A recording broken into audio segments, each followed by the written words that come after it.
we will reconvene. To remind folks, we were on items 17 and 18. My colleague Supervisor Gary, whose items these are, has informed me she actually would like to take them separately because we have different speakers for different items. So apologies for any confusion for folks, but we're going to do item 17 first, and then we will do item 18 after that. So with that being said, we can begin with public comment on item 17. Thank you, Chair Lawson-Remer. We have 52 requests to speak on this item, 26 in person and 26 requesting to speak by phone. Also note that we received 47 e-comments, 36 of those in support. For any individuals that requested to speak on item 17 by phone, please dial into the conference line using the instructions that were provided to you. We'll begin with the in-person speakers. As your name is called, please come forward and stand on the arrows until it is your turn to speak at the podium. Because there are 10 or more speakers on this item, you will have 1 minute to address the board. And I'll ask you to please begin by stating your name for the audio record. I'd like to invite forward, I'll be calling you in groups of 3, so again, please listen for your name. I'd like to invite forward the first 3 individuals, Mike Verderber, John Nash, and Noah Yee Yik. If I've called your name, please come forward.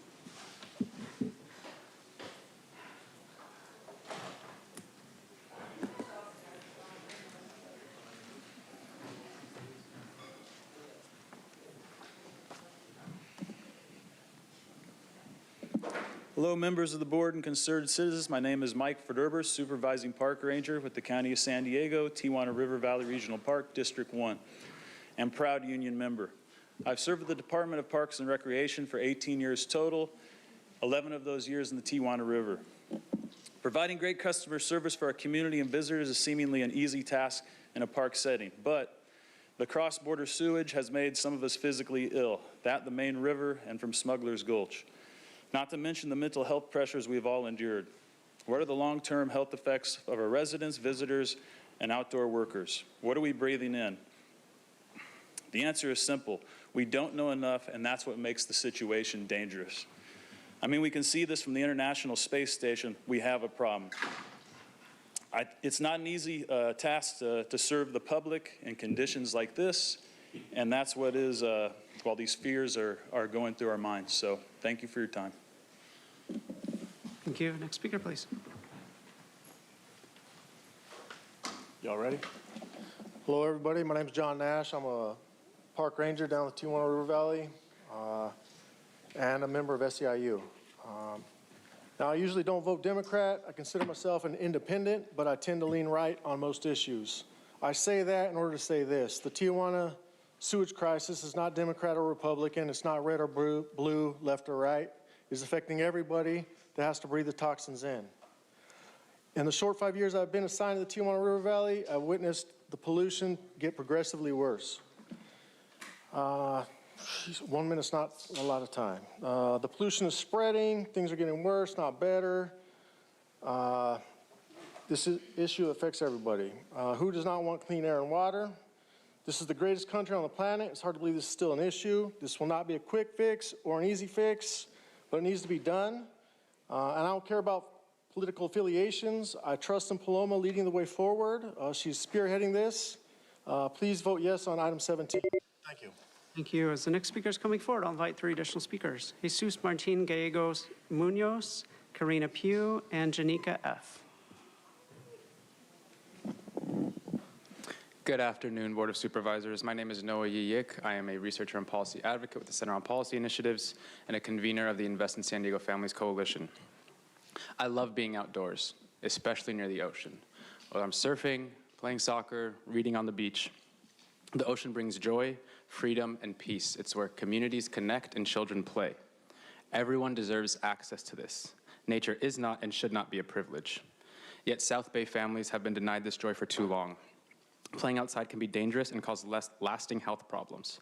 Untreated sewage from the Tijuana River pollutes our ocean, poisons our air, and threatens the health of San Diegans. Neighborhoods are blanketed with toxic air, forcing residents to live with daily headaches, nausea, the fear of long-term health impacts. This is a public health emergency, a racial justice issue, and it demands urgent action. We urge you to vote yes on this board letter and work towards a San Diego where everyone can enjoy clean air, safe water, and the simple joy of the outdoors. Thank you. Thank you. Next speaker. Good afternoon. My name is Jesus Martin Gallegos Munoz, and I am resident of District 1. For the last 25 years, I've lived with my family between the cusp between San Isidro and Otay Mesa alongside my family. For the latter half of my life, we have endured the ongoing contamination of the Tijuana River Valley. Of course, there's the smell, but beyond that, there's the medical repercussions it's had in our community. 3 years ago, I was diagnosed with an autoimmune condition called ankylosing spondylitis. And amongst the different symptoms, I am in chronic pain, which affects my ability to walk, and I lose partial sight on my left eye. Over the years, I've noticed that when the air quality gets worse in San Isidro, Otay Mesa, and Imperial Beach, my condition gets worse. I am tired of this condition, but I'm even more tired of the fact that we as a collective, as a community, are suffering. I urge y'all to vote in favor of this item. Thank you. Thank you. Next speaker. Good afternoon. My name is Karina Pugh. My pronouns are she, her. I am speaking in support of this item on behalf of the San Diego LGBT Community Center. The Tijuana River sewage crisis has polluted beaches and neighborhoods in the South Bay for decades. This is a public health, environmental, and economic emergency impacting families, small businesses, and our region's tourism. As a center that provides services to folks across San Diego County, including in the South Bay, where one of our youth centers is located, we have seen firsthand the devastating effects that this situation has upon its residents' health and well-being. Everyone has a right to live in a safe and healthy neighborhood. This action will collect hard data, plan critical infrastructure fixes, and secure the necessary federal engagement and funding to address this crisis. The center urges you to vote yes on this item. Thank you. Thank you. I'd like to invite 3 additional speakers, Bethany Case, Charles Reilly, and Tiffany Curry. Good afternoon. My name is Janique with Alliance San Diego and Invest in San Diego Families Coalition. The Tijuana sewage crisis has polluted beaches and neighborhoods in the South Bay for decades. Since 2022, more than 89 billion gallons of raw sewage have flown into San Diego County from Mexico. This is a public health, environmental, and economic emergency impacting families, small businesses, and our region's tourism. Residents, visitors, and workers of the area have been suffering from high rates of illnesses, headaches, breathing problems, anxiety, depression tied to sewage exposure. Children and families are suffering, losing sleep, avoiding outdoor activity, and living with constant fear of exposure. We cannot run away from this issue. We cannot keep waiting for another agency or another government to take action when American citizens and residents are being exposed to daily toxins affecting their health. Please make sure to pass this. Thank you. Thank you. Next speaker. Hi, my name is Bethany Case. I work with Clean Border Water now with Surfrider, and I'm also here as a resident of Imperial Beach. I'm not going to say anything that you don't know, that you're not aware of. What I am going to tell you is that I've been feeling awful since Sunday. Monday morning, I drove my son to school, and guess what? Right at Hollister and Leon, terrible smell. So I want to urge you to vote yes. You know what you need to do. You know what's right. Please help our community. Please. Thank you. Thank you. Next speaker, please. Good afternoon. My name is Tiffany Curry, and I'm here on behalf of Outdoor Outreach and as a convener of the Tijuana River Coalition. My first year at Outdoor Outreach, I spent hours hiking, biking, and learning about the Tijuana River Valley alongside young people from South San Diego. Today, because of the ongoing pollution crisis, our organization has had to cut nearly all programming in the valley. We now often drive 30 minutes or more north to find cleaner air and water for our programs. But every time we pass by closed beaches in South Bay, on our way to pristine shores farther north, I can't help but think about the message it sends to our youth. Their neighborhoods are unsafe while others remain untouched, and that should never be the normal. We urge the board to vote yes on item 17. We urgently need the Saturn Boulevard feasibility study to address one of the most dangerous pollution hotspots. I want to thank Supervisor Aguirre for your leadership. I remain hopeful that this board will champion meaningful change for the River Valley. Thank you. Thank you. As next speaker is coming forward, I'd like to invite 3 additional speakers, Cesar Javier, Courtney Bautiski, and allegedly Audra. Good afternoon. My name is Charles Reilly, and I'm here on behalf of 13,000 members for the San Diego chapter of the Sierra Club. We are partners with the Tijuana River Coalition, and our mission is to explore, enjoy, and protect the planet. Residents and members of the Sierra Club are experiencing respiratory symptoms, gastrointestinal illness, and many public health impacts consistent with chronic hydrogen sulfide exposure. An epidemiology study is necessary to understand both the short and long-term public health impacts, and so that we have hard data to allow for a binational solution centered around the public health impacts of our communities. The communities we serve should not have to live in constant fear for their health and safety. We stand in support of Supervisor Aguirre's action item number 17, which will enhance regional efforts and federal advocacy to advance and expedite solutions on the Tijuana River sewage crisis. This sewage crisis has devastated marine ecosystems, habitat, and residents for far too long, and we must protect our residents, our habitats, and the Tijuana River estuary, which acts as natural buffers against storms, floods, and coastal resilience. Thank you. Next speaker, please.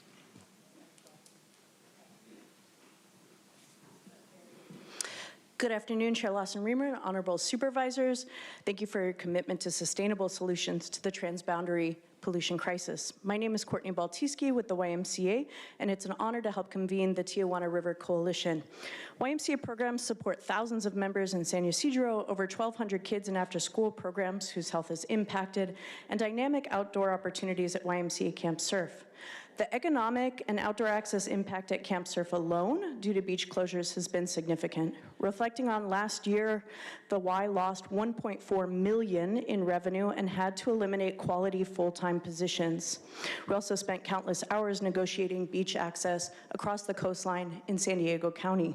We encourage you to continue to support solutions through this item. Thank you.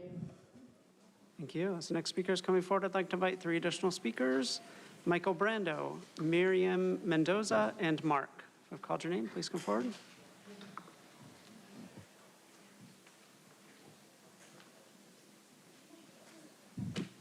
Love how you guys want to test people, and Kimberly here, or Kimsey, as I like to call her, also should have been more concerned about this. But, you know, as long as we collect our data and whatnot and never really go to Mexico, because even if they turn on their pumps, it goes right into the streets of Mexico, which is why they're not going to do it. They'd rather have it come right into our area, so we deal with it. You guys are more concerned about commerce than protecting the human people, the people of the community, to make sure that they're not going through this. If you really cared, you'd go to Mexico and say, we're not going to give you revenue from toll roads that are coming in like Sandag is doing. This should be spent towards cleaning up your mess. But as long as we let them continue to shit in our yard, then you guys can continue to get more money, pretend to help people, and we'll spend another 30 years or more pretending to help and, you know, deal with people's health issues. Like, it's really sad to see what you guys do, and Kimberly should be fired for what she's doing, or not. Next speaker, please. Esteemed Chair Lawson-Remer and members of the board, my name is Miriam Mendoza, International and Policy Advisor for the San Diego Regional Chamber of Commerce. On behalf of over 2,000 members and 300,000 jobs that the Chamber represents, we express our strong support for this board item. Mitigating transboundary pollution impacting the Tijuana River Valley and our community continues to be a top priority, and we have joined Supervisor Aguirre, each of you, and other regional leaders to secure funding, advance infrastructure, and elevate this issue at a local, state, and federal priority on both sides of the border. The Chamber will continue to advocate for additional resources and action on its upcoming annual delegation trip to Mexico City in October, and won't stop until we reach a permanent solution. While we know that the transboundary pollution crisis has negatively impacted our region's economic prosperity, it is vital to have quantifiable data to further support our advocacy efforts across all levels of government on both sides of the border. Please consider the Chamber as a partner and resource. Thank you. Thank you. As the next speaker is coming forward, I'd like to invite 3 additional speakers: Ilka Weston, Ramon Chaudez, and Marco Briones. Mark, so you mentioned, let's see, Proposition 4 statewide bond measure authorizing the state to borrow $10 billion for clean water efforts, fire prevention, stormwater management, and climate resilience. You see, this can be allocated to other things. And now I'm all for stopping it, but this won't. And I'm not for us paying for Mexico to continue to pollute. That's just putting a Band-Aid on a giant, gaping wound that's ongoing. We need to stop Mexico. Whatever it takes. Jim said it a few months ago, quite correctly. It's been going on for decades. I think personally that the Otay Mesa crossing, we should just keep a big share of their money that we spend stopping the problem and just take it right out of their trade. And say, no, you're going to keep trading with us, and we're not going to give you your profit, the profit that we use to correct this. Something needs to be done drastic, not... Thank you. Your time is up. Thank you. Next speaker, please. Good afternoon, Board of Supervisors. Thank you for putting this on your item list. My name is Ramon Chares. I'm the Director of Education and Environmental Advocacy for a nonprofit called Mar de Colores. I also represent the Tijuana River Coalition, which is a group of over 40 organizations advocating for solutions in the River Valley. I think you have something really special in front of you right now. It's something that's really concrete and intentional, and something that we have not seen from our state government, nor have we seen that from the federal government. Now, I applaud the federal government, along with the Mexican government, for coming together to recommit to things that they committed to a very long time ago. And so that is all retroactive, it's all reactionary. And what we're doing here today, what you have in front of you, is something that is more of a response. Right? A year ago today, we were having to prove that our community was getting sick. This is in spite of over 130 or 40 billion gallons flowing through that river since 2018, enough to fill up our bay twice over. Our community was having to prove that. Thank you. Thank you. Your time is up, sir. Thank you. Thank you. Thank you. Your time is up. Thank you. I'll invite 3 additional speakers: Jennifer Lotero, Rudy Hernandez, and Aaron Suramoto Grassi. Hi, my name is Ilka Weston. I want to say thank you, Supervisor Paloma Aguirre. Thank you for bringing light on something that has been ignored. We have studies going back to 1976 about the sewage. I remember being a little girl in the 70s and the 80s and not being allowed to go in the water. This has been an ongoing problem. At least Tijuana has built somewhat of a pump house. We have close to $1 billion because the EPA, thank you for listening so respectfully, Tara, has matched our money. So there's no excuse why we shouldn't start something. There are 175 deadly toxic chemicals in that water. And the only person who went to Imperial Beach and fought without a proper paying wage is now our supervisor. And I'm so grateful for you. Thank you very much. Thank you. Thank you. Thank you. Your time's up. Thank you. Next speaker, please. Hello, Board of Supervisors. My name is Marco Briones. I'm the political director of the San Diego and Imperial County Labor Council. We rep over 130 unions and 200,000 working families in the region. But I myself grew up in San Ysidro off of Dairy Mart Road, so I'm very familiar with the decades of inaction and disregard for my community when it came to the Tijuana River Valley. Our region benefits from labor from the thousands of people that cross that border every day, as even the chamber mentioned. But when it comes to fighting for our broader communities, we can't simply cast blame without taking action. I applaud Supervisor Aguirre for bringing this forward and for acting for her communities and for being a champion for her communities. I urge you all to stand with the communities that count on you to take action. Thank you very much. Thank you. Next speaker, please. Hi, Rudy again, constituent of Imperial Beach. This has been an issue for as long as I've been alive, at the very least. I've been a resident of Nestor before, so I've never been too far from the actual pollution. And to put it into perspective, it took about 11 years before Flint, Michigan's pipes were repaired. So that action took far too long. And at this point, I do support this action because we need action now. We can't wait too long. We have workers out there in those parks being exposed to whatever is in the air. You can't really do anything about the air you're breathing, like has been mentioned before. But yes, I support this item, and I thank you for championing this effort in the Tijuana River Valley. Thank you. Thank you. I'd like to invite 3 additional speakers. John Brady, Miguel Lopez and Sermio Estrada.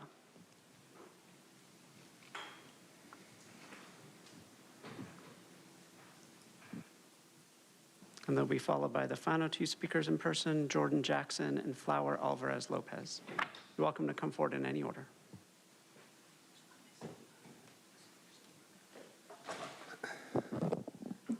Good afternoon. My name is Sermio Jake Estrada. I am a resident of District 1, and I want to thank this board, specifically Supervisor Paloma Aguirre, for bringing this forward. You know, I often think about how fortunate we are to live in San Diego County. We have so many things going for us in terms of the military being here, the defense industry, our tourism industry, and just the culture that we have here. We have the largest land border crossing in the Western Hemisphere in this region, yet millions of gallons of sewage is dumped into our communities. An area that has the highest density of labor union workers, working class people. It's unacceptable. It's always been unacceptable. The federal government has abdicated their duty to the working class people that live there, and I'm so glad that this board is stepping up, led by Supervisor Aguirre, to do what needs to be done and to actually show some leadership and some backbone and serve the constituency that, quite frankly, that has been left out to dry on this issue. Thank you. Next speaker, please. Good afternoon. John Brady, Lived Experience Advisors. Thank you for bringing this measure forward. This has gone on way too long. We have several of our members that are living in that region, one of whom is a senior. She cannot run the air conditioning, and even though the air filters are a big help, it's the choice of, do I sweat to death or do I deal with the gases? It's a shame that we've let this linger on so long, and I'm glad to see you guys taking action on it. Thank you, Paloma. Next speaker. Good afternoon, board. My name is Miguel Lopez. I'm a member and an external organizer for SEIU USWW. I'm here to voice my strong support for agenda item 17. The Tijuana River sewage crisis is not just an environmental issue. It's a public health emergency that impacts my community every day. I personally live in Imperial Beach, and it's saddening that I can't take my nieces or nephews to enjoy the beach like I once did. No family should have to stay away from their shoreline because of sewage pollution. I myself hesitate to go run at night because of the pollution and air quality. For decades, cross-border flows have polluted our beaches, harmed wildlife, and put residents and workers at risk. Families in the South Bay deserve safe water, clean air, and the ability to enjoy our coastline without fear. And I urge you to support and approve item 17 and continue making the Tijuana River Valley a top priority. Thank you. Thank you. Next speaker, please. My name is J.L. Jackson, and I'm a resident of Imperial Beach. I've lived north of the pier, 2 houses down, for almost 25 years.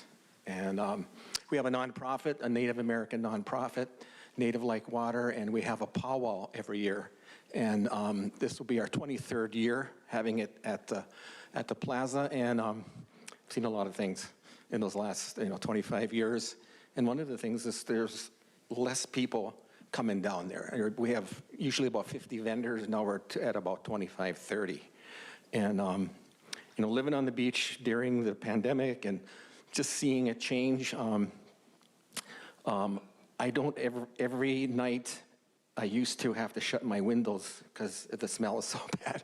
But lately, it's gotten better, and it smells different down there on the beach. So I want to thank your hard work, whoever, you know who you are, and to trying to make a difference, and passing number 17. So keep up the...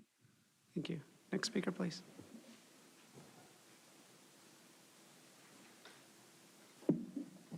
Hello again. For the record, my name is Flower Alvarez Lopez with Universidad Popular. I would like to register our support for item 17. On the day Title 42 was lifted, May of 2003, I went to the Border 1 San Diego to the open air detention sites. At Whiskey 8 off Dairy Mart, I camped at that section of the wall and spent countless hours providing humanitarian aid. And for the following 2 years, I continued to do so. During that time, I often suffered headaches, nausea, and dizziness from the overwhelming smell and air quality in that area. We applaud these efforts underway to address the Tijuana River sewage crisis, which has long harmed the surrounding communities. As a D5 resident, we stand in solidarity with D1. Thank you. Thank you. I'd like to invite forward Gabriela Guzman and a final call for Michael Brando, Jennifer Lotero, Aaron Suramoto Grassi, and Cesar Javier.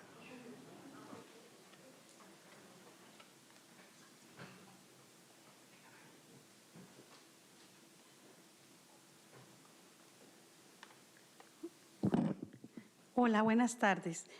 Mi nombre es Gabriela Guzmán y soy miembro de la Unión de Limpieza. Yo soy su intérprete. Ah, ok. Entonces lee tantito y verdad. Hello, my name is Gabriela Guzman and I am a member of SEIU USWW. Hoy quiero destacar la urgencia de fortalecer nuestros esfuerzos regionales y federales para abordar la crisis de aguas residuales en Tijuana. Today, I would like to stress the emergency we're facing to strengthen our efforts, regional efforts, and federal defense effort to take care of the crisis with residual waters in Tijuana. Este problema afecta nuestra salud, el medio ambiente y la economía y requiere una respuesta coordinada y urgente. This is a very big problem that's impacting our health, our environment, and the economy, and it requires a coordinated response and an urgent one. Por ello, les hago un llamado a unir fuerzas y actuar con determinación para proteger nuestros recursos y garantizar un futuro más limpio, saludable para todos. Gracias. That's the reason why I urged you to collect all the possible strengths you can find to act with determination and protect our resources and guarantee a healthier and more cleaner future for all of us. Thank you. Thank you. Now hear from the individuals that requested to speak by phone. When it is your turn to speak, you will be unmuted and you will hear a recording that will tell you to begin your comments. We will start with our first caller.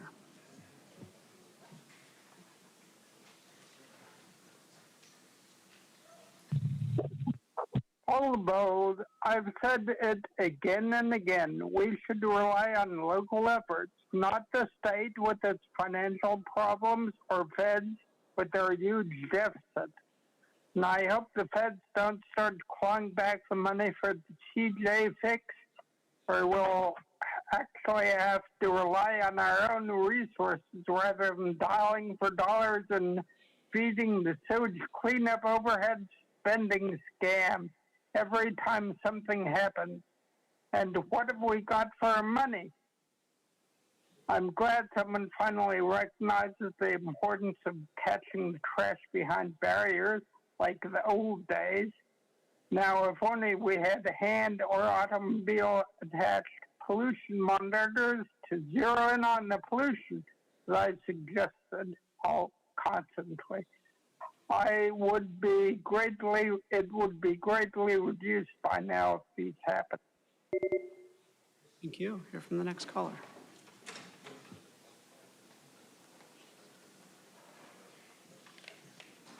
Consuelo.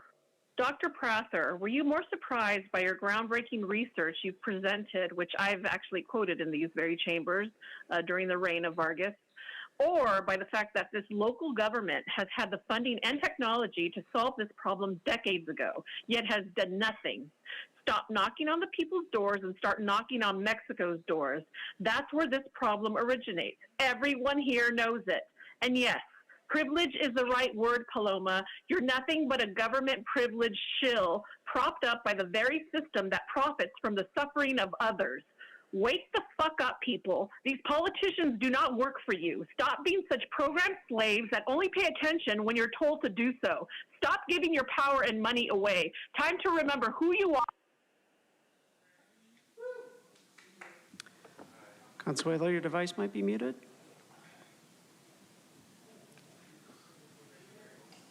And we'll now hear from the next caller.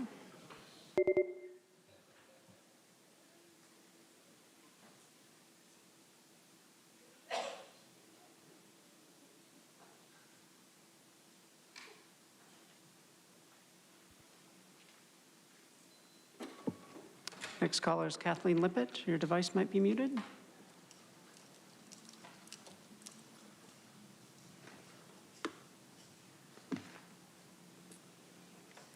And we'll go to the next caller.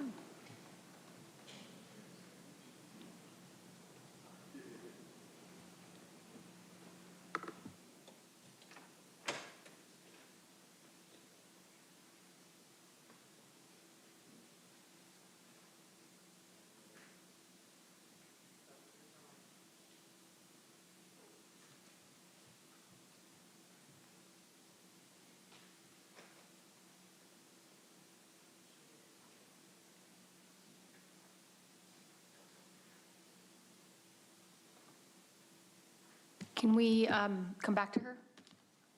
Yeah. Let me try another caller here.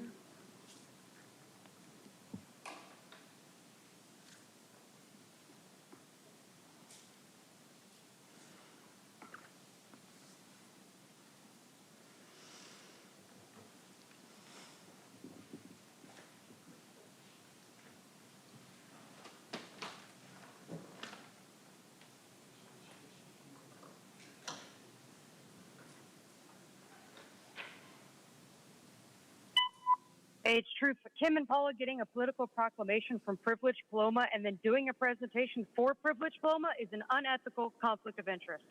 Hydrogen sulfide levels are not down like Kim claimed. They spiked in May and June and hit 150 parts per billion on September 3rd. Things are not better because the IBWC is daily dumping millions of half-treated Mexican sewage into our South Bay Ocean outfall. If the flow of the TRV were to be unconstricted, does that mean even more sewage will flow into our ocean? Paloma's $6 million study will produce flawed results because there's no way to measure a level of tourism IB has never had. Correct 4, the county wouldn't have to steal from the arts if they hadn't voted for lawyers for trafficked children instead. The sewage is Mexico's fault and they need to pay for it. But Paloma doesn't believe in accountability, hence why she voted against Real Solutions 2 times. Why are the non-IB chambers of commerce in support of this, but we're also against Real Solutions Imperial Beach voted for? When the political unions suddenly pretend to care about Mexico sewage, that tells me this is no plan at all, and that's all Paloma's ever done. Fake it. Ask Trump for help. I dare you. Thank you. Now hear from the next caller.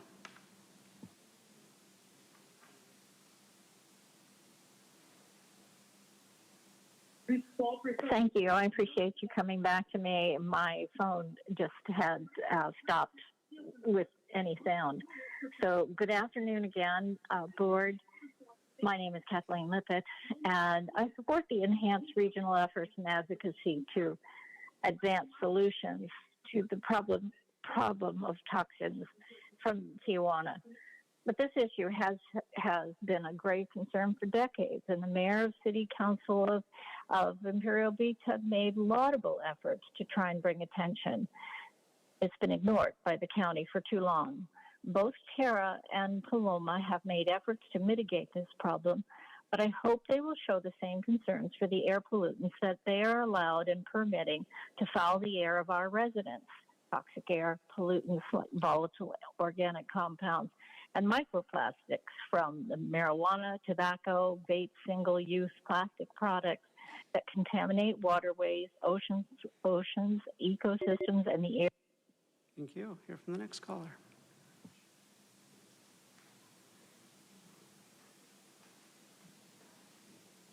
Good afternoon, Supervisors. This is Dr. Ronald Asquin, Conservation Chair of the San Diego Sierra Club. I'm speaking in support of item 17. The sewage crisis is devastating the marine ecosystems and the Tijuana River estuary, one of the most significant wetlands in California. Pollution is destroying biodiversity and putting long-term ecological restoration at risk. The proposed actions will improve air and water quality for impacted communities and help restore the environment. Please approve this proposal, and thank you, Supervisor Aguirre, for your leadership. Thank you. We'll hear from the next caller.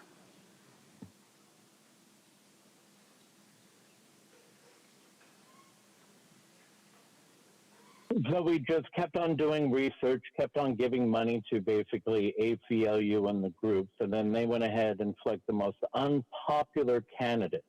Unpopular on the Democratic side, unpopular on the Republican side, and that person ends up beating both of them. Suddenly, with this a miracle plan that no one could have figured out with all the scientists, but they basically said we never did something. Yeah, no, it's freaking amazing how this shit works. Do you think we're that stupid? I mean, obviously the media is, or they're just a bunch of friggin' drones for the same puppet masters that you work for. I mean, clearly, how many times did they have to run my story and not tell about the fight, basically pointing out the registration fraud? You know, that same registration fraud that they found out in Orange County, right? Dogs, people voting for dogs. And that didn't come from the DMV file. That came from probably a registration card, huh? Because you can't really go there and get an ID for a dog. You have to show a picture. Thank you. For the record, that speaker is Gambler Hermes. We'll hear from the next caller.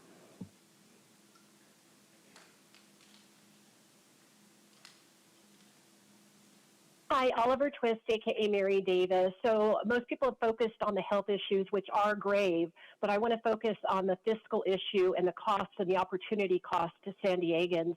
So this is looking like it's costing $1 million to up to $6.5 million, depending on what study is chosen. And that, again, absolutely needs to come from Mexico. So what I'm asking you to do is to implement a cost recovery program where we are billing them, and too frequently you give them a pass. And Paloma and Imperial Beach actually did not vote to hold them to account. So that needs to change. We need to hold Mexico accountable. And we also need to find out why are they releasing the stink in the night, because only sewage release and apparently backroom quid pro quo deals all stink. And then lastly, for people that are sycophants here, we're getting ready for the next item, so they split. If you made the trip down to vote for Paloma, you might as well get an extra minute out of it, right? So do the right thing. Mexico is poised. Thank you. We'll hear from the next caller.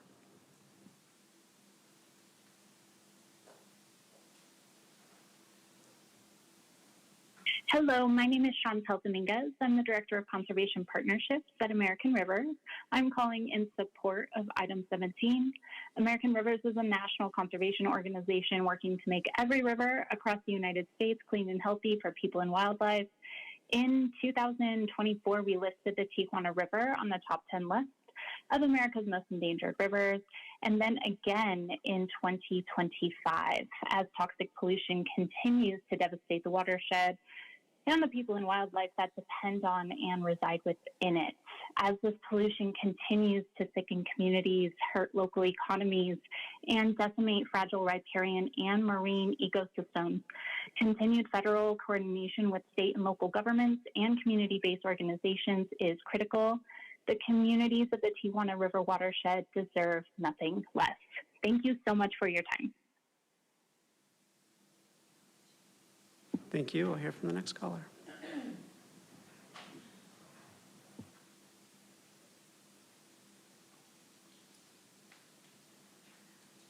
My name is Mary Doyle, and I live in Imperial Beach, and I wrote a poem. Vote yes on 17. It could be part of the hard work to save San Diego seas that smell like farts. We're trying it all, speaking from our hearts. Letters, calls, resolutions, research, even a march. The powers that be, they take their time. This excuse, that excuse, something's offline. So demand solutions from local to fed. Our region's economy is in ruins, our children sick in bed. We battle and bicker and draw bipartisan, binational lines, while our kids get sicker and we breathe in fecal slime.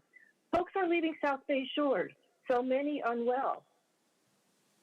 Our wetlands look like heaven, but reek of hello. Vote yes on 17. Thank you. Thank you. We'll hear from the next caller.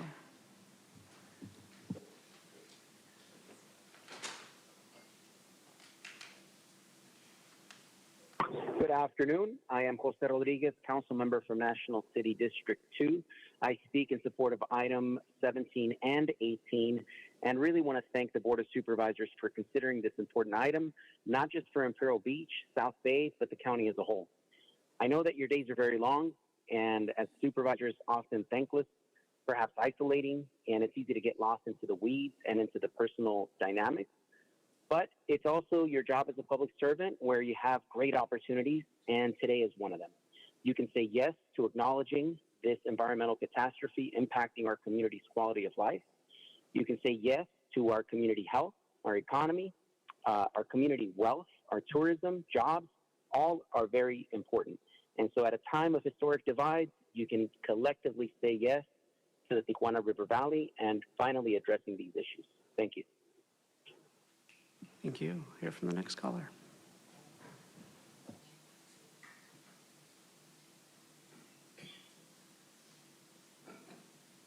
Good afternoon, Chair, Vice Chair, and board members. My name is Jesse Schmitty, State Policy Manager for Alliance San Diego, and a South Bay resident in strong support of item 17. Thank you, Supervisor Aguirre, for bringing this forward and your dedicated and passionate advocacy for those living in our region. Thank you, Dr. Kim Prather, for your work. You are a true hero to our community and in this region. As a resident of the Nestor Edgar Highlands community, my family, friends, and neighbors have been and continue to be directly impacted by the environmental crisis happening in the Tijuana River Valley. We've seen it all. Beaches closed, our health threatened, and our community's quality of life put at risk. We had a boil water advisory just over a year ago. This is not just an environmental issue, it's a public health crisis. We urge you to support this today. Thank you. Thank you. Hear from the next caller.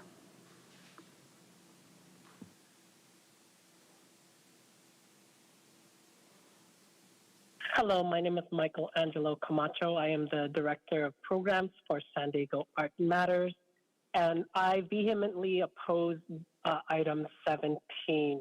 I grew up on Saturn Boulevard in Nestor community, across the street from Berry Elementary, and I went to school in Southwest High. And for the most part, I do want to say that I acknowledge the crisis, that it is real, and that it does need to be addressed, but not at the cost of the arts. The fine details of this proposal is that it will reallocate a position that is currently allocated towards arts and culture. And we can't get rid of that art leadership because there's still a lot of work to be done in the arts. This is a matter of equity and community as well. These are strategic initiatives that arts and culture addresses, just like environment. So I just want to make sure that we do not. Thank you. Hear from the next caller.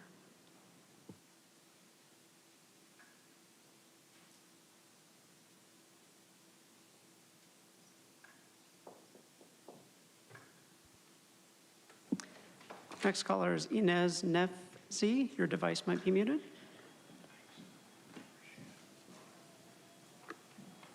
And we'll come back to that caller.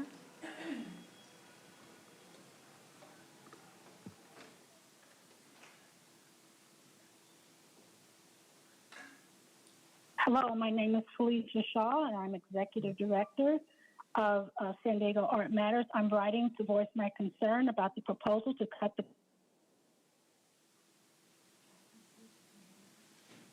Tijuana River Valley project. While I understand the urgency of tackling the cross-border sewage crisis, I urge the board not to dismantle cultural leadership, which could help solve one problem but end up creating another.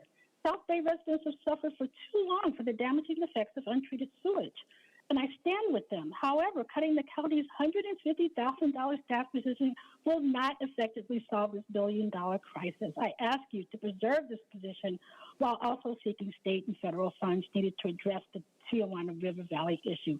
Our communities shouldn't have to choose between clean water and cultural vitality. Both are crucial. Thank you. Thank you. We'll now hear from the next caller.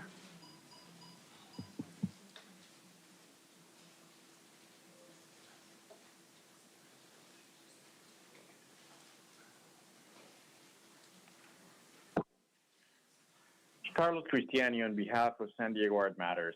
We stand in solidarity with South Bay and anyone directly or indirectly affected by the Tijuana River Valley environmental crisis. However, eviscerating the Arts and Culture Commission is not the best way to bring a solution. It actually creates inefficiencies well above $150,000 as quoted, wasting over 3 years of public investments. Is there an alternative to look into one of the many other vacancies, most of which have been vacant several months? This vacancy occurred only a few weeks ago due to the former employee transferring to another county department. What triggered this decision? We invite supervisors to reconsider the choice of vacant position in this item by identifying a position that creates a lesser negative impact. This position is essential to realize the Commission's goals and operations. Thank you. Thank you. Now hear from the next caller.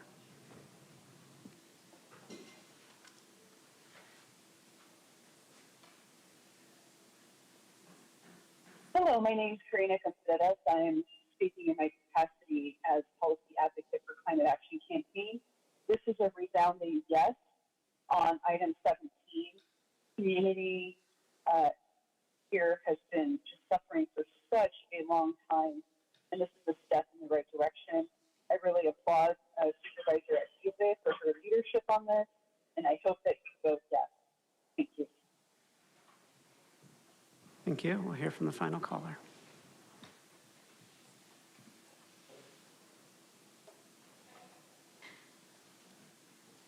Hello, my name is Ines Nefsi, and I'm calling from San Diego Art Matters, your countywide arts advocacy organization. I am deeply concerned regarding the proposal to eliminate the county's top arts leadership position. I strongly urge the board not to dismantle cultural leadership to pursue environmental remediation. Eliminating the county arts leadership role will cause lasting damage to the region's cultural infrastructure. This role helps secure millions in funding, is central to building alliances across the county, and ensures that resources reach underserved and rural areas.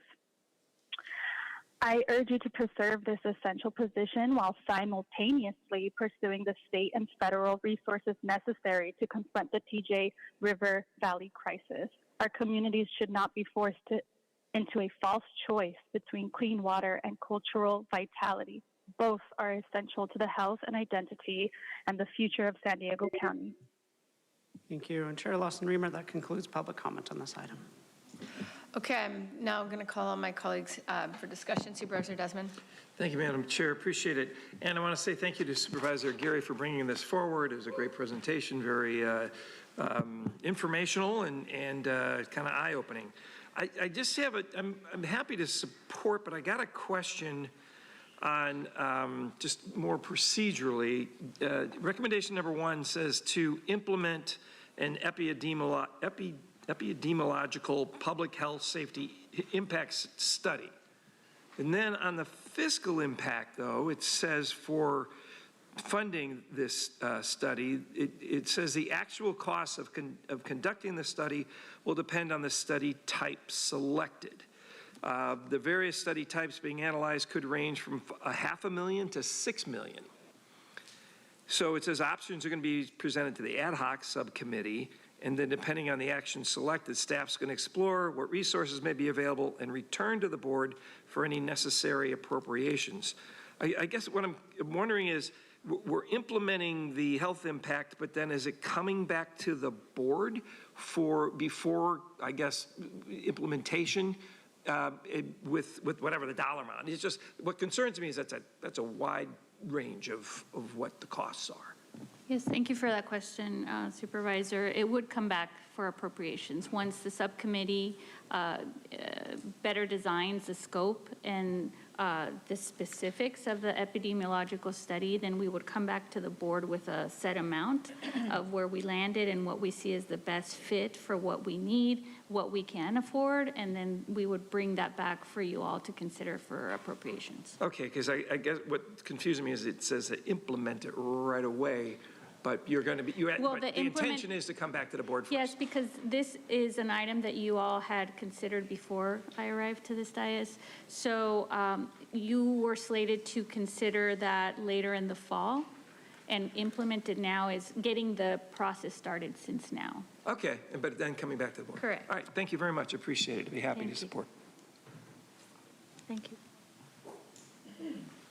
Supervisor Montgomery Steppe.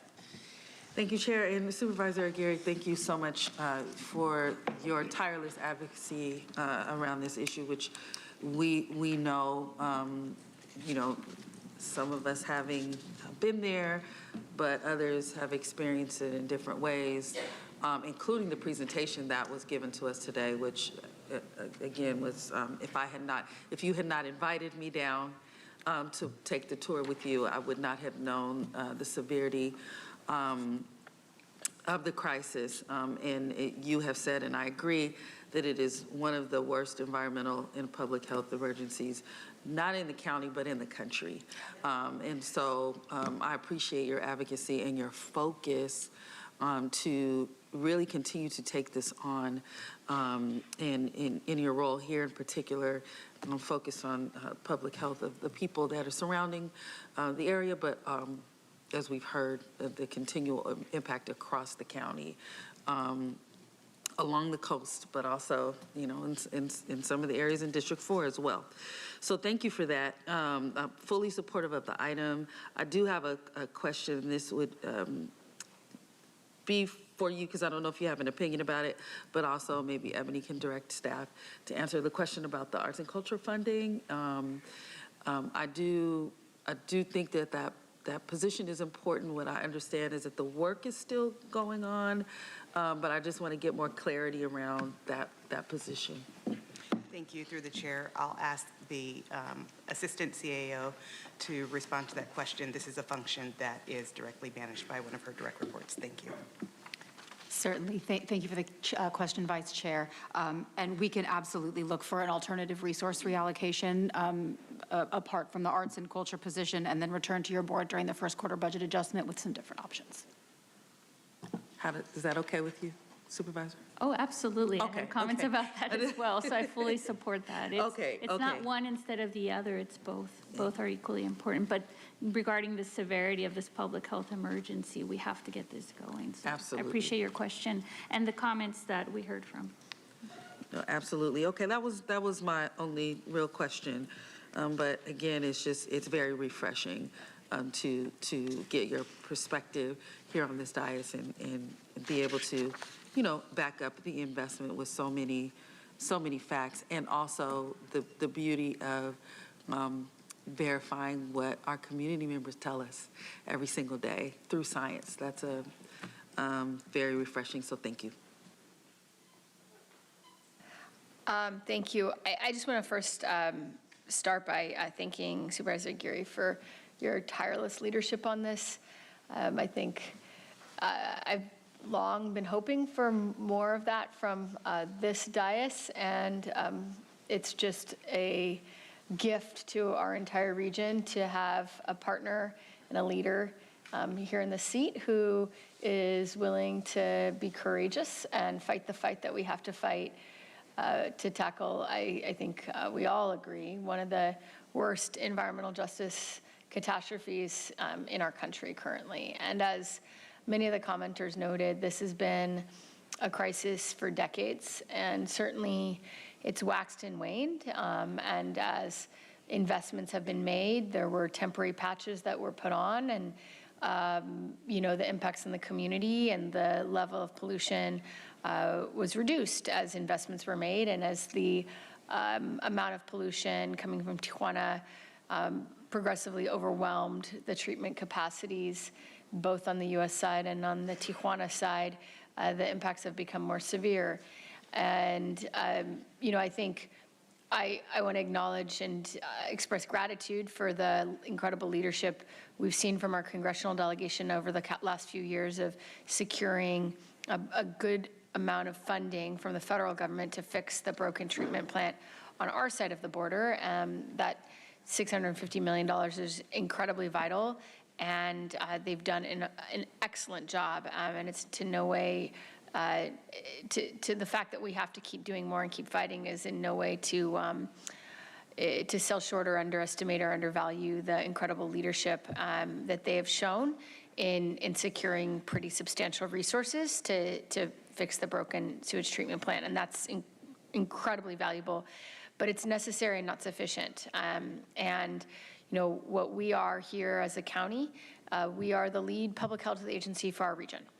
And when we are facing a public health crisis that is day in and day out impacting our community, both in terms of the air quality and water quality, it is incumbent upon us to act with urgency every single day until we can make progress to not only reduce the source of the pollution, but also to ameliorate and remediate the impacts of that pollution here in our community. And I think that is a role that we need to do more, and when there's space for us to do more.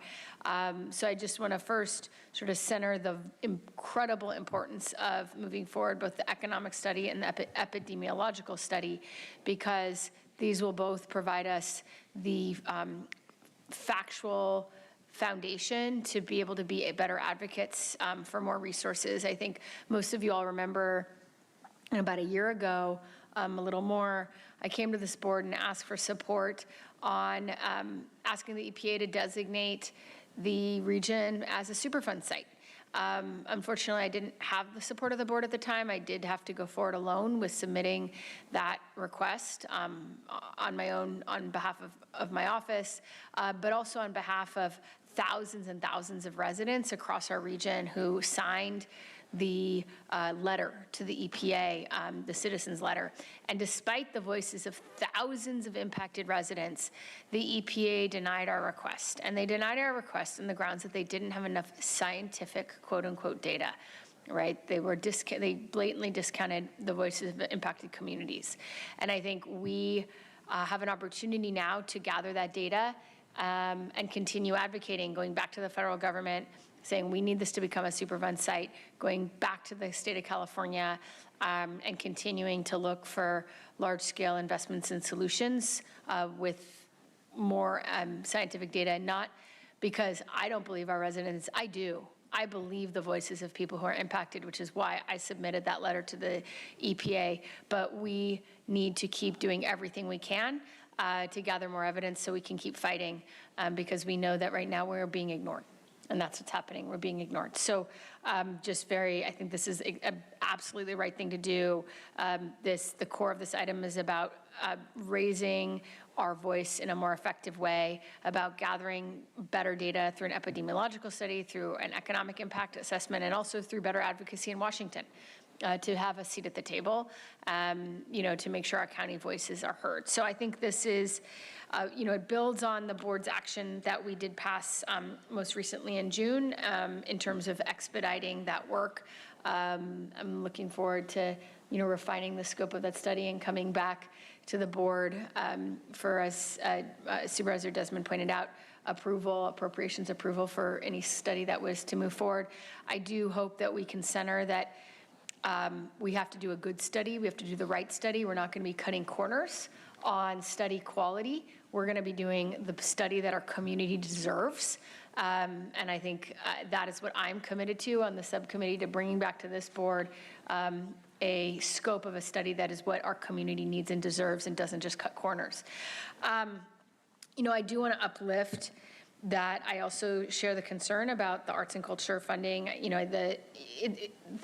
What's not widely understood or known is how important that funding is to, number one, bringing in significant additional millions and millions of dollars to our region to invest in arts and culture. But secondly, what kind of arts and culture that this position and this Arts and Culture Commission support, which is really about bringing youth, especially in underserved communities, into the arts, giving them arts opportunities, and also public art projects, which is, I think, an incredibly important public benefit that we have to continue investing in. So I'm glad to hear that we will not be cutting that position. I think that is my intent in supporting this item today. I'm glad to hear that that is also the intent of my colleagues. We will not be cutting that position, and we will look for an alternative funding source. But I do think that both of these threads, both Supervisor Desmond's comments about the cost of the study and the kind of challenges around funding, the both and, uplift the core challenge we face today, which is if we don't look at some of our flexible funding sources, we're not going to be able to do everything. We just can't. And I appreciate that Ebony and Caroline would like to be magicians, but I know that they are not. I appreciate your assurance you will look for alternative funding sources, but I am also well aware that you will come back at the quarterly budget adjustment and something will have been cut. There's no way that something doesn't get cut. You can't spend $130,000 that doesn't exist. So we know that there will be proposed cuts. We know that when we come back with this epidemiological study design, that that money will have to come from somewhere. And I personally think we should continue paying for all the incredibly important investments we have in fire safety and public services that we have committed to in this board, and not cut corners on serving our community, and not cut corners in investing in San Diego, and not cut corners on public health, and continue investing in San Diego residents, and that is my priority, and not stockpiling money in a bank account that does not serve San Diegans. So I just wanted to clarify that at some point, we are going to have to make tough choices, and those tough choices are coming, and I am going to be standing on the side of investing in San Diego families. So thank you very much, and I will be very happy to support this today. Chair, I just have one last comment. Oh, and maybe a motion from the maker. Well, obviously I moved the motion and I'm hoping for a second. But I just want to take a moment to thank every single person who came up to the podium and supported the item. I know that this takes a lot out of your day and your lives, and I just really want to express my gratitude. I counted 17 organizations that came in support, so thank you.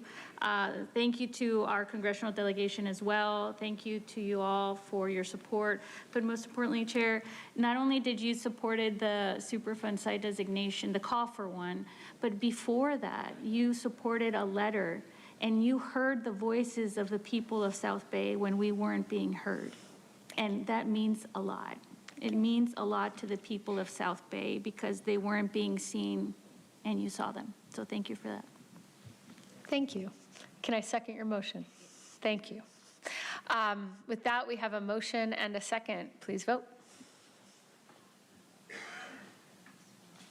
Chair Lawson-Remer, that motion passes unanimously with all supervisors being present and voting aye. Twinkle, twinkle, please. No clapping. Thank you. Okay, we will move on to item 18. This is also an item that's been introduced today by Supervisor Paloma Aguirre. If you would like to say a few introductory comments, and then we'll go to public comment. Thank you. We'll be brief. So in 2023, our county declared a state of emergency due to the Tijuana River Valley sewage crisis, recognizing the urgency and severity of this ongoing health crisis. We appreciate the diligent efforts, as was mentioned before, from our federal and state delegations in securing initial funding to address this issue. However, as we now know, our work is far from complete. The funds from Proposition 4, and specifically for the Saturn Boulevard site, are absolutely essential. Every day, residents in South Bay communities continue to face the toxic gas emissions. The voters made their voices heard loud and clear with 60% support for directing Proposition 4 funding specifically to address water quality and public health issues arising from the Tijuana River pollution. So it is imperative that we secure the full $50 million that were allocated by the voters through Proposition 4 to finally and fully address this crisis. Securing these funds is not just about environmental protection. It is fundamentally about justice, equity, and most importantly, the public health of the residents of South Bay. The costs for addressing the public health crisis resulting from the sewage issue are extraordinary. That is true. But we need the state to commit fully. We need the state to commit fully to critical investments to help protect our residents. We cannot do this alone. I am committed to continuing the fight to secure additional funding at the local level to ensure we bridge any gaps and comprehensively tackle this issue. I just want to give a quick shout out to our state delegation, but especially our representatives, Senator Steve Padilla and Assemblymember David Alvarez. So I presented this resolution asking you all for support so that we can get those $50 million that were allocated by the voters of the state of California to come and help us fund some of this critical infrastructure. Thank you. Okay, thank you. We'll now move to public comment. Thank you, Chair Lawson-Remer. We have 20 requests to speak on this item, 15 in person and 13 requesting to speak by phone. Also note that we received 2 e-comments. One of those was neutral. For any individuals that requested to speak on item 18 by phone, please dial into the conference line using the instructions that were provided to you. We will begin with the in-person speakers. As your name is called, please come forward and stand on the arrows until it is your turn to speak at the podium. Again, because there are 10 or more speakers on this item, you'll have 1 minute to address the board, and I'll ask you to begin by stating your name for the audio record. I'll be calling you in groups of 3, so I'll ask you to please listen for your name. I'd like to invite forward the first 3 individuals, Charles Reilly, Cesar Javier, and allegedly Audra. If I've called your name, please come forward.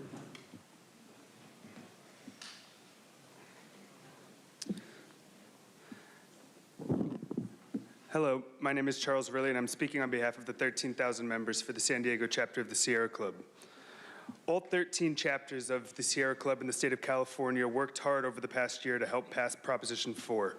We also led an in-district lobbying campaign to ensure that the money is appropriated this year, and as of today, we have heard that the Proposition 4 money will start to be appropriated come this fall. We believe that it is of utmost importance that this money, that the $50 million appropriated for Proposition 4 for the Tijuana River Valley is appropriated this year, and our South Bay voters voted for this proposition with the intention that there will be money coming for the restoration of the Tijuana River Valley. We support Supervisor Aguirre's board letter to ensure that this money is appropriated for cross-border river funding, and the San Diego Chapter Sierra Club would also love to see more of the $10 billion in Proposition 4 money go towards the environmental and public health crisis impacting our residents in the South Bay and the Tijuana River Valley. Thank you very much. Thank you. As the next speaker is coming forward, I'd like to invite 3 additional speakers. Michael Brando, Janet Chin, and Mark. If I've called your name, please come forward. Seems a bit offensive you guys don't have a fund for the illegal aliens who came across the border and had to go and be, exposed to those toxicities. Where is that fund? Because I feel like you really need to be equitable with these people and make sure that you're protecting them, right? So, I mean, doesn't it seem unfair that they had to go through that area to seek asylum? And so there should be some kind of funding for these people, right, Kimberly or Kimsey? I think you prefer that. So I'm just wondering when that's going to come, Jim. Are you going to bring forward some kind of resolution to protect the illegal aliens from this toxicity? That is so unfair for them to have to go through that area. I mean, God forbid people live there, but I mean, just people going through there, we really need to be making sure that they're taken care of. So we'll be waiting for that. Next speaker, please. Thank you, Chair Lawson-Remer and members of the board. My name is Janet Chin, and I am here on behalf of Assemblymember Tasha Berner of California State Assembly District 77. I am here as a surrogate to the Assembly member to speak in support of item 18. Residents have waited long enough to fund a solution. I will reiterate that the impacts of the Tijuana Valley River sewage crisis are severe. No beach in California should be closed to the public, and it's unacceptable for one to have been closed for more than 90% of the time. Families are exposed to toxic pollutants. Local studies confirm elevated health risks. My district depends on dollars from tourism and what tourism brings, and our local businesses report significant losses. Schools and our youth have had to stay indoors due to toxins in the air. Our military readiness and training has been disrupted by closures and access to our waterways. Voters approved Proposition 4. And Thank you. Thank you. I'd like to invite forward 3 additional speakers, Crystal Irving, John Brady, and Marco Briones. Mark, 1 minute. Wow. So I want you to know that I could start a corporation to help. And with the 50 mil, of course, as CEO, I will be getting 49 million as my salary that year. But I am perfectly willing to spend the other $1 million to help and perhaps do an epidemiological study, provided, of course, that at least half of the advisors and consultants are my friends that I get to pick. you know, it's a great situation. It's a win-win. We can make a lot of money. If we don't solve the problem this year, we could keep making money off this for a long time. And the externalities, we don't even need to worry about that. We can slough it off of Medi-Cal and Medicare and keep it in the courts forever. I mean, we've got a great opportunity here. Let's do our best to make a lot of money. Oh, and help, of course. Thank you. Next speaker, please. Hello, Chair Lawson-Remer, Vice Chair Montgomery Stepp, Supervisor Aguirre, and Supervisors. I'm Crystal Irving, President of SEIU Local 221, where we represent park rangers, two of whom you heard from on item 17. And we're in favor of advocating for state funding.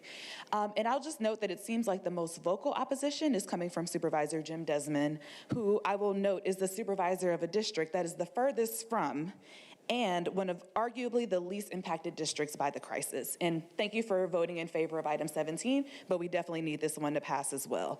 And it's clear that this rhetoric may be beneficial for your campaign, but it cannot fly when it comes to the needs of our communities and our families.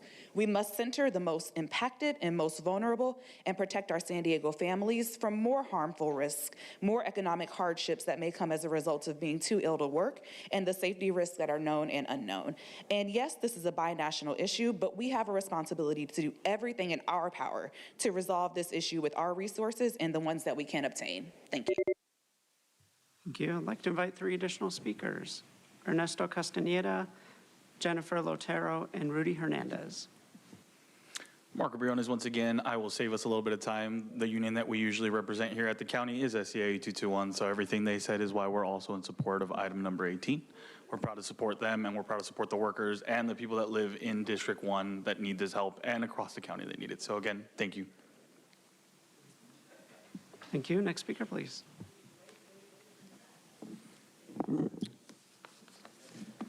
Good afternoon, Chair, members of the board. My name is Ernesto Castañeda, and I'm here on behalf of Assemblymember David Alvarez, representing South San Diego. Assemblymember Alvarez would like to thank Supervisor Aguirre and the board for considering this important resolution urging the legislature to appropriate Prop 4 funds to the Tijuana River. Last year, Assemblymember Alvarez was successful in amending Prop 4 with $50 million specifically for the Tijuana River. And as noted in this letter submitted to the State Senate in 2024, the Tijuana River is amongst the most polluted in the United States, with millions of gallons of untreated sewage and industrial waste flowing daily. This is more than an environmental issue, it's a public health crisis, it's an economic burden, and it's an equity issue. Disadvantaged border communities continue to bear the heaviest impacts of contaminated water, air, and limited recreational access. I am pleased to report that last night, Assemblymember Alvarez was successful in getting $46 million to Prop 4 to address the Tijuana River. The bill is Assembly Bill 105, and we hope you will support that too by urging the State Water Board to allocate these funds to the Tijuana River as soon as possible. Thank you. Thank you. As the next speaker is coming forward, I'll invite the remaining speakers in person, and Sermio Estrada, Flower Alvarez Lopez, and Anthony Ralphs.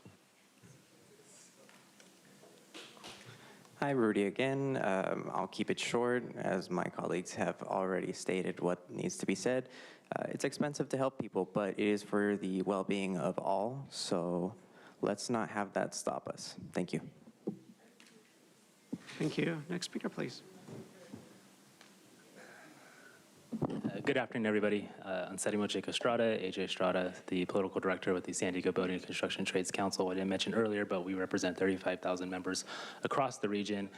Most of those live in the South Bay. Most of those live in District 1. And, you know, personally, I also live in District 1 and resent very much the fact that this is still even something to be fought over.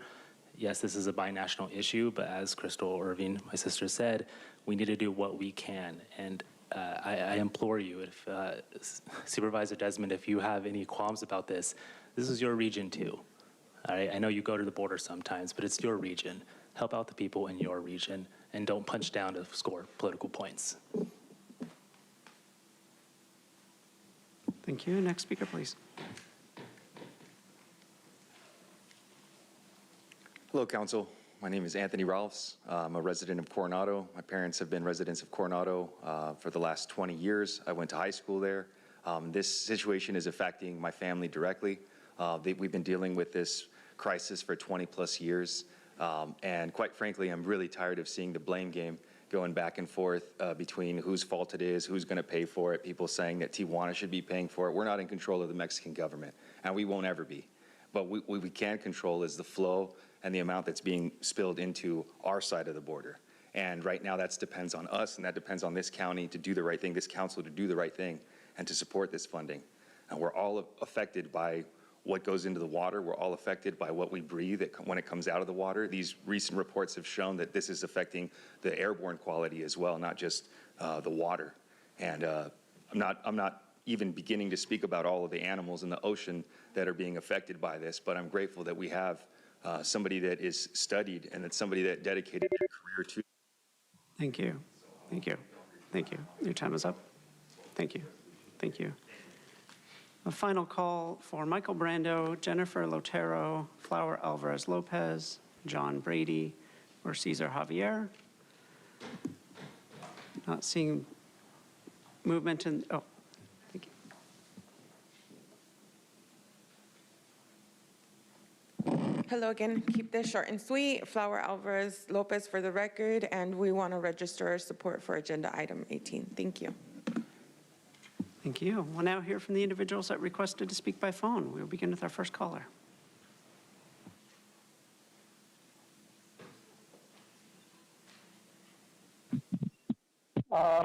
This is the resolution to address the crisis, correct? Yes. Anyway, let me the crisis. This is 1600 Pacific Highway, yes? I'm, I guess, begging feds for more money when they're in a cash crunch, but the state in the same kind of bind couldn't help, couldn't hurt. Just don't expect it very soon. We're asking for too many fingers in the pot, too many people jealous of their own jurisdictions, rather than working together for a common goal. Local efforts, as Kim alluded to, are sure faster, especially because we have a bigger stake in this. And bad idea for Sandag contributing toll revenue, since that would end up reducing what was promised. Thank you. Hear from the next caller.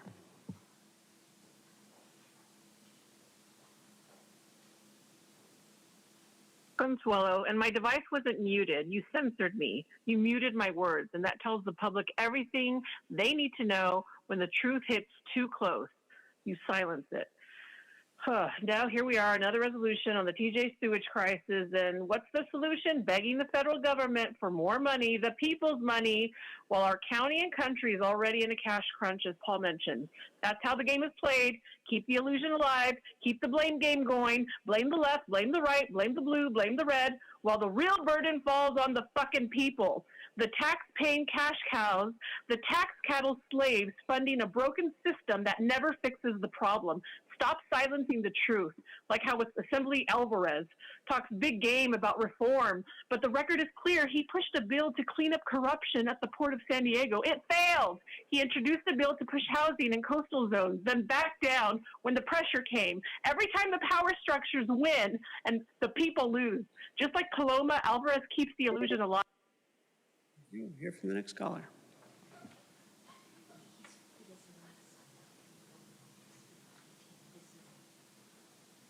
Good afternoon, Supervisors. This is Dr. Ronald Asplin, Conservation Chair for the San Diego Sierra Club. Please approve the resolution to advocate for state funding to address the Tijuana River crisis. The sewage crisis is having devastating effects on the environment and human health. It is critically important to allocate the full $50 million of Proposition 4 funding for projects to address the ongoing environmental and public health crisis. Thank you. Thank you. Hear from the next caller.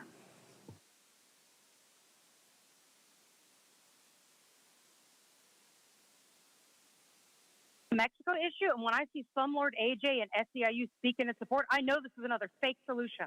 This item is being sold as a sewage response, yet the debt bill will also cover fire prevention and climate resilience with $10 million in bond debt for things the state's already failed at. Why should we give them even more tax dollars? This is Paloma using the sewage crisis as a political tool to cover for the state's mismanagement. The other $50 million for some mystery project in the TRV, what is that? Who would get these millions? Would it be another Paloma Wild Coast NGO scam? What will sending the studies to everyone at the state level who failed to care for the last 5 years actually achieve? Reminder of whose mess this is. Problem fundamentally is that Tijuana has grown and they have no sewage system. So it just goes into the streets, into the gutter, into the canyon. Until they have a working sewage system, we're going to continue having an ongoing battle on this issue. Problem fundamentally is Tijuana. Let them go into debt to fix their problem, not us. Thank you. Hear from the next caller.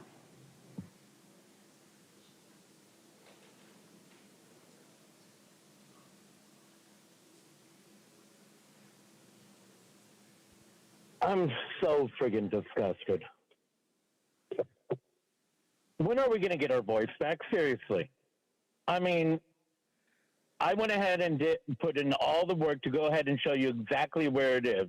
Matter of fact, other people are using that to go ahead and identify fraud, and eventually it's going to come out. My question is, why isn't Fox News covering the stories properly? Why don't they go ahead and cover the fact that when you guys threw me in jail, which Luke has a video with Audra when they interviewed me, when you guys went to throw me in jail for texting Nora because of a stupid restraining order that Tara worked together with Newsom's newly appointed judge, right? 100 days. 100 days, I was convicted on that. And those calls weren't going to the registrar of voters. Those 50,000 calls were going to each and every one of you guys. You guys put that onto that so that you could go ahead and apply it to your, but you found out it didn't work, huh? You found out. For the record, that speaker is Gambler Hermes. We'll hear from the next caller.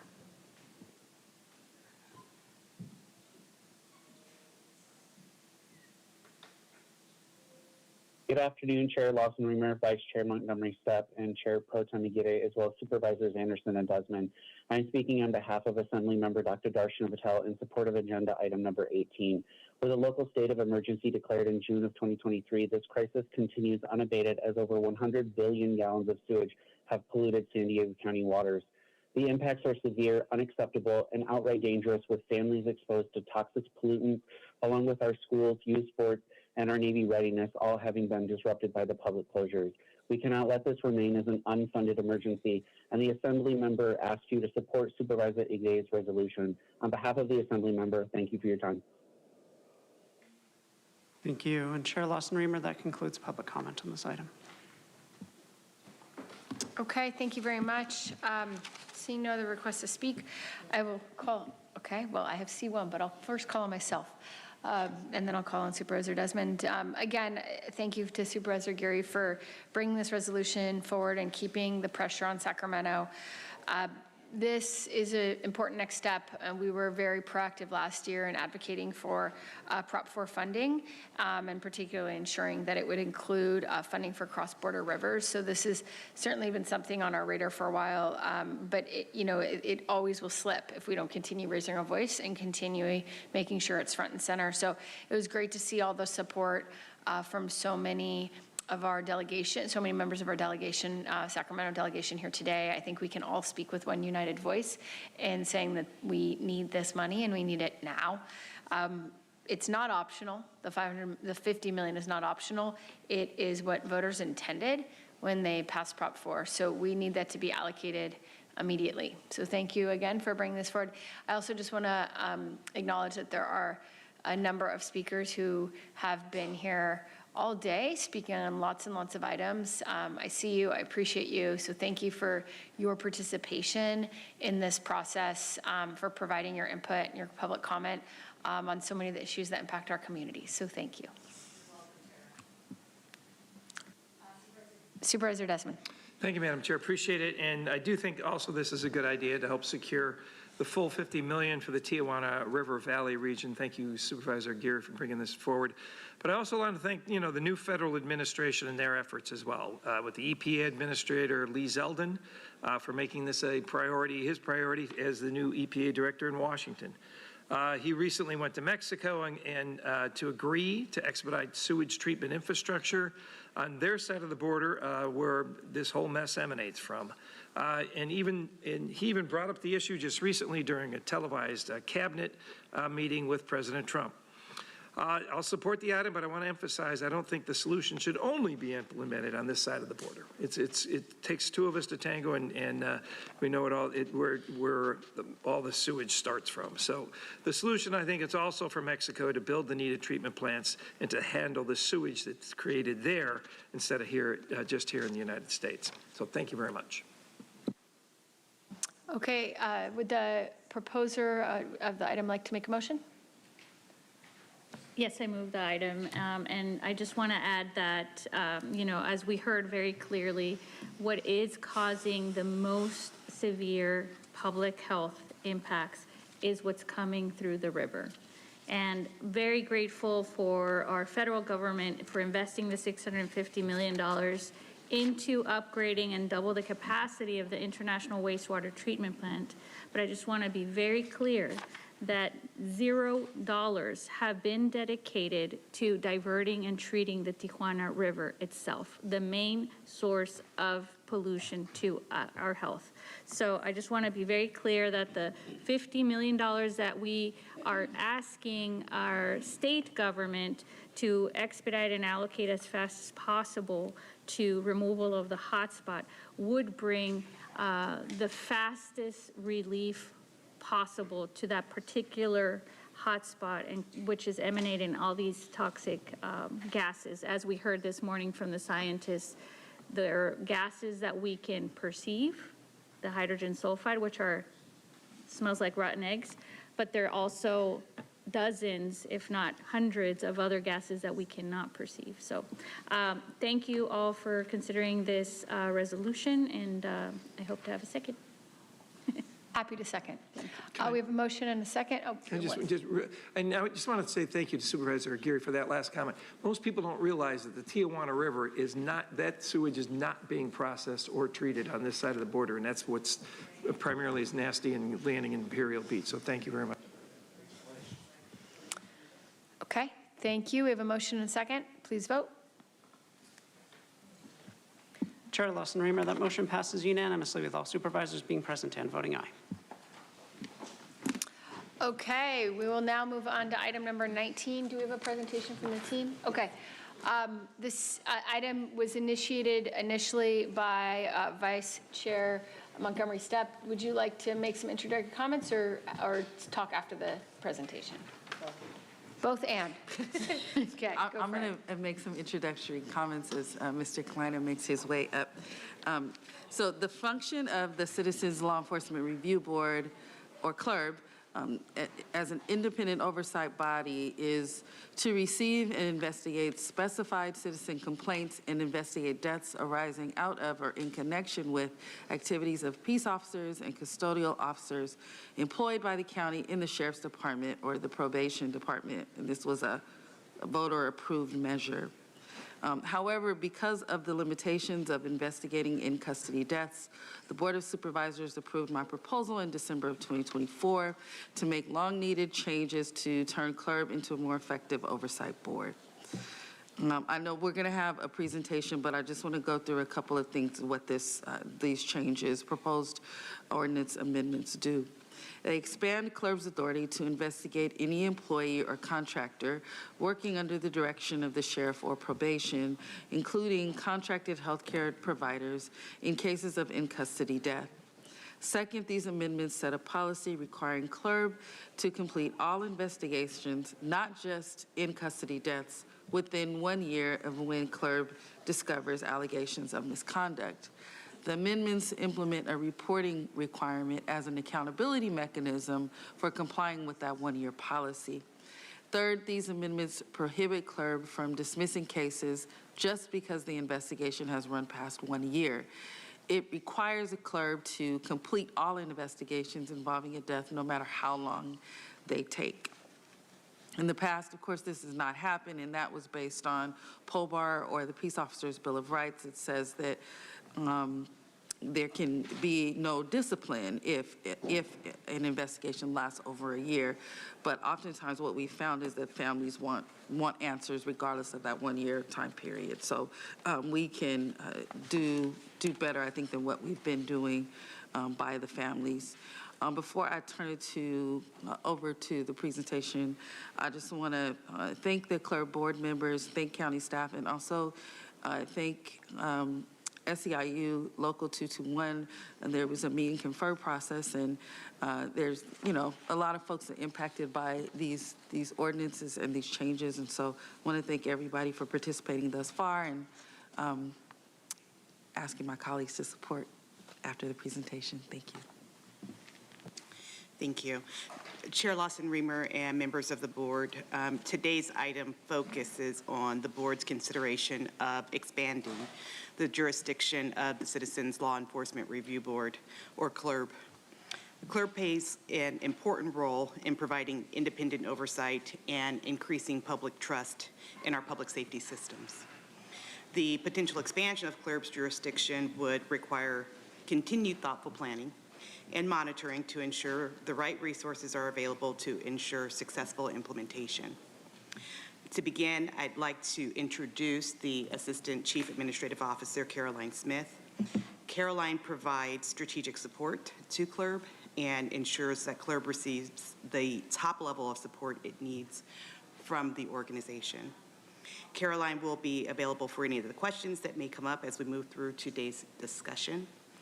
Following Caroline's overview, we will hear from Brett Kalina, the Executive Officer of the Citizens Law Enforcement Review Board. Brett will provide you with additional details about the actions already taken by the CLERB Board, as well as the resources that will be necessary for CLERB to carry out the proposed expansion effectively. With that, I'll turn it over to Caroline. Thank you, Ebony. By way of background, the Citizens Law Enforcement Review Board was established by voters in 1990 as an independent civilian oversight body. Its role is to receive, review, and investigate complaints against peace officers and custodial officers in the Sheriff's Office and Probation Department. CLERB also investigates all deaths that occur in custody. The board is advisory in nature and makes findings and policy recommendations, but employee matters and policy determinations remain the responsibility of the sheriff and probation. CLERB is not a regulatory body.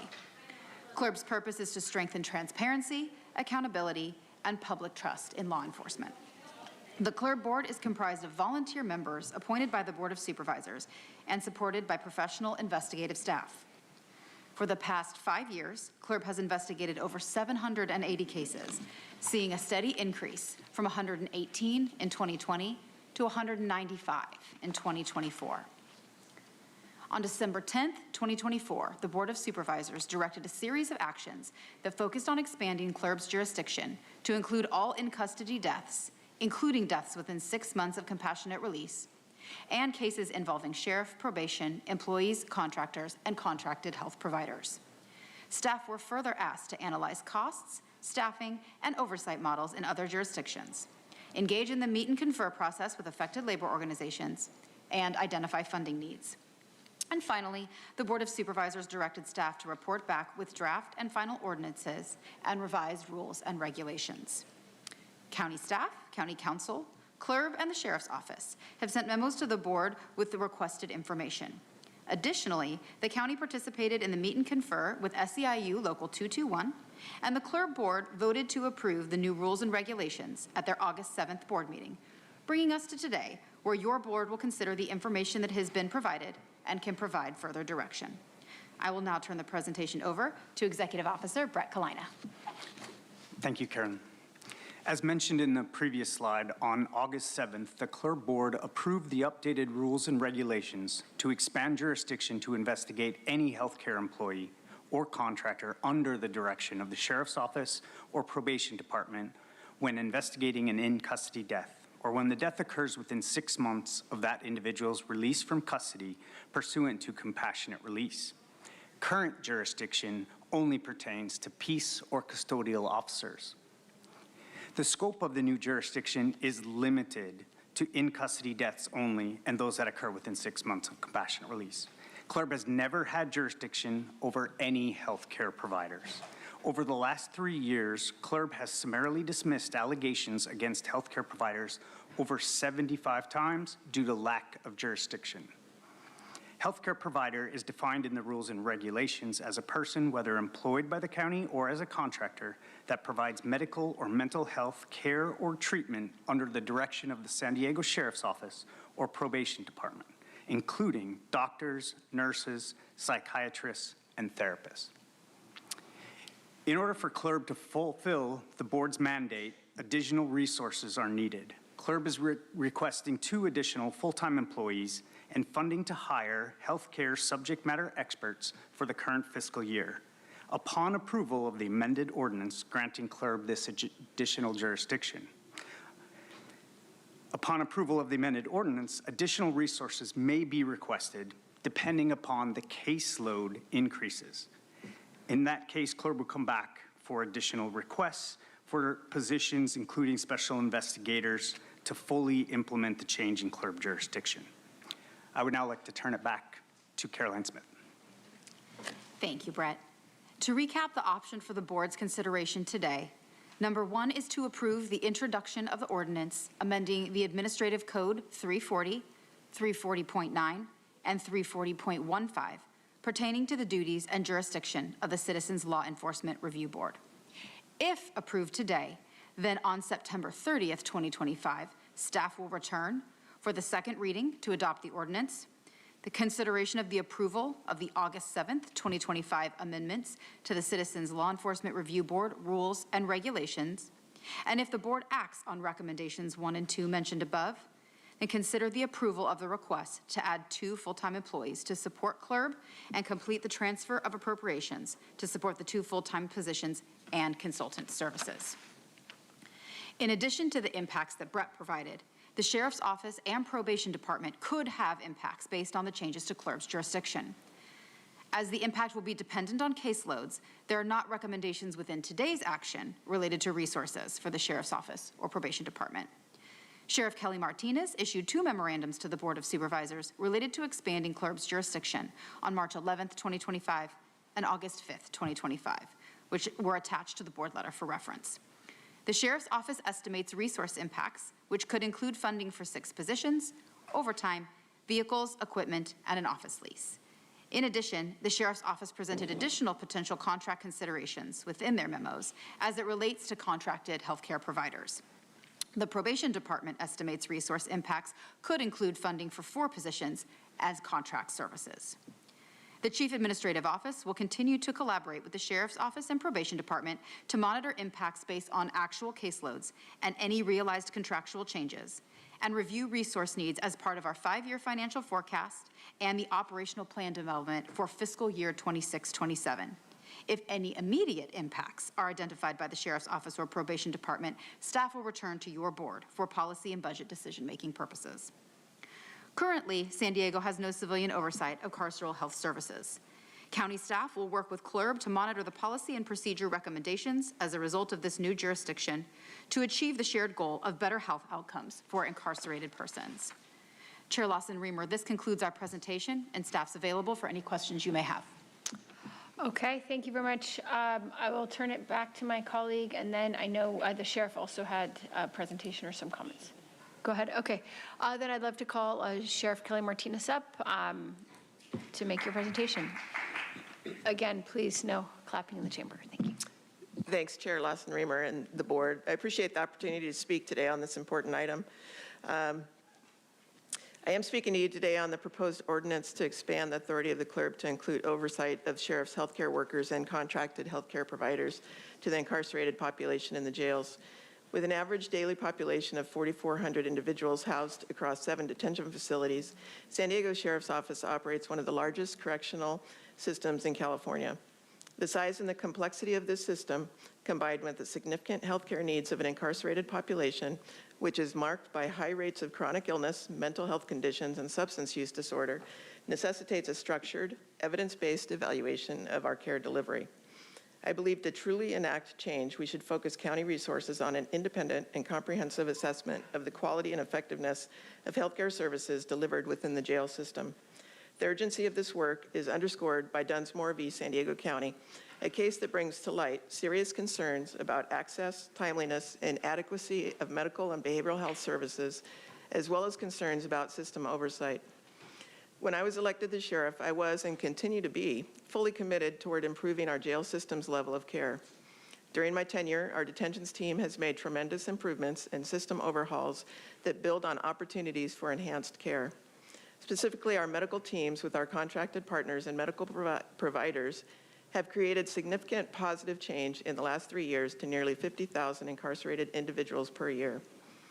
I'm going to take this opportunity to commend that staff, the highly trained correctional nurses, mental health clinicians, the contracted professionals that include emergency level doctors, psychiatrists, OBGYNs, dentists, x-ray technicians, all the clinics and hospitals in the community, and over 50 partnering service providers who work with ethics, integrity, and compassion in the complicated and difficult environment of the jail. Any risk to the work that has already been done is unnecessary. This ordinance is unprecedented and has not been done anywhere in the country. What this means is there is no risk model for medical providers or for their insurance companies. An $80 million annual contract on various medical care services is something I'm striving to protect and not disrupt at the cost of those I am constitutionally and morally beholden to care for. I've said this before, but the jail system is not a hospital. However, we are the largest mental health care provider in the county. That responsibility lies heavy on me, and it is for all these reasons that I have been committed to elevating my concerns to your board since December. I believe that rather than focus on review, we must continue our focus on how we can prevent. Today, I continue my position of seeking an alternative approach by proposing a rigorous assessment conducted by an interdisciplinary team, including clinical, administrative, as well as policy governance expertise that will assess 3 core domains: clinical quality and health outcomes, operations and care delivery processes, and the governance, oversight, and accountability piece. The Sheriff's Office has already made substantial progress in achieving national benchmarks such as those from the National Commission on Correctional Healthcare, or NCCHC. I want to make it clear that I understand the public interest in knowing everything that happens surrounding a jail death. Collectively, we are all trying to achieve the same goal of making San Diego's jails the safest in the country and stopping all preventable deaths from occurring. I hope this board and the community understands my deep commitment to change and improving our systems. This commitment is shared by my team and everyone who is working in this field, and is evidenced by the significant changes and improvements that we have already made and that are in motion. I would ask that in addition to approving an ordinance to expand the CLERB's authority and oversight when a death occurs, that you provide me and my team with real support and a tool that will help us make improvements that will prevent deaths from occurring in the first place. We don't just want a review, as I said before, we want prevention. It's my belief that by undertaking this independent evaluation, San Diego County can gain objective insight into the current state of healthcare in its jails, reduce legal and financial risk, and most importantly, ensure safe, humane, and equitable care for thousands of justice-involved individuals each day. I ask you today to consider my proposal of funding and contracting an independent body to review our current healthcare system, identify strengths and opportunities for improvements, with the goal of providing recommendations for implementation. I hope the board and our communities recognize the progress and dedication we have made, and rather than building systems that risk these advancements, you consider how to better fund and support the work that is advancing our progress and level of care. Thank you so much for your consideration today. Okay, thank you very much, Sheriff Martinez. Supervisor Montgomery Stepp. I'll save the rest of my comments till after public comment. Okay, great. Please go ahead and call the public comments. Thank you, Chair Lawson-Remer. We have 27 requests to speak on this item, 15 in person and 12 requesting to speak by phone. Also note that we received 35 e-comments, 33 of those were in support. For any individuals that requested to speak on item 19 by phone, please dial into the conference line using the instructions that were provided to you.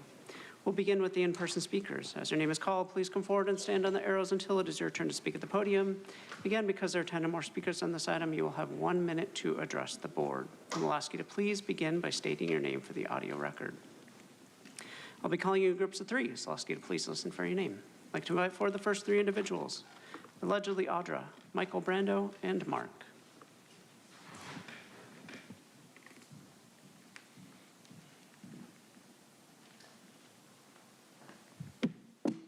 What is the point of CLERB? Because, Kelly, you exonerated the man that assaulted me here in this building. Yes, you did. And you won't even talk to me about it. And then we have all of these people that are dying, and this board is only here to give suggestions. In fact, when Kelly has been presented with people to have her deputies be checked upon entry to make sure that they're not bringing drugs in, you said no. So what does this really do? Why are we going to spend almost $500,000 to have people give suggestions? I mean, you can give me that money because I give you guys suggestions all the time that you should stop doing what you're doing. But you guys allow people to be beat up here, and because I'm not injured enough, right? I'm not dead, that it doesn't really matter. So like, what's the point of any of this? And Monica, you told me to be careful. Should I watch out because another deputy might beat me up because Gonzalez is still here intimidating me every time I come into this building? Fucking shit. As the next speaker is coming forward, I'll invite 3 additional speakers: Ilka Weston, Paloma Cerna, and Yusef Miller.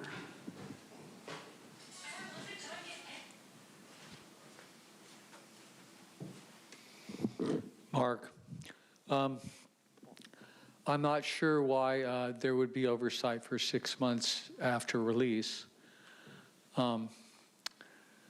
And I wish someone would explain that to me. That'd be great. I also wonder, I see the amounts involved here, and it's talking about $200,000 for supplies. And I don't remember the exact amount. I think it's $217,000 for the 2 additional employees to oversee it. I wonder how much the CEO is getting. They usually get an awful lot.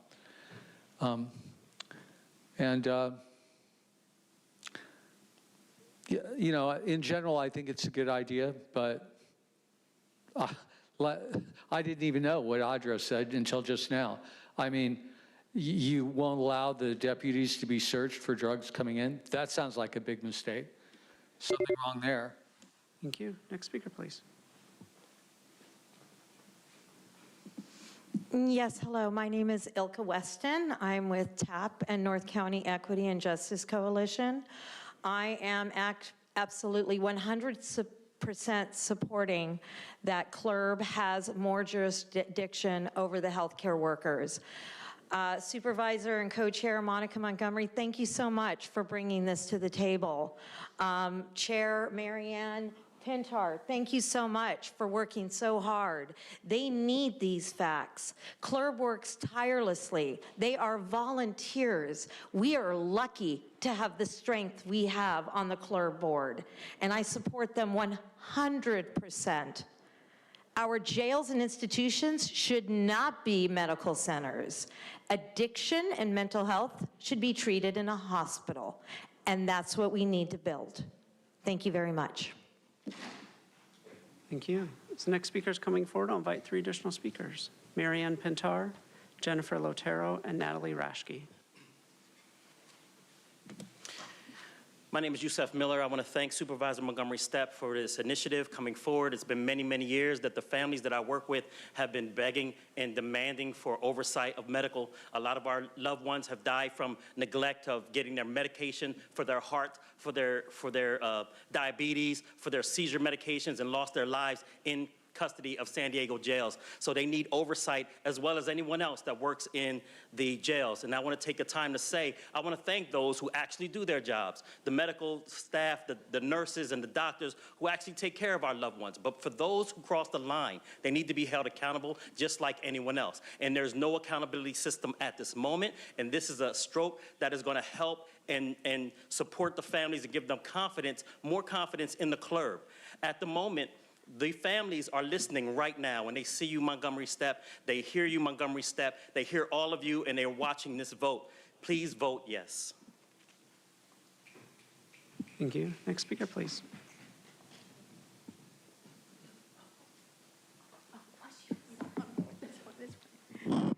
My name is Paloma Serna. I'm the mother of Elisa Serna, who died in custody November 11, 2019 by medical neglect. I'm with Saving Lives in Custody California and North County Equity and Justice Coalition.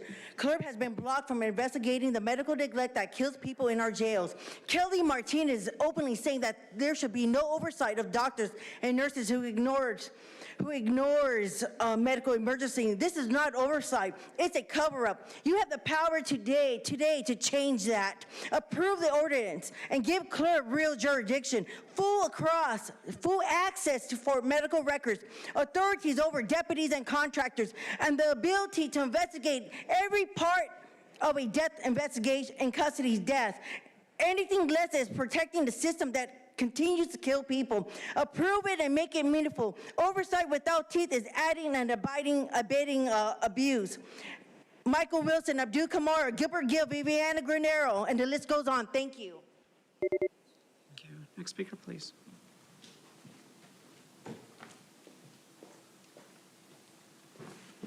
Good afternoon. My name is Marianne Pintar, and I'm the chair of the Citizens Law Enforcement Review Board. I want to start out by saying we do not dispute that the sheriff has made some dramatic improvements, so we appreciate that very much. The families of the people who have died while in sheriff's custody come to every one of our CLERB meetings and plead with us to look at how health care provided in county detention facilities may have played a role in the deaths of their loved ones. They seek answers to the unknown. What led to their loved ones passing? Was everything possible done to save them? Our hope is that if we get this additional jurisdiction, we will be able to contract out to specialized medical experts to help us determine if something could have and should have been done differently. This could lead to the prevention that the sheriff mentioned previously. CLERB wants to work with the sheriff to curb deaths in county detention facilities. It's our goal to help save lives. I want to thank the members of SEIU for working with us and Supervisor Montgomery. Thank you. I'd like to invite forward 3 additional speakers: Flower Alvarez Lopez, Keyshawn, and Rick Weaver. I'll invite additional speakers: Melissa Hernandez, Anthony Ralphs, and Reggie Washington. If I've called your name, please come forward. And you're welcome to come forward in any order. Hello, my name is Ricky Weaver, Pillars of the Community. I want you guys to know, personally, in experience, formerly incarcerated, they done kicked my ass sideways, and then the nurse wouldn't touch me, all right? What she said about it's not a hospital, you're right. When you open that door and accept that body inside that jail, it becomes what you need it to be. Hospital, whatever. He could do something wrong, he could be a good deputy. If he fuck it up, he gonna go along with it. He have to. Nobody should be going in these damn jails dying. I've been in prison, jails, everything, all throughout San Diego. I done got my life together. I'm not going back in there no more because I know what's waiting on me. I know the game, okay? The thing is, you guys got to get somebody else in there to really see what's going on and not afraid to report it. Because this stuff is real. You're losing lives in there. Thank you. Thank you. Next speaker, please.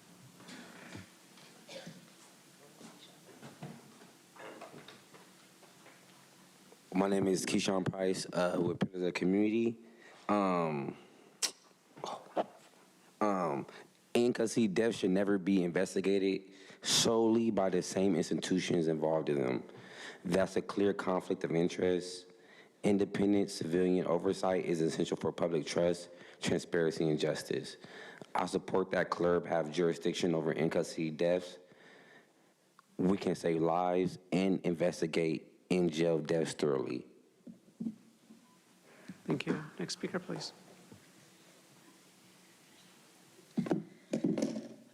Hello, members of the board. Thank you for taking us today, hearing us out. My name is Melissa Hernandez. I am a Southeast Community Advocate and member, District 491. I mean, you name it, I'm there. I was gonna read something off the script, but I gotta talk from the heart or I wouldn't be who I am. And first and foremost, I wanna say to the young lady who spoke earlier, You claim that you're being hurt and you're getting beat up and all this stuff, but let me tell you and your people something. Your words are just as harsh and harmful as a physical abuse. And I'm not gonna remind everyone to stop coming at strong people who are actually on the front line of the community with us, like Monica Montgomery. So I say this to say, we are not here to finger point. The purpose and the cause of this is that there are people in jails dying of neglect, health neglect. There are people in jail dying that are not getting, their families are not getting the right response or the right. Thank you. Thank you. Next speaker, please.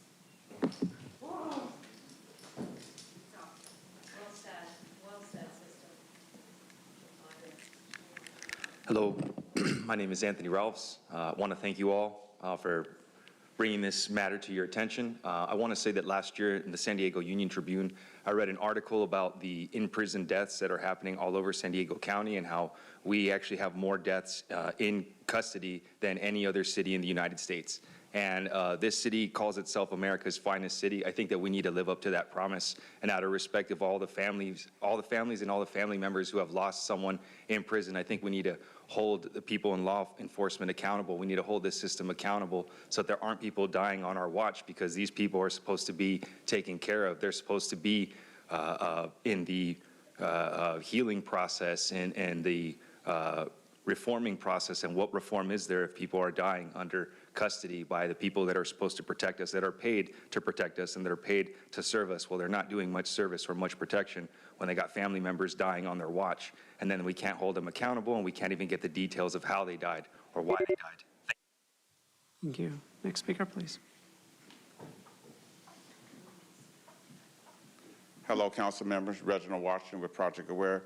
I got a unique situation right here, understanding that, you know, what's happening, deaths are happening. What I'm hoping is that you utilize us, the individuals with lived experience, those individuals who are credible messengers, to come inside and be a support and be able to work with our own people.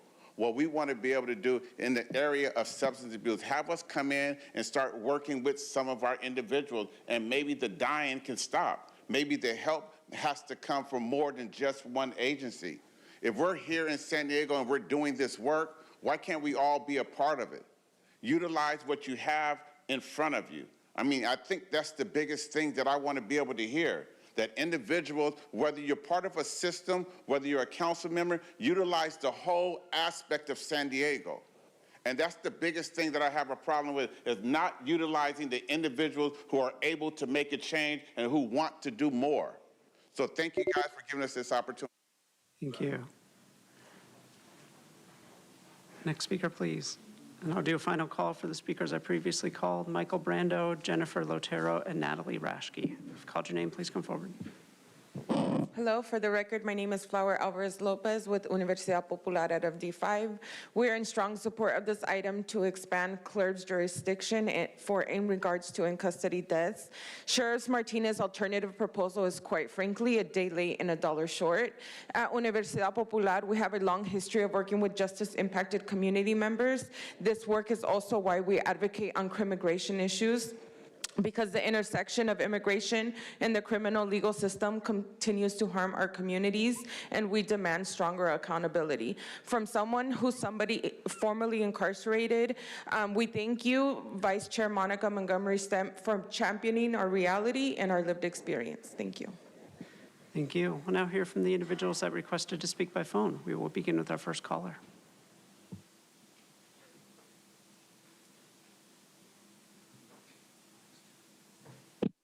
All of those, after CLERB totally messed up Audrey's case when she was brutalized by the deputies, and for all of the jail deaths, it is good that CLERB wants to change its rules. There should be some kind of statute of limitations, however, in section 340.9. Maybe 5 years for death or serious injury and 1 year for just misconduct. Otherwise, CLERB may be investigating cases all the way back to 1990, when hearing Audrey's case, and I was there in person, in the jail deaths, CLERB claimed not to be authorized to interview deputies who were no longer with the department. Under Section 340, I suggest that you include that CLERB shall have the authority to investigate any. Hear from the next caller.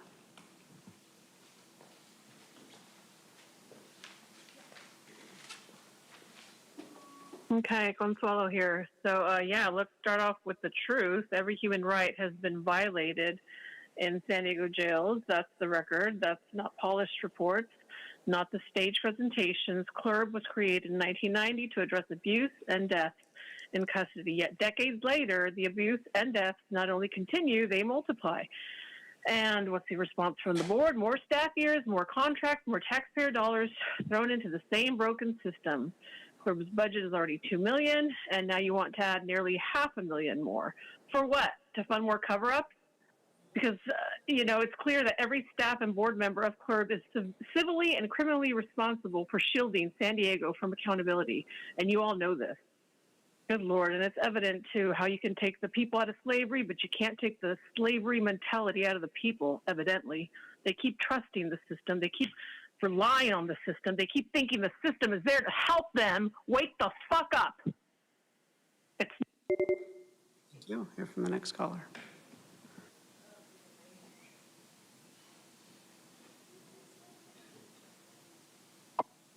Good afternoon, Chair and Supervisors. My name is Becky Rapp, and as you consider this ordinance, I want to echo Sheriff Martinez's concerns about the challenges expanded oversight may create. Oversight has value, but if we truly want to prevent in-custody death, the focus must be on prevention and quality of care. That means adequately funding mental health treatment, substance use prevention, and ensuring a higher level of care inside our facilities. We know that high-potency marijuana use is strongly linked to mental health crisis, suicidal ideation, and violent behavior. These risks spill into our detention system, creating preventable tragedies. Addressing them upstream through prevention, treatment, and strong standards of care is how we save lives. I urge the board to invest as much energy and resources into prevention and care as it does into oversight, because that is the... Hear from the next caller.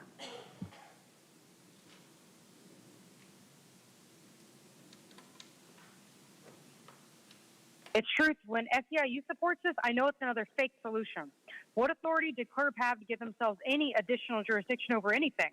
What authority does CLERB have to investigate someone who died 6 months out of custody? If CLERB investigated healthcare providers, would it even be permissible to hear non-professional opinions in court? Would a jury take their investigation seriously? We already have grand juries, right? CLERB can't stop lawsuits against the county, right? For $1.2 million, it might be wiser to pay for more deputies with proper training. I agree with Kelly about an independent investigation right up until she lied, saying things have gotten better in the jails when the sheriffs were found to delete jail death video.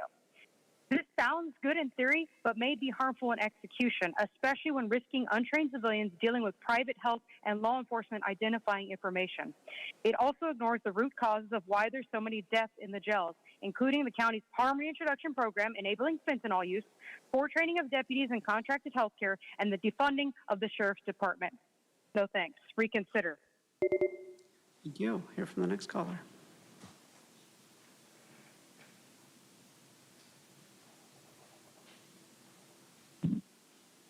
You know, it is all full of shit. I mean, you flat out lied to me. I mean, right before you went to go get the restraining order, you went ahead and stalled me out. When I went to go run against Monica, you guys sent cops to my door, right? That was the first cease and desist order because I was calling you guys up asking you to do an investigation on the registration cards. But you didn't want to go ahead and do that. But right before you gave me that restraining order, Tara, and I was warned by your secretary if I would have did anything, bad shit was going to happen to me, right? So you promised me you were going to look into the registration cards. I waited the 10 days. After the 10 days, I went ahead and gave you a call. At that point, I got that restraining order. That point, I was no longer ever allowed in there. So I'm curious, how did you, because you claim that you do such a great job investigating, how did that investigation go? Did you do the investigation? Did you find out I was correct? Are you hiding that information? You are violating so many election laws. Record that speaker was Gambler Hermes. We'll hear from the next caller.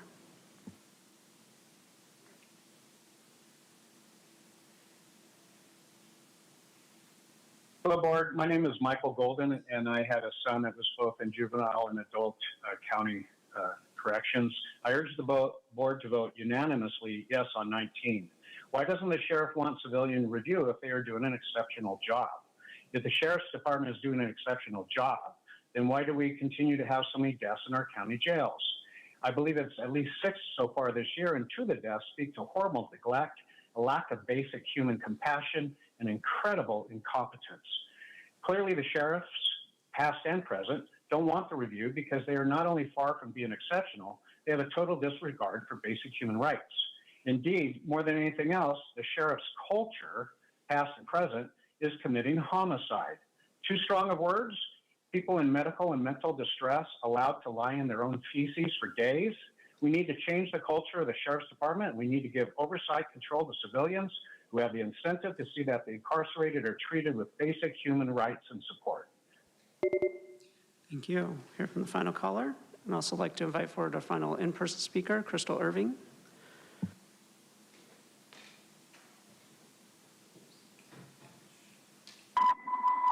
Hi, yes. My name is Layla Aziz. I'm calling from Pillars of the Community. I'm in strong support of what Monica Montgomery Stepp has brought before us. I'm thinking about James Pittman, one of our inside organizers who medical said he could not sleep on the top bunk. They put him in the cell with another disabled man who could physically not even get to the top bunk.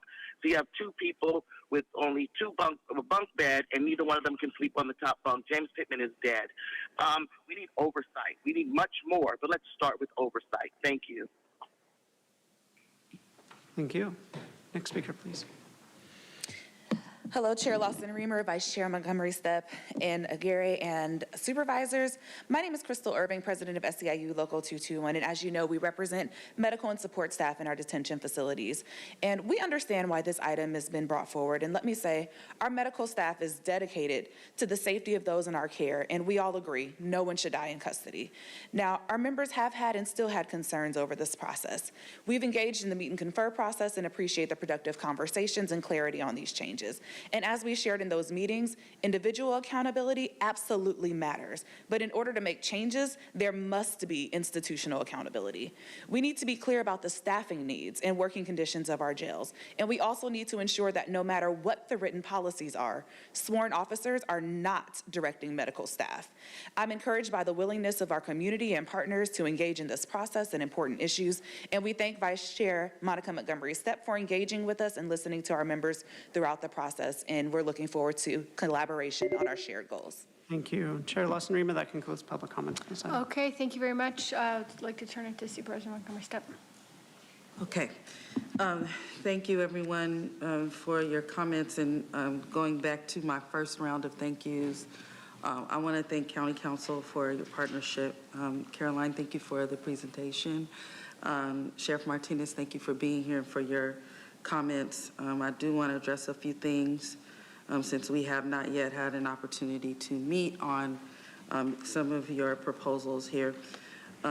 You have made your concerns very clear that giving CLERB oversight authority over medical staff and contracted providers could create a chilling effect in the jail healthcare system. Luckily, in speaking to one of the largest healthcare providers within these jail systems, that does not have to be the case, according to what we have been told. I think the proposal around a third-party administrator that you talked about that would act as a neutral party between the sheriff's office and the custodial healthcare provider. You did point to LA for an example. That model doesn't exist in LA, and not only that, their Office of an Inspector General actually does have the ability to investigate medical staff. And so I do want to say that I'm not opposed to exploring what that type of model would look like, but that does not forego the accountability that is attached to these amendments here. Again, this was a voter-approved measure over 30 years ago, and I think that we have the responsibility to provide the public and specifically the families with as much information as possible. And so that is why I've been so adamant about bringing these amendments forward. We have had since December of 2024 and have not yet had a discussion about some of your ideas, so I do look forward to that. But I do think that this, although the system, they could potentially work together, I think this is separate and apart from any type of other third-party administrator or any ideas we have around that. Also, I wanted to point out, you're absolutely right, I do want to point out that the amount of in-custody deaths has gone down over the past couple of years, but we have had 2 deaths very recently, as a matter of fact, and they're in 2023, there were 13, 2024, 9, and so far in 2025, there have been 8. And it's not just the number, it's the stories that we hear, some folks who are representing families that are here today, and why I think it's important to move forward with this. The amendments also require the CLERB to consider as part of an investigation of a healthcare provider whether the healthcare worker's function was adequately staffed at the time the incident under investigation took place. I don't want individual healthcare workers to be held responsible for staffing shortages. When someone dies in custody, that person's family deserves to know what happened and what went wrong.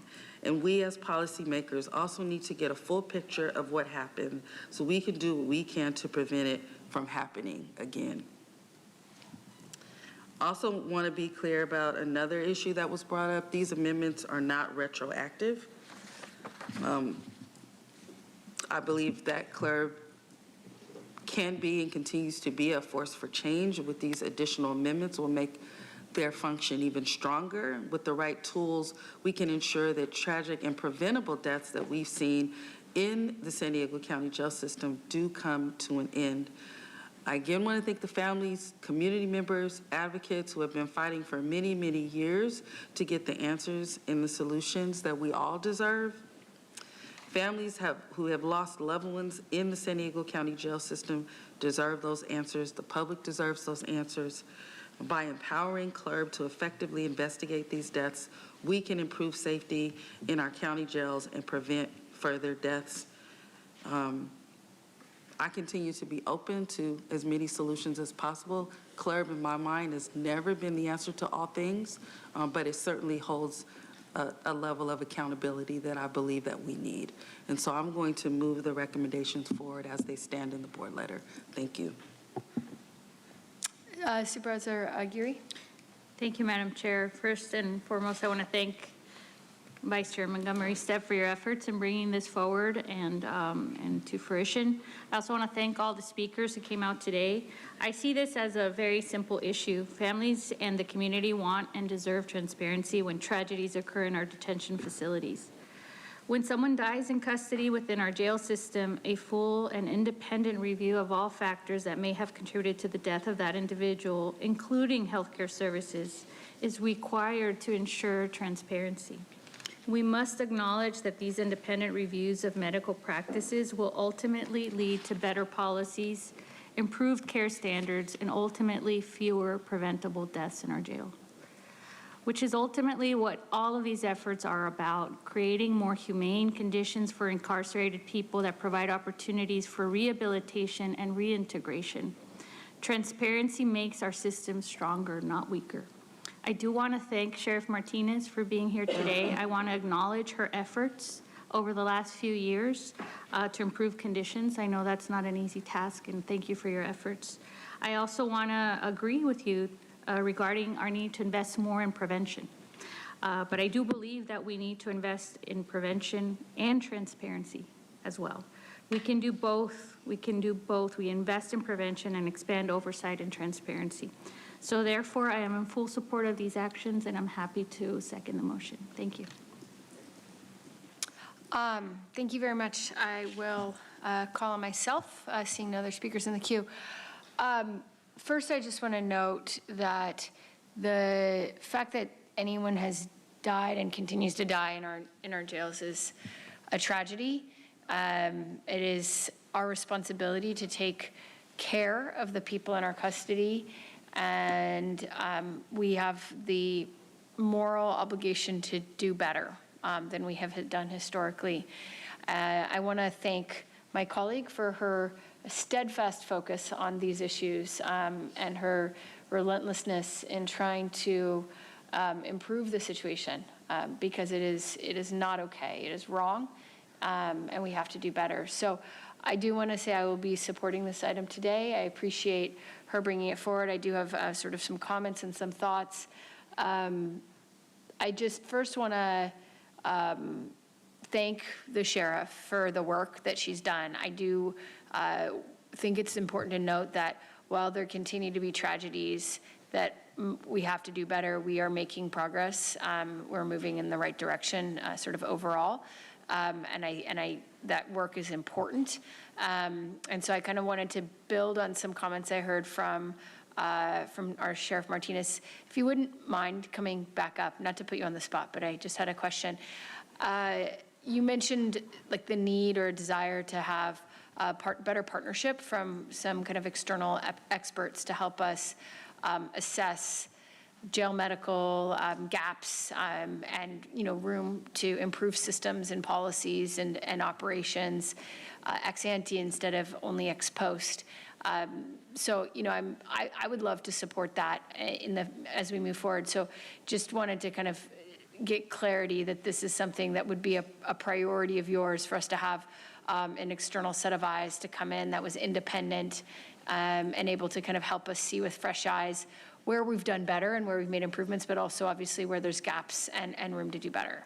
Yeah, absolutely. I think the independent piece is really important because what I'm hearing today is everyone wants to know more about what's going on in the jail. So we are planning to move forward with this model regardless, but it would be under the control of the sheriff. So I think if we have some support from this board in paying for that opportunity and contracting for that service and in finding a way that works for everyone so that the community better understands that we are trying to be more transparent with the improvements we're making, I'm supportive of that.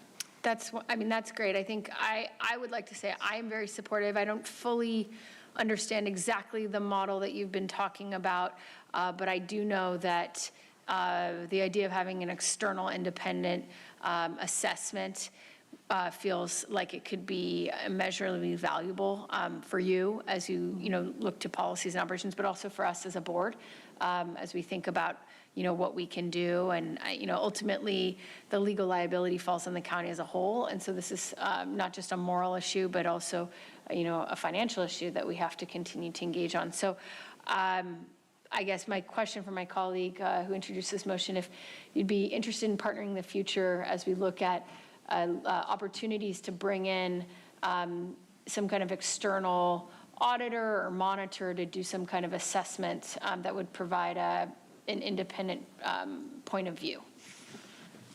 Certainly, and I've expressed that with regard to some of the other models, but I just want to be clear that today's action, I think, is separate and apart from those things, although they have the tendency to work together. I also would say if we're looking at any kind of funding questions, and I certainly would want this board to have input in some of the process. Okay, thank you.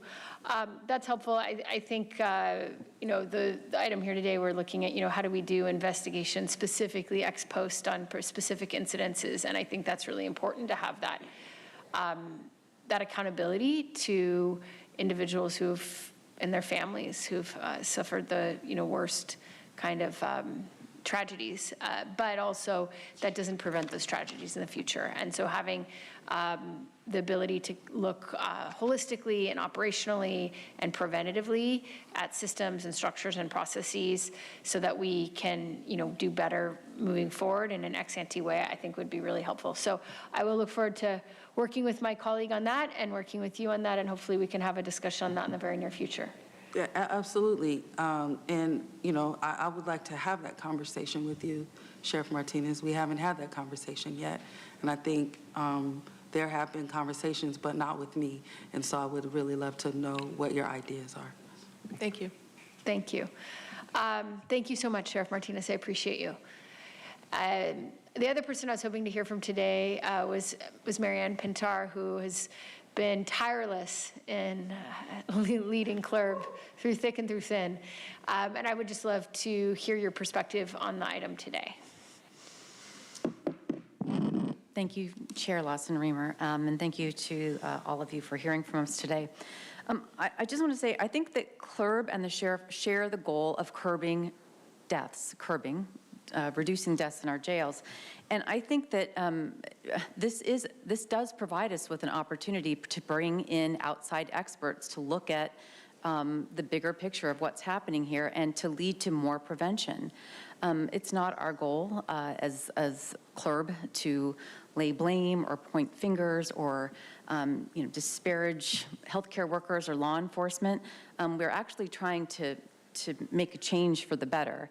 And I was actually encouraged when I saw the sheriff's comments about seeking like a third-party assessment or analysis. I think that's also a good idea. The model that was referenced was under an independent investigator. The federal government works with an Office of Inspector Generals all the time. So as long as it has an independent mechanism that it could be reported out independently. I don't think it works to have it within the department. That's already happening. We have internal reviews already, so I think an outside independent analysis would be the most beneficial.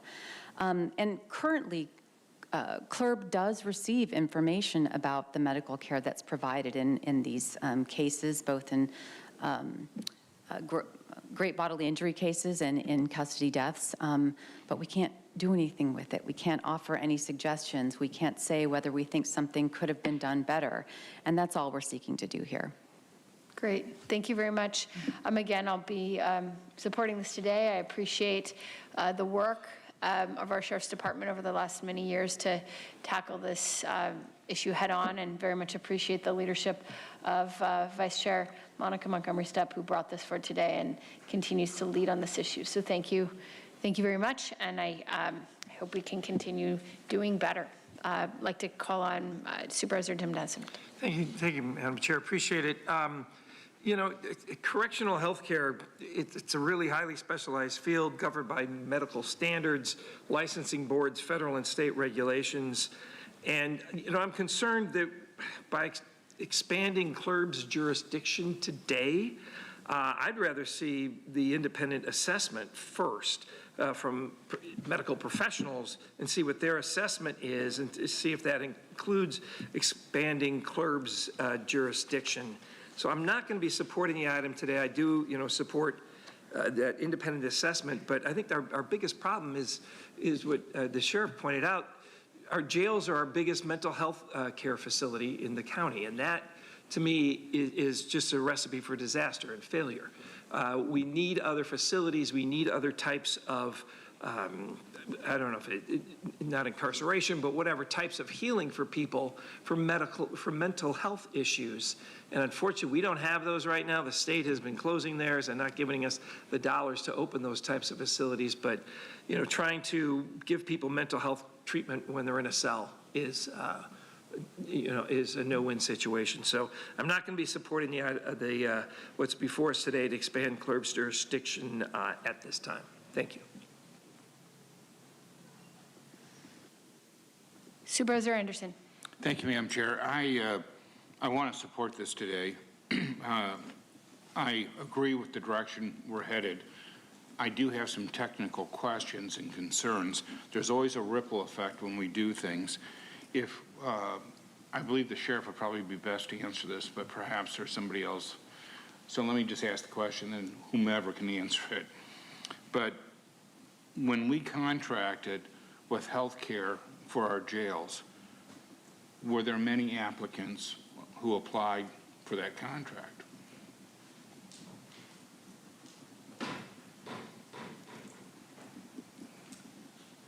Thank you, Supervisor. There's only 2 or 3 contractors for the overarching system. I think we had 3 go through the contracting process for our main healthcare. We landed with NavCare. We currently also have CHP who are taking over some of our doctor contracts.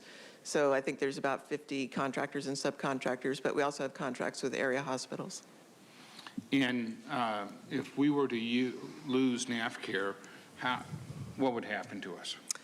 We would have significant failure of our healthcare system. Thank you. One of the concerns I have is, you know, everyone talked about all the boards and commissions at the state. So I ran a bill when I first got elected to eliminate those boards and commissions. Turns out taxpayers don't pay for any of them. I mean, I think the number was like 3. Turns out the dentists pay for the dental board. The accountants pay for the accounting board. The docs pay for the California Medical Association. They all paid because they wanted somebody in their profession evaluating them. They didn't want a state employee who never went to medical school, who never became a CPA, evaluating them on their professional skills and how it's done. When I look at this, we have, I think we're looking for an audit and a controller to give a review. I'd really be more comfortable if we had medical people reviewing medical people and medical techniques as opposed to lay people. Is it possible to move in that direction with an amendment that would allow us to do that? Because I think the way it's set up now, we don't have that. And my fear is while we're searching for the best, we lose NavCare, and now we're in free fall. And I don't want to be in free fall. What would you think about that? Yes, and if I don't do a good job, I'll turn it over to Ebony. Clarifying. Number one, that what you're talking about with the auditor is not a part of the motion today. This is strictly for the amendments that came through, that we began that process in December 2024 when I brought the board letter forward. I apologize. I wasn't here for that vote. I was absent. Oh, but okay. Go ahead. But that's how the process started, bottom line. And so where we are now is after the county staff is gone and with the direction of that board letter, we are now passing, hopefully, the amendments to the ordinance, right, that expands the jurisdiction of CLERB. There are a number of different things it does, but basically that is the overall idea. What you're speaking about, I think, is what's connected to what the chair was speaking about and what the sheriff is speaking about. That is not a part of what this letter does today. I am not opposed to having that conversation, but in my mind, this is a separate conversation. And so that's number one, what I want to say. Number two is my office has done our due diligence. Now, we haven't dug too deep into the NavCare situation, but we have spoken to at least one representative from NavCare, and the message is not the same, right, as what the sheriff has said, right? Now, if we go forward in the future and that changes, then, you know, then I'm open to re-looking at this. But the message has not been the same. Number three, I think the one good thing about this conversation is that it has sparked other ideas. Because these ideas were not on the table before these additional measures of accountability were brought forward in a discussion. Never. They were not brought forward. So I'm willing to look at those, but I think we need to have a larger conversation, even based on what you just said about, you know, who should be doing an independent assessment and, you know, those things. I think that is a larger conversation. Happy to work with whoever to bring something like that forward so we can have a conversation. But what we're talking about now, what we're saying is that essentially healthcare workers would be okay with an end result of someone, even if it is in their profession, monitoring them on a very regular basis, as opposed to being able to investigate an in-custody death and a worker's part in that. Those are two separate things, and I just don't, we haven't even talked to the healthcare workers about how they would feel about having that type of oversight and monitoring in everyday operations. We're making a lot of assumptions here, and I'm a little concerned with that. That's why I would like to have a larger conversation. By the way, Supervisor, thank you very much for that explanation. I guess I didn't frame it well enough. So when I go through it, I'm thinking we're giving CLERB the authority to make evaluations that they didn't go to medical school to make. So am I incorrect in that? I will have our executive director answer. Through the chair, Supervisor Anderson, we have asked and requested with part of this process to have funds to hire subject matter experts in the particular areas in which we see the issues in the case. So in some instances, it may be a doctor, some instances it may be a nurse. So we have set aside and asked for separate money to contract those experts out so that we as investigators are not doing their job.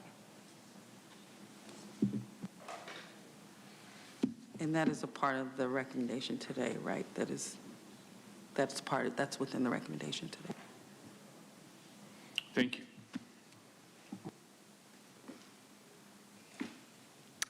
Okay. You okay? Okay. We have a motion on the floor in a second. Please vote.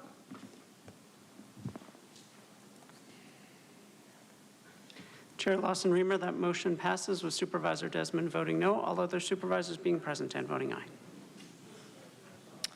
Okay, thank you all very much. And thank you for our county team for all of your work on that item.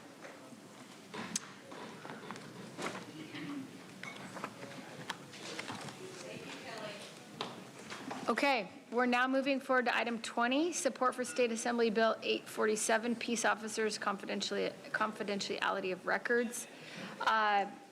Vice Chair Montgomery Stepp, do you want to introduce or start with public comments? Just real quick, I will go ahead and introduce, and I believe there, Assembly Member Dr. Lachey Sharp Collins, Chief of Staff may be on the line. I'm wanting him to conclude. Michael Lucien, he may be on the line after my comments. So state law currently explicitly allows grand juries, district attorneys, and the Attorney General's office to access confidential officer personnel files when investigating the conduct of sworn peace officers or an agency that employs those officers. Much like these entities, civilian oversight commissions are charged with reviewing complaints from residents regarding alleged officer misconduct. However, civilian oversight commissions are not explicitly listed and so are often unable to access those confidential officer personnel files during an investigation. Per Assembly Bill 847, introduced by Assemblymember Lachey Sharp Collins,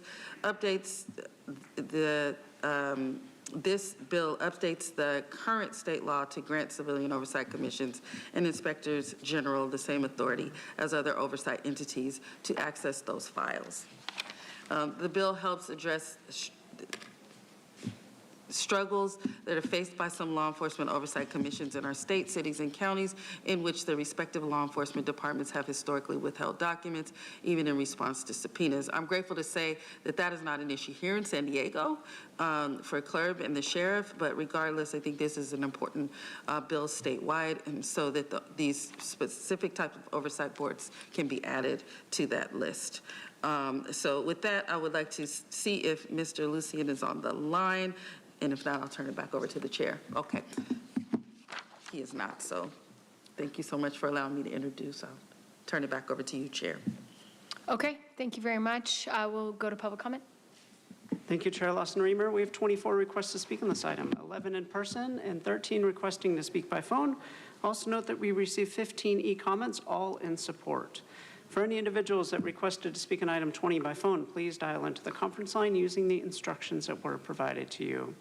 We'll begin with the in-person speakers. As your name is called, please come forward and stand on the arrows until it is your turn to speak at the podium. Because there are 10 or more speakers on this item, you'll have 1 minute to address the board. And I would ask you to please begin by stating your name for the audio record. I'd like to invite forward the first 3 individuals, allegedly Audra, Michael Brando, and Mark.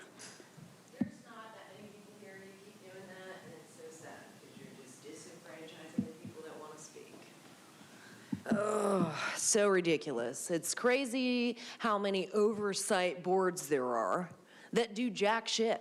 They're sitting here like, we're going to give suggestions to, bring about policy change and all of these things, but nobody has any authority to do anything, so it's a bunch of smoke and mirrors pretending to hold people accountable.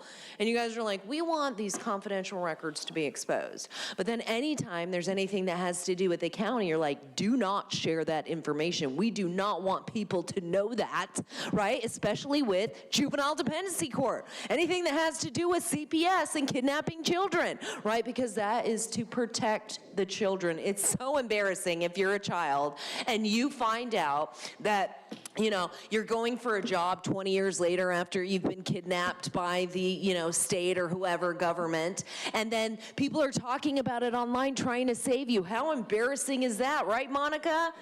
Definitely embarrassing when it's going to show your corruption. But yeah. Thank you. Thank you. Thank you.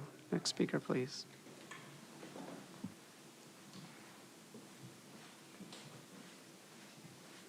There's 11 people here. Mark, not sure how to feel about this. It's, of course, in theory, it's a great idea. However, because if a lot of people complain about, like, let's say 5 women complain that an officer is grabbing them while he's issuing a ticket, I guess that should be reviewed by an independent group. Somehow, I'm confident that you guys will manage to screw it up no matter what, because things just keep getting worse. They just keep getting worse. It's amazing. No matter how much money you throw at it, no matter how many agencies make money, things just keep getting worse. And people should try and figure out why that is. I mean, how much money can you throw at something and have it not really get a lot better? And why? Thank you. I'll go ahead and call additional speakers. Paloma Serna, Yusef Miller, Jennifer Lotero, Natalie Rashke, Keyshawn, Rick Weaver, Anthony Ralphs, Reggie Washington. And we'll now hear from the individuals that requested to speak by phone. Start with our first caller.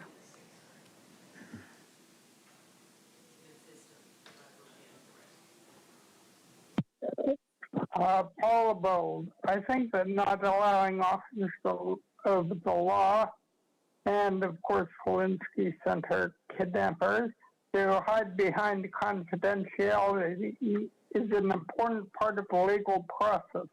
So I approve this message. The second part is I would like to encourage the legal whiz kids at the county to, go back to basics, review basic documents like the California Constitution or the county charter. For instance, the county charter actually mentions that it's the sheriff's department. So it's really not proper to change the references in the ordinance you just passed. Next speaker, please. Yusef Miller, in full support of AB 847 and its transparency for officers to CLERB and other oversight boards. I mean, we need that transparency to these records. They should have always been included, and this is full transparency so that we can see pattern and practice issues that are going on in law enforcement. A badge and a gun is not some automatic exonerator that says, no, there's no, isolated incident, or maybe this is a one-of. We need to see if there's a pattern of officers violating the trust of the community. And the only way we can do that is if the CLERB, who is looking at incidents, have access to those patterns and practices and that history of a particular officer in the situation. So full transparency by Dr. Colin Sharp is an excellent idea, an idea that's long overdue, and CLERB should have always had that access. Thank you. My name is Paloma Serna, the mother of Lisa Serna, who died November 11, 2019. I'm with Saving Lives in Custody, California, and North County Equity and Justice Coalition. For too long, confidentiality has been used as a weapon to hide sheriff and medical misconduct while people keep dying in our jails. Families like mine have been denied the truth for years because personal files were locked away. For instance, the CLERB report. AB 847 finally tears down that wall of secrecy. You need to go on record today supporting this bill. Don't water it down. Don't hide behind procedures. Approve it and send a clear message to Sacramento that San Diego would no longer protect abusive deputies and neglect medical staff above AB 847 and put people's lives above secrecy. I would like to say their name: Jace Pittman, Keith Bach, Patricia Anderson, Erica Wamberg, Rosalie Barticali, Carmine Talib, Thomas Heaven, Zeke Davis, Robert Shuey, Joshua Fossbeiner, and Dominique McCoy. Thank you. Hi, Natalie Rashke. I am proof. I was homeless for 2.5 years. I had officers speak to me in a way that was extremely disrespectful in front of my children. They have traumatized my children. And who do I complain to? If they would speak to me, I'm 4'11", speak to me in a way that is disrespectful, that scared my children, what else are they doing? Thank you. Thank you. We'll now return to those that requested to speak by phone.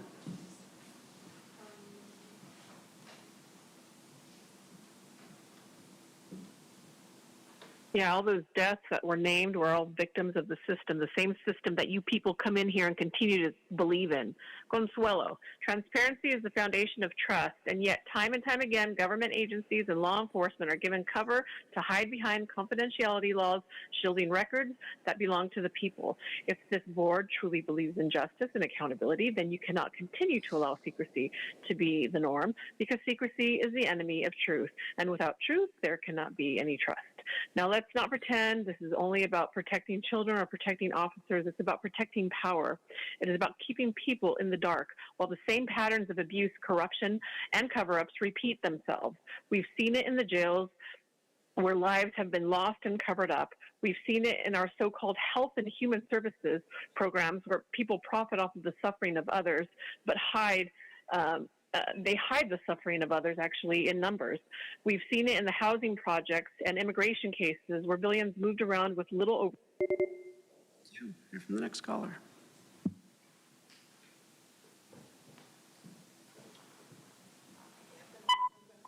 It's true, this bill opens a can of worms on privacy and safety of deputies.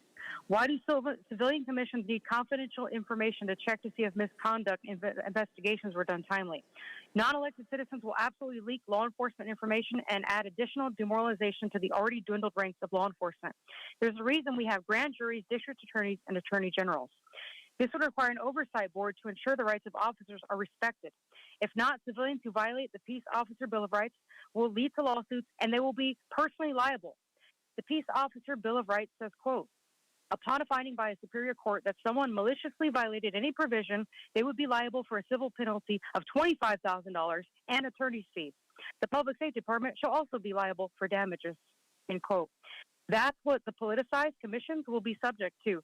Fair warning to them, and fair warning to anyone who approves anything, any bill that would start having a whole different open can of worms on people's privacy. Thank you. Hear from the next speaker.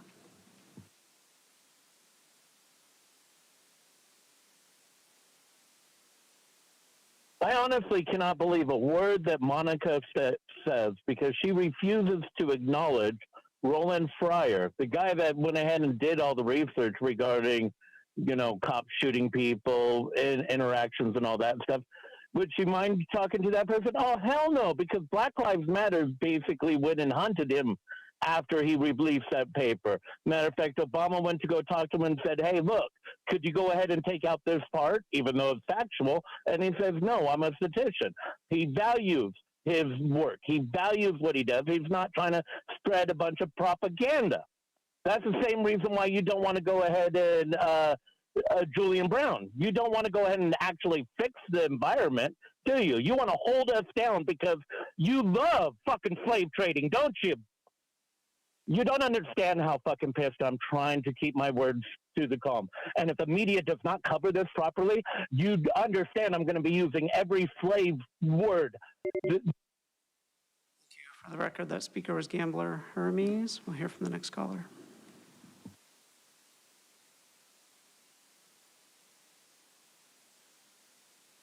Hi, my name is Darwin Fishman. He his Racial Justice Coalition San Diego. I'm thrilled to be able to finally get in. I just wanted to add real quickly, I used to be on the old CRB, City of San Diego, Sister for CLERB, and I think what's really key and why I support this work from the Assembly member, Colin Sharp, as well as also Supervisor Monica Montgomery Stepp, is that when I was on there, it was the way it was taught to me by the other folks on there is that the officers were to be protected and we don't talk about them and their history, but we have complete and total access to anyone that files a complaint. And that because of POBAR, they're protected. And we even had a member that was suspended when they just simply mentioned that they thought that a police officer might have previous complaints and they recognized their name. So having transparency and creating an environment where we can openly talk about patterns in an investigation, whether the person has filed the complaint. Hear from the next caller.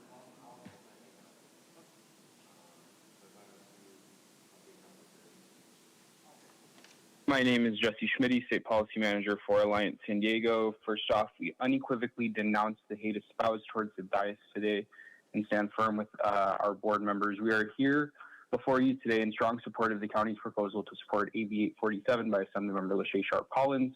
847 ensures that law enforcement oversight commissions have the same access to confidential officer personnel files currently available to attorneys generals, DAs, and grand juries. For far too long have we allowed the police to police the police, and this violation of trust needs to stop. Only with the same access to confidential information as other oversight bodies will law enforcement oversight commissions then be able to provide the increased transparency in the policies and practices of local agencies. Alliance San Diego has put together a floor alert urging the members of the California State Senate to support this bill once it is brought forward for a vote later this week. Our letter includes over 12 statewide organizations, including but not limited to League of Women Voters, ACLE, California Action, Smart Justice California. It's time to send a message that we stand with our communities, and AB 847 does exactly that. Hear from the next caller.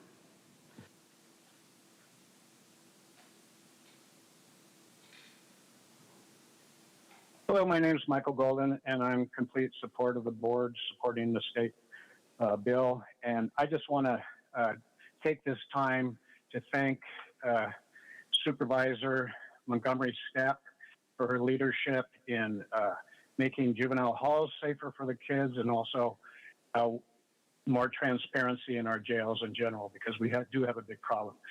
All of us are evaluated, all of us, in jobs, and it's shocking to me that somehow police officers or as such have some kind of privacy. They have labor rights, but we have a right to know what's going on. And if anything should not have any, or anything should be transparent, it's what our police officers do on a day-to-day basis, which is, I know, a hard work, but we have a right to know. Thank you. We'll now hear from the final caller.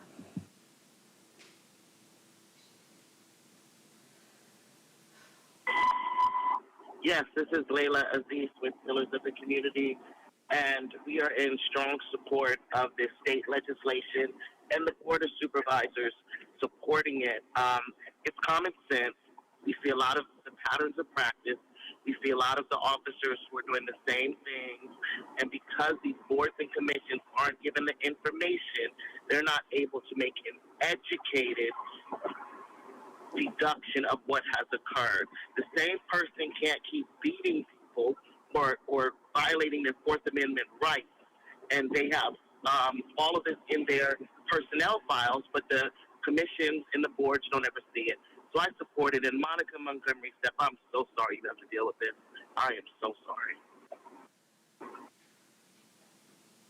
Thank you. And Chair Lawson-Remer, that concludes public comment on this item.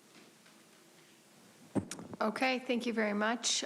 Turn it over to Supervisor Montgomery Stepp for some comments. I'll move the item. Okay, we have a motion. Happy to second. Sure, we have a second. Please go ahead and vote. Oh, Supervisor Geary, did you have comments? I just wanted to thank the Vice Chair and Assemblymember Dr. Lachey Sharp-Collins for authoring this bill. Thank you.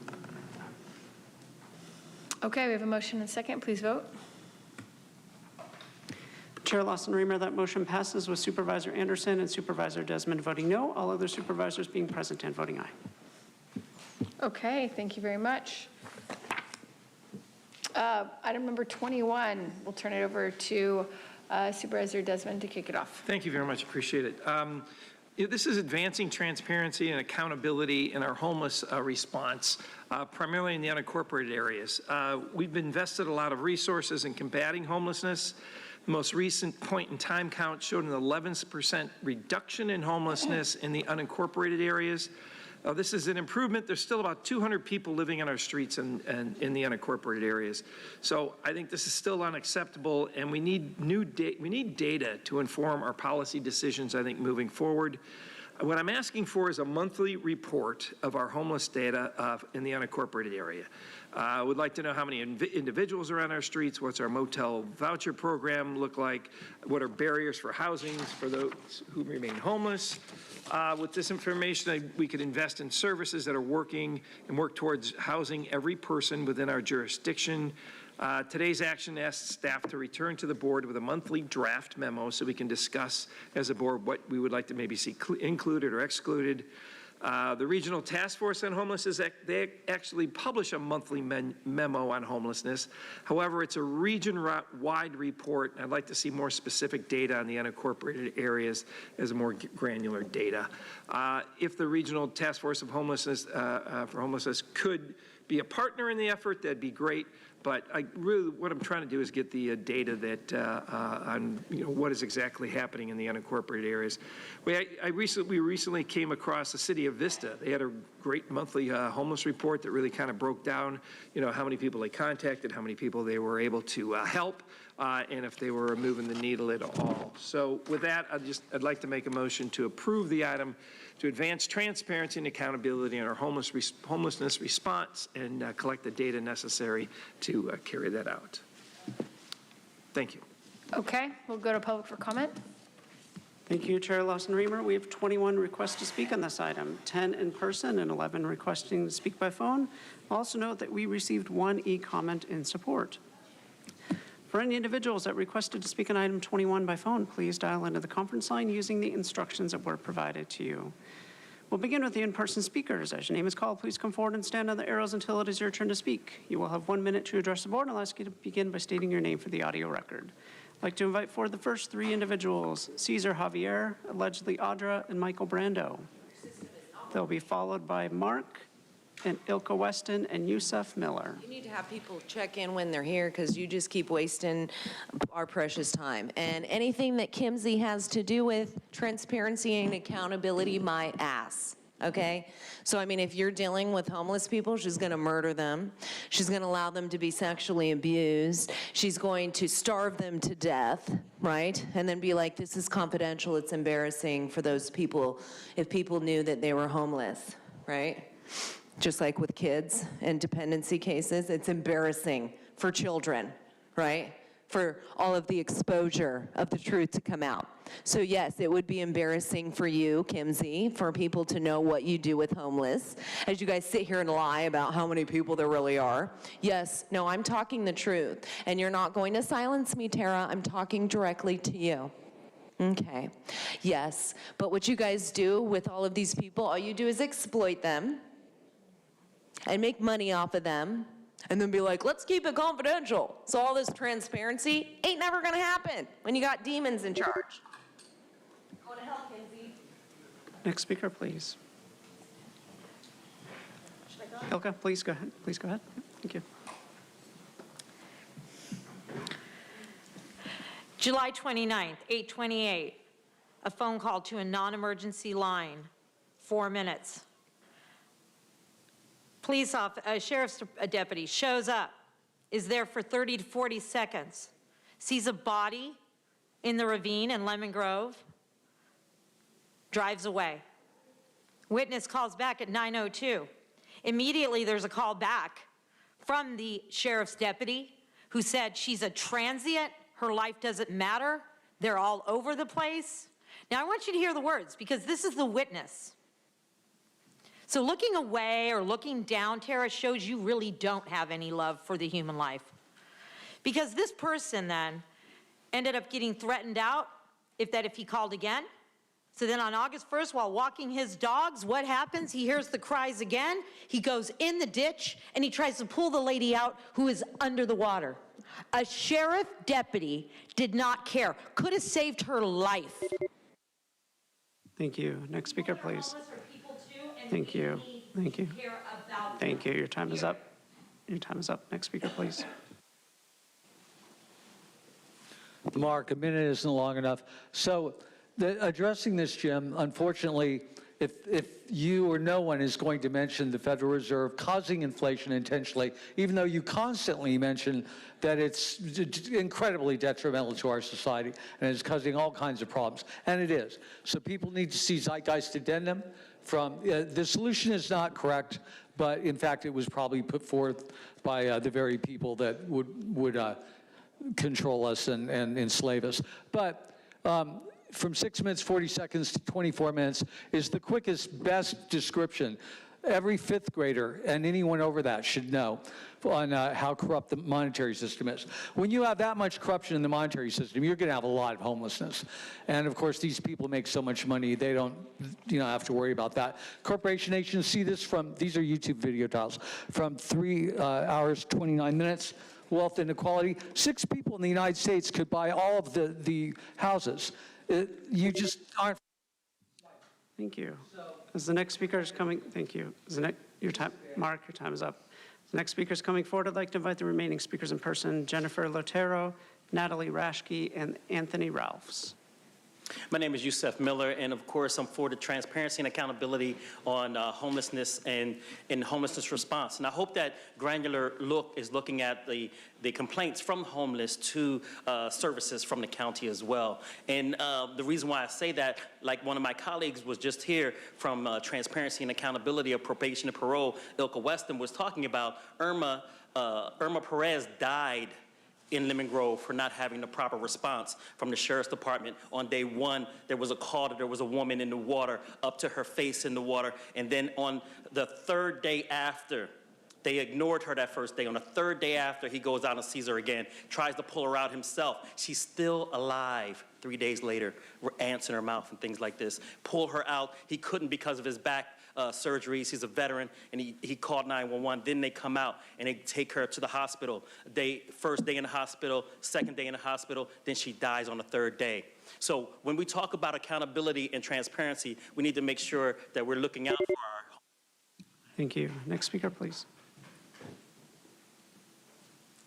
Hi, Natalie, Lived Experience Advisors. When I would go to receive or try to receive services at Health and Human Services, the fact that I don't know how much transparency you're really going to get. I stopped going there. They're not trauma informed. They really don't know what they're doing. Half of them I don't think are really trained, so I don't know what statistics you might really get from these places. Depending on where you're getting the information and who you're asking to give you this information, I think you're going to have to work with people like with lived experience Because I'm telling you, I stopped going. It was more traumatic for me to go and try to speak to somebody who doesn't really seem to direct me in the way that I needed. Thank you. Thank you. We'll now hear from the individuals that requested to speak by phone. We'll begin with our first caller.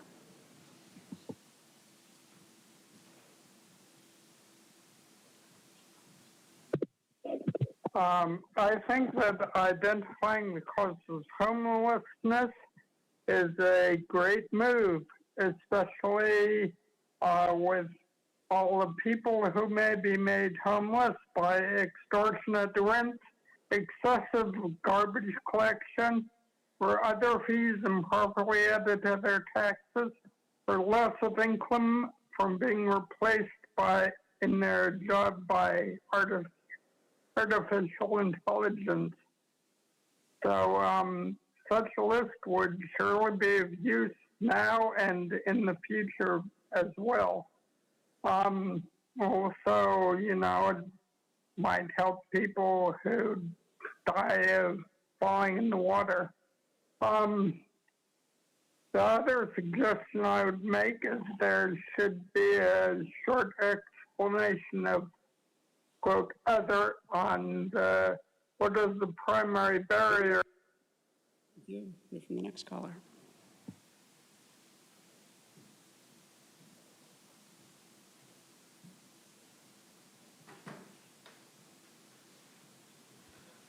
Consuelo. So how much more data do you need, Desmond? How much will acquiring this fucking data cost?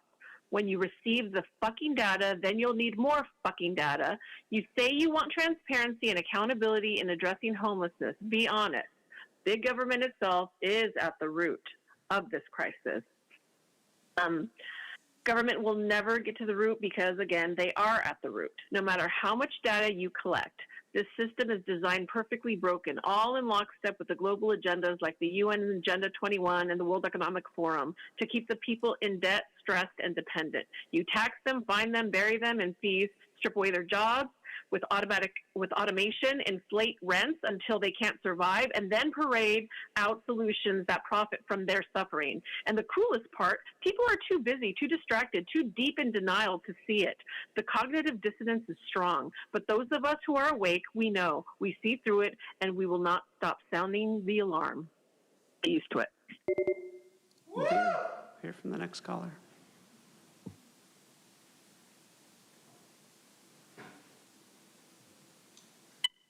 Hey, it's Truth. I'd like Tara, Monica, Paloma, and Joel to be consistent and vote no to accountability, getting back to basics, and transparency. However, I know Tara loves expensive data. The county's made substantial investments that have increased homelessness. Millions wasted on parking lots solve nothing if there's no upward mobility via a job, and as the state keeps passing failed policies that make it impossible to financially survive. The county even money shuffled some millions from a parking lot Joel once bragged about to suddenly throw it at Monica's sleeping shacks in Lemon Grove, who never asked for the county's bad ideas. I approve of a monthly memo to the board explaining the current state of the county's failed homelessness response. If the county currently can't even say how many people have been in the shelter programs or exited the housing, then that's enough to call it a racket without results. Out of the unknown amount of homeless individuals that have received services, how many have entered treatment? Instead of throwing billions of our tax dollars on giant one-size-fits-all solutions, the county needs to eliminate what's not working and then downsize for more individualized and successful solutions. And also, we need more than 60 seconds to speak to very complex. Thank you. Hear from the next caller.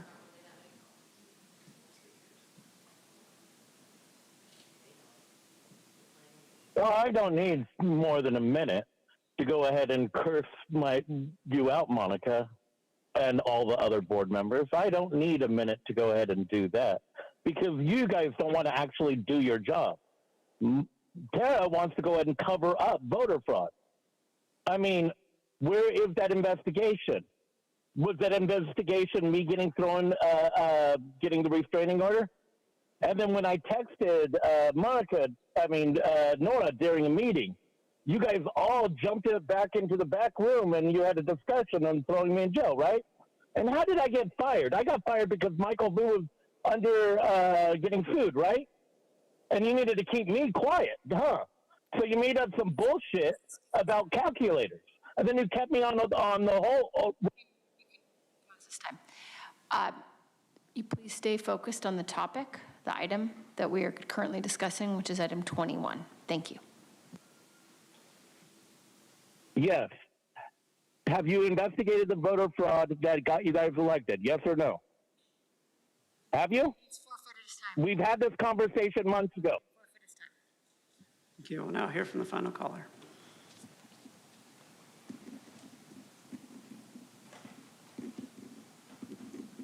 Good afternoon, Supervisors. John Brady with Lived Experience Advisors. Supervisor Desmond, I really appreciate the effort here. We've got enough dashboards. I can tell you from experience what we need is some accountability in the system. And the way to get that is to build an independent reporting system that will allow people to call without fear of retribution so that you can really learn what's going on. If you took half the calls that we do in a week, you would begin to understand how broken the system is, and that could be the most valuable information that you have. Feel free to reach out to us. I would love to speak with you about this further. Thank you. Thank you. And Chair Lawson-Remer, that concludes public comment on this item. Okay, thank you very much. Do we have any comments from any of my colleagues? Supervisor Geary. Thank you, Madam Chair. Supervisor Desmond, I want to thank you for bringing this item forward. I do want to take a moment to celebrate the progress that is highlighted in this board letter with the 2025 point in time count showing an 11% decrease in homelessness in unincorporated areas. This progress only affirms what we already know on this board in that we need to continue leaning into established solutions and continue investing in emergency shelters, bridge housing, and affordable housing development, including behavioral health services and wraparound support. The fact remains that hundreds of individuals remain unhoused in the unincorporated area, and that is unacceptable. So we must keep our foot on the gas on this issue. Data-driven decision-making is essential, and I do think that having continuous monthly reports will help us. I also want to acknowledge what we heard from some of the comments today about some of the concerns. Quantity is important, but also quality. So I would be also open in the future to having a conversation around making sure that our resources are being utilized in the most effective way. And if we need to make adjustments, then we do that. But happy to support this item, and thank you for bringing it forward again.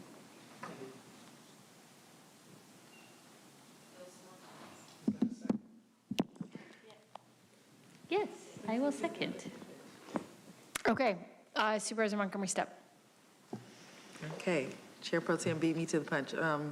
I do want to say, yes, I would appreciate kind of a monthly report that gives us a snapshot of where we are, but I also agree with a lot of the commenters that these are, I think a lot of our questions should be questioning the system that we have, or it's sort of disjointed. There's a bit less accountability, for folks that are receiving funding. And I know we have a lot of great partners, but I do think that there's a lot of room for accountability there.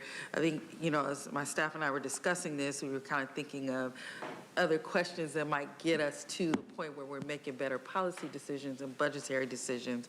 But I think what we came up with really encompasses, like, how are people being treated within the system? What kind of preventative services are they receiving, if any?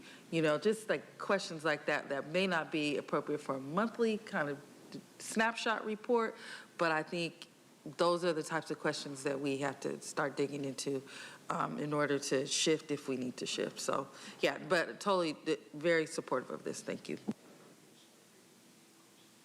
Okay, we have a motion by Supervisor Desmond, a second by Supervisor Aguirre. Please vote. Chair Lawson-Remer, that motion passes unanimously with all supervisors being present and voting aye. Okay, thank you very much. We now move on to item number 22. This is a joint item from D1 and D4, so I'll turn it over to the two of you if you'd like to introduce it before we go to public comments and then board discussion. So do either of my colleagues have introductory comments, or else we can just go to public comment? I think I'll start. Okay, so the items are coming up quick. So I want to start by thanking the Climate Action Campaign for their outreach and advocacy on utility affordability and accountability. I would also like to thank my colleague, Supervisor Aguirre, for partnering with me on this board letter.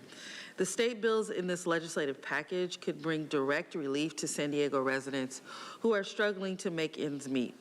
The California Public Utilities Commission audit from 2024 noted that San Diego has some of the highest utility rates in the country. The U.S. Department of Housing and Urban Development, or HUD, defines the condition of housing cost burden as a household that spends more than 30% of their income on their rent or their mortgage. 38% of homeowners and 58% of renters spend more than 30% of their income on housing in San Diego County, according to USD's Nonprofit Institute's report of housing in 2024. By lowering utility costs, more money could be spent on rent, groceries, medication, or even transportation. And I'm asking my colleagues for support that we can send a message to Sacramento with regard to this package. And I also just want to quickly say, I did hear from some of our labor partners and committed to engaging in outreach with them as we consider these types of resolutions and supporting these state packages. I am focused on affordability and just really looking at how much San Diego costs and what the data is telling us about that continual rise in cost, and to bring direct relief to folks, I think is super important. So, and I will turn it over to Chair Pro Tem Aguirre. Thank you, Madam Vice Chair, and thank you for your partnership on this item. I also want to thank Climate Action Campaign. I want to say that this package introduces stronger oversight of utility providers and greater transparency in how rates are set, ensuring profits are not being prioritized over people. Residents deserve to know that their utility costs are fair, justifiable, and directly tied to service delivery and quality. This legislation is about making sure working families, low-income households, and historically underserved communities like mine aren't left behind in the face of corporate rate hikes. I also want to acknowledge that I heard from our labor partners, specifically IBEW. I think it is essential to recognize and reaffirm our commitment to working collaboratively with labor on all our issues, but especially those that have to do with working families. So I ask for my colleagues' support in this item, and thank you. Okay, thank you. We'll go to public comment. Thank you, Chair Lawson-Remer. We have 12 requests to speak on this item, 5 in person and 7 requesting to speak by phone. Also note that we received 3 e-comments, 2 of those in support and 1 neutral. For any individuals that requested to speak on item 22 by phone, please dial into the conference line using the instructions that were provided to you. We'll begin with the in-person speakers. You'll have 1 minute to address the board. I'd like to invite forward the following individuals: Allegedly Audra, Michael Brando, Mark, Jennifer Lotero, Natalie Rashke, and Anthony Ralphs. I've called your name. Please come forward. Send a message to Sacramento. Are you going to use pigeons, Monica? I mean, that would be good, because at least they would go, right? I mean, it's a good spending of money. I mean, it's all smoke and mirrors anyway, right? Let's pretend that we really want to save people money. All while, you know, SDG&E comes in here and they like overcharge people. They know it, and then they come under budget and they're like, let's pocket the rest. You know, and anytime there's any kind of rate hike for anything, it's like, we need 50 whatever % to protest. Oh my gosh, there's only 50 people here. Too bad the other people didn't know about it. Dang it, and then we just pass it. You were doing that all day long at the city council.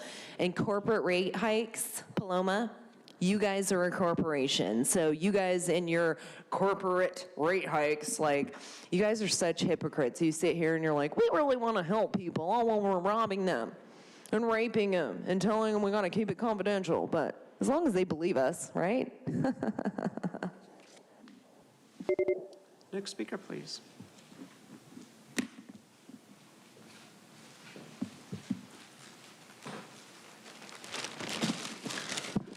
Mark, the CPUC is already supposed to protect us from this, but Newsom appoints them, and they get paid an incredible amount of money to do his bullshit will. So we're screwed already. You guys are completely corrupt. Whenever, right now, with the water, going up at this very moment. You're sending out a notice that says, notice of public hearing. It doesn't say vote for an increase in the water bill. And there, Prop 218 specifically says that it has to be approved by a majority of the voters for any kind of increase or new fee or charge. Well, there is no way on your notice, in your protest or anything, nothing about it has anywhere for approval. What you've done is you're saying, if you ignore it and don't protest it, it's a default approval. Well, that is not approval. It's not a vote with a majority approving. It's a scam. You guys are doing it now. You've done it the whole time, and you're going to try and do it again. It's criminal. Your fault. Thank you. We'll now hear from the individuals that requested to speak by phone. We'll start with our first caller.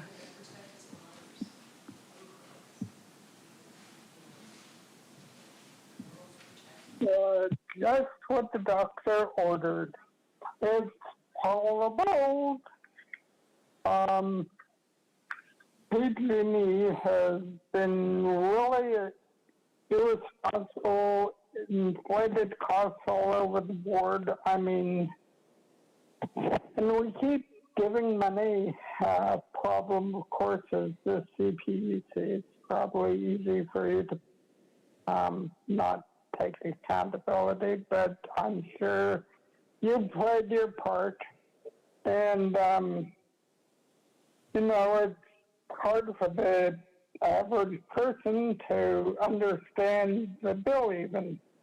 And, I hear PG&E is building best things, and if there's excess energy, they sell it out of state basically on our dime, since we really paid for it.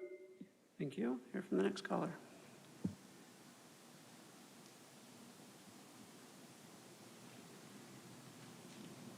Hi, Andrew. Before you start my time, is it 1 minute or 2 minutes?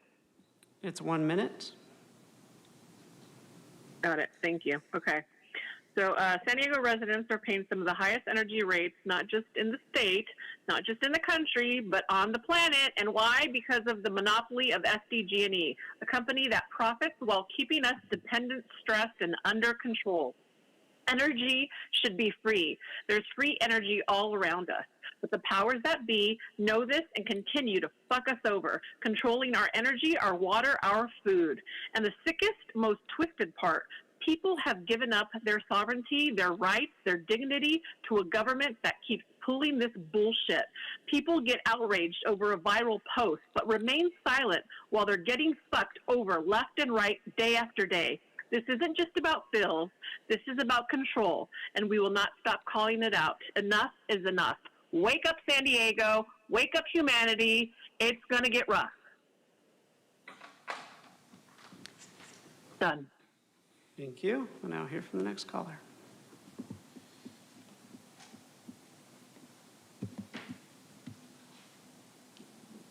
Hey, it's Truth. If a climate action code and IBW supports this, then I know these are all fake solutions.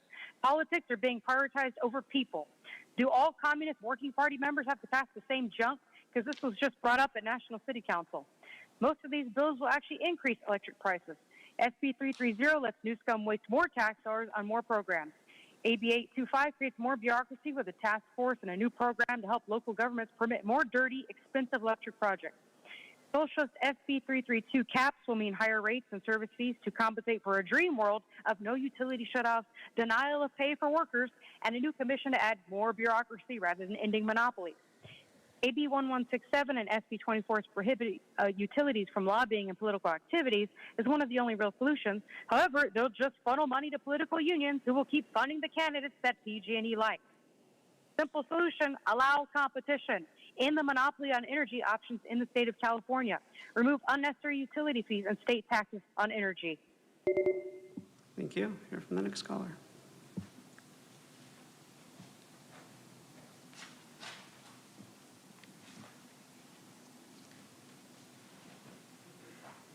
Ignore voter fraud. Enjoy your change. By the way, yes, that last one was dead on.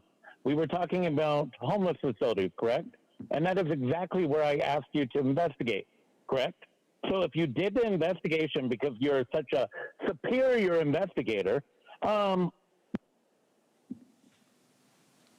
That caller hung up. We'll hear from the next caller.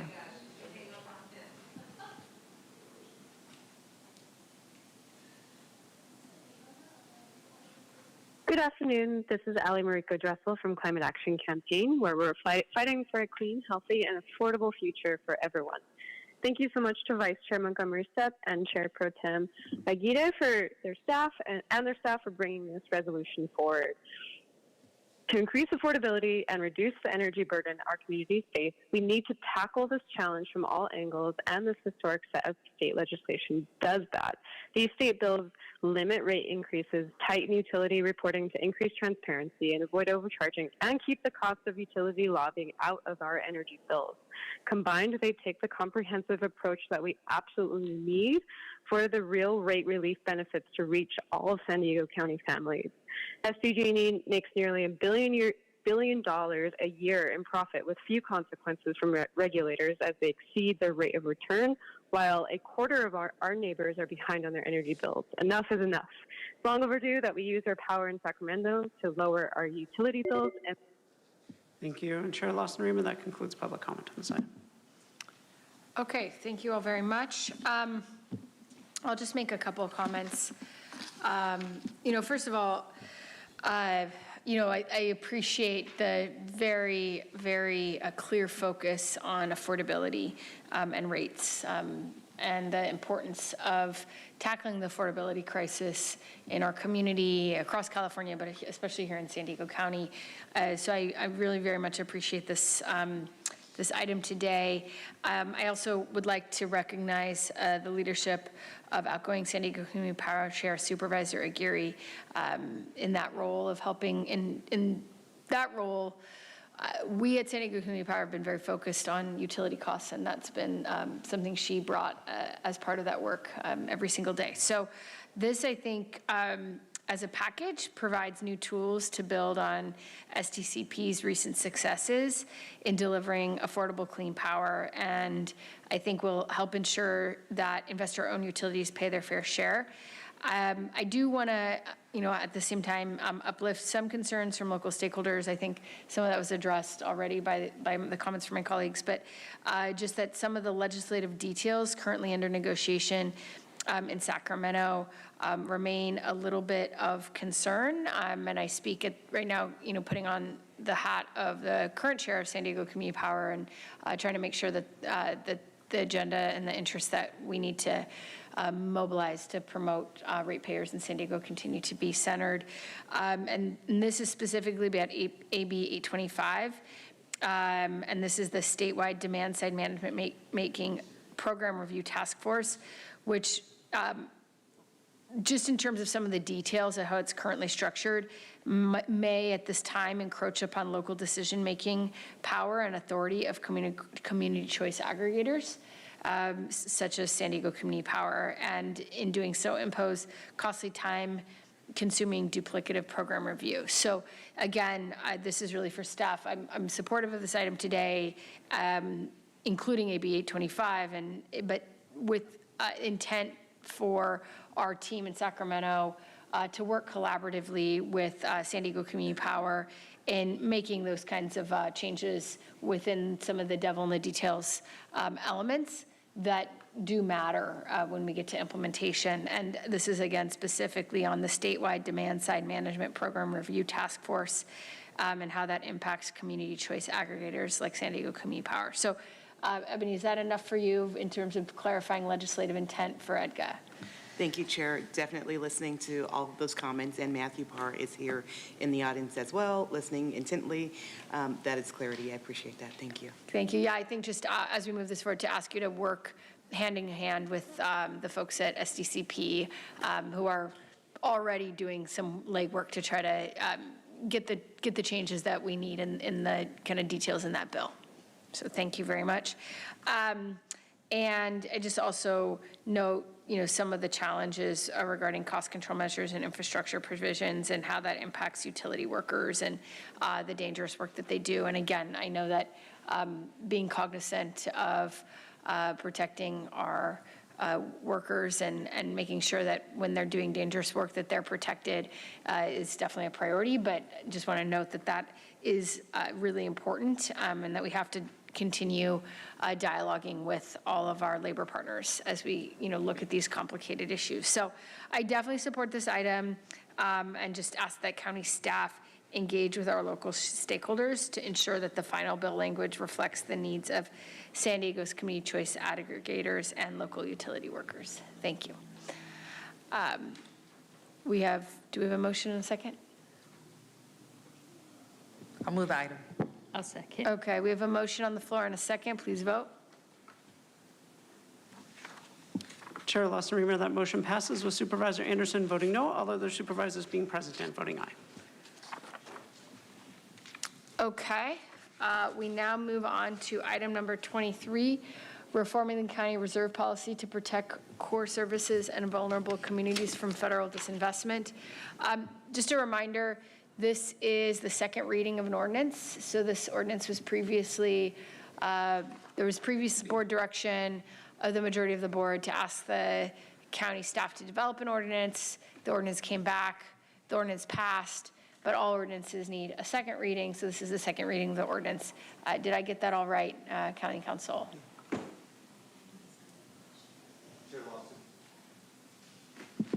If I can get the mic to work. Chair Lawson Raymer, yes, that was correct. Okay, so just to clarify, this is,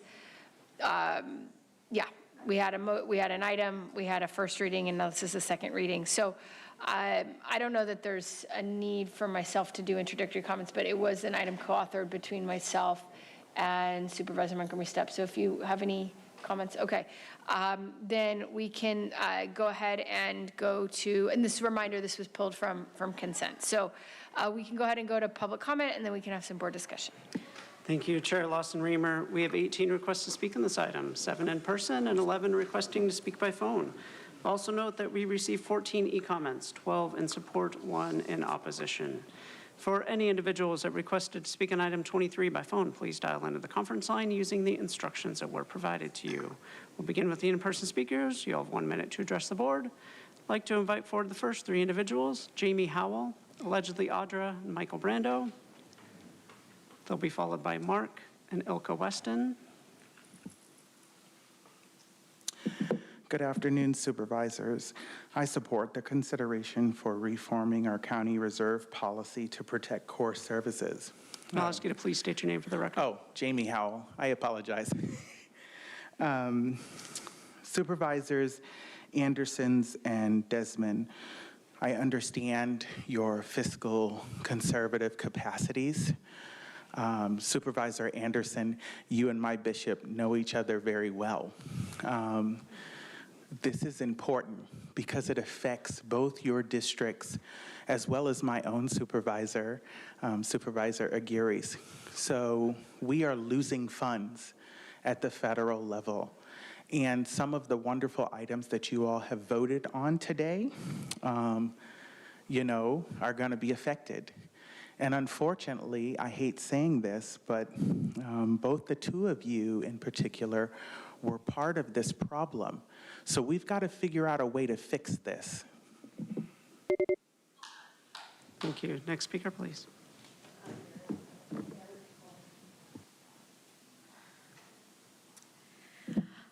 Hi, Ilka Weston. Not sure if you forgot, but still here. You know, this has been a problem over and over and over again, and I totally agree. As Desmond decides to get up and walk out, maybe to do another video to claim he's saving San Diego. Or let's talk about Joel Anderson, who gave $500 million to our sheriff when that money should have gone into housing. Or at least a mental health hospital so we wouldn't have so many deaths on your hand. The blood is on your hand. We have 3 heroes. We have the People's Board of Supervisor, and that is Monica Montgomery, and I won't tolerate any hate towards her or Paloma or even Tara for that matter, because our values are the same. We want to help the people. Money should be invested into these. Thank you. Thank you. As the next speaker is coming forward, I'll invite the final speakers in person, Jennifer Lotero, Natalie Rashke, and Anthony Ralphs.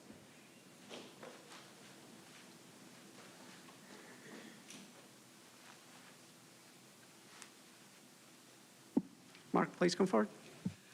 Mark, tapping the reserves is a mistake, just like Jim said before. We need that for emergencies, which the UN is sure to cause, setting fires all over California and the country and other countries all the time with their climate change bullshit excuse. When wood doesn't combust unless it's over like 600 and I think 50 degrees, like quite a bit beyond anything happening, they're set. Just like the Smithsonian magazine says. I believe they said in an article that 85% are man-made. So this is just total bullshit. The Democrats here voted a few months back. I don't remember when. I had it before. I've cited it several times. Jim tried to prioritize our core services. You guys voted against it. You're wondering what you can do. Well, for a start, stop going against our entire Constitution, supporting the immigrants with tons of services none of us get, and stop trying to open the borders for the UN and make us the North American Union. And by the way, 1 minute is not a reasonable amount according to... Thank you. Next speaker, please.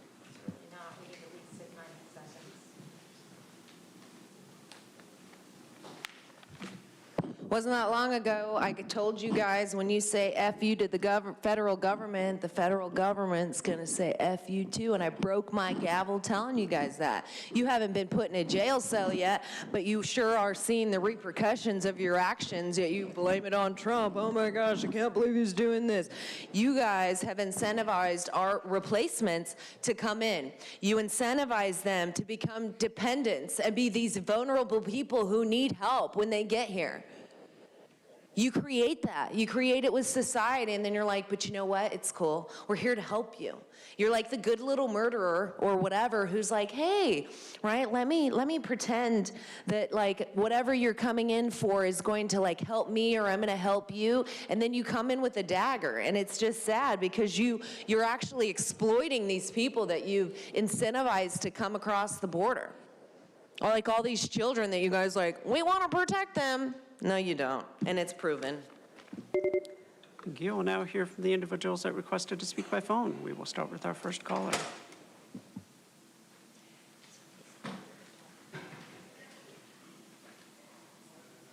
All above. No, this is not a, quote, defund the police, quote, thing. It will just take all the money from the emergency fund. So, if you really want police or need them, fire or ambulance in an emergency, they won't be there. Same difference.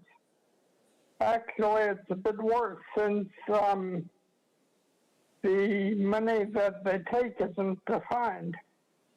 So it's unlimited. Built a funding magnet for all sorts of wasteful and corrupt activities around here, kind of like a kid in a candy shop thing. Our taxes, though. And that's a bad proposal. If you want this sort of system, look at the cities who listen to the GFOA, most of which have problems with basic services like... Thank you. Hear from the next caller.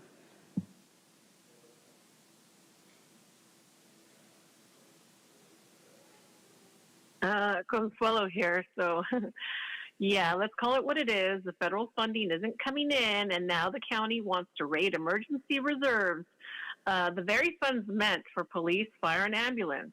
Translation, if you actually need help in an emergency, don't count on it. Same difference, as Paul mentioned.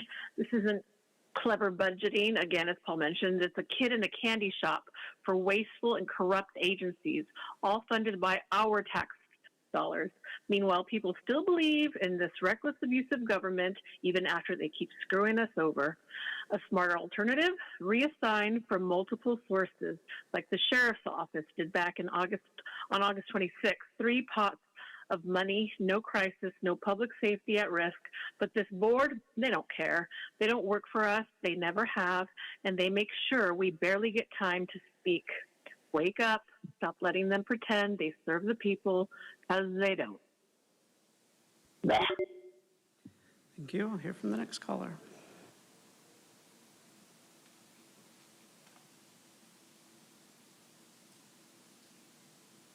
This is Kathleen Lippert. Thank you for letting me speak. The county's motto in the administration building reads, "The noblest motive is the public good." But county policies do not reflect that motto. Like the resolutions, proclamations, and attestations of the stolen land acknowledgement they begin their meetings with, there are no action steps on that to ensure that the behavior and policies match the rhetoric. Such virtue signaling is meaningless and a contrivance to advance a decidedly biased political agenda. In June, supervisors adopted an $8.63 billion budget for the year with a projected $138.5 billion. They plan to use $95 million of county reserves. County Supervisor Desmond pointed out that instead of eliminating any staff bonuses, the first $40.8 million of county reserves were not spent on increasing law enforcement, fixing roads, or Thank you. Hear from the next caller.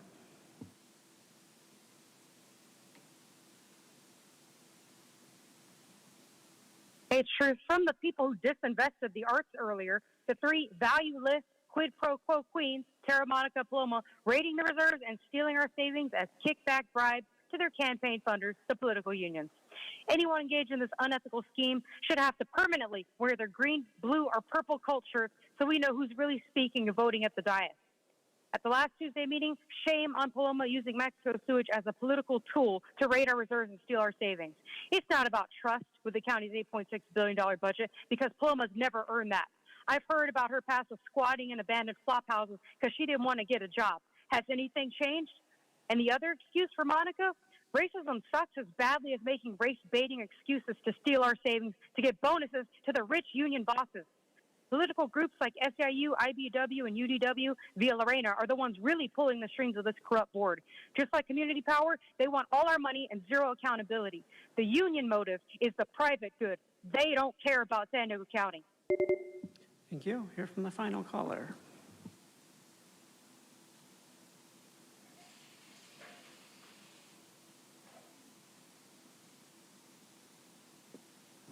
I understand that the media may cover this in one or two different directions, but you know, and I know that voter fraud is coming through the homeless facilities, nursing homes, and basically all the lobbying unions that you're protecting. That's why when you're asked to go ahead and do an investigation on that, you do everything in your power to silence that person. When I tried stopping Michael Vu doing that when he was in the process of it, he started discrediting me. And then when I was fired and I wanted to go to the final step to go ahead and defend myself, you guys put me on hold for what, 7 years? Please, again, reminder, we speak to the items, so please keep your comments confined to the topic.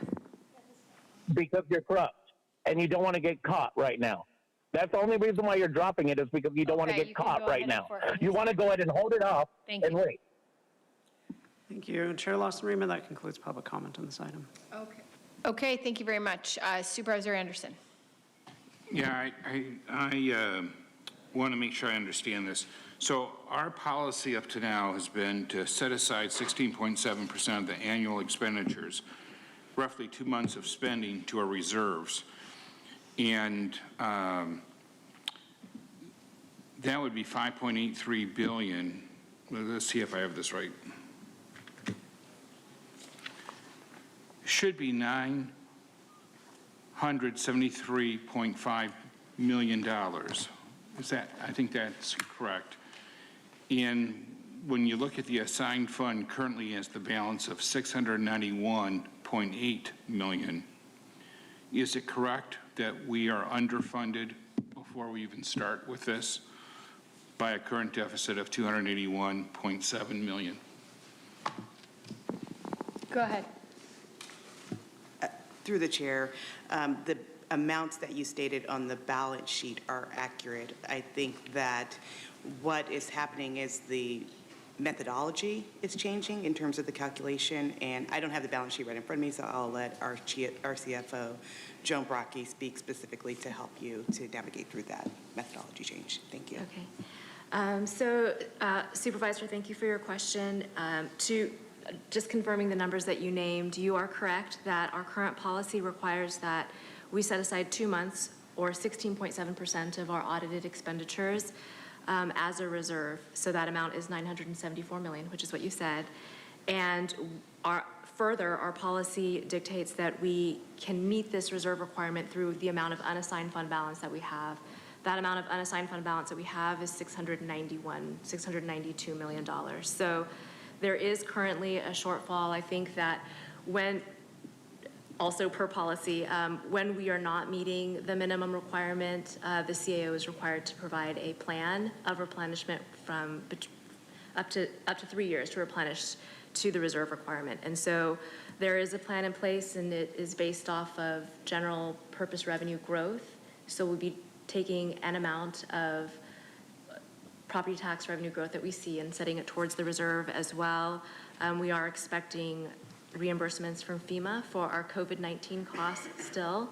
An amount there is outstanding, and also operational results. So we don't have those numbers yet. We will have them ready to present to you in December. But for where we ended the year, fiscal year ended June 30th, 2025, that will, there will be operational results that will help to replenish the reserve as well. Thank you very much. Supervisor Desmond.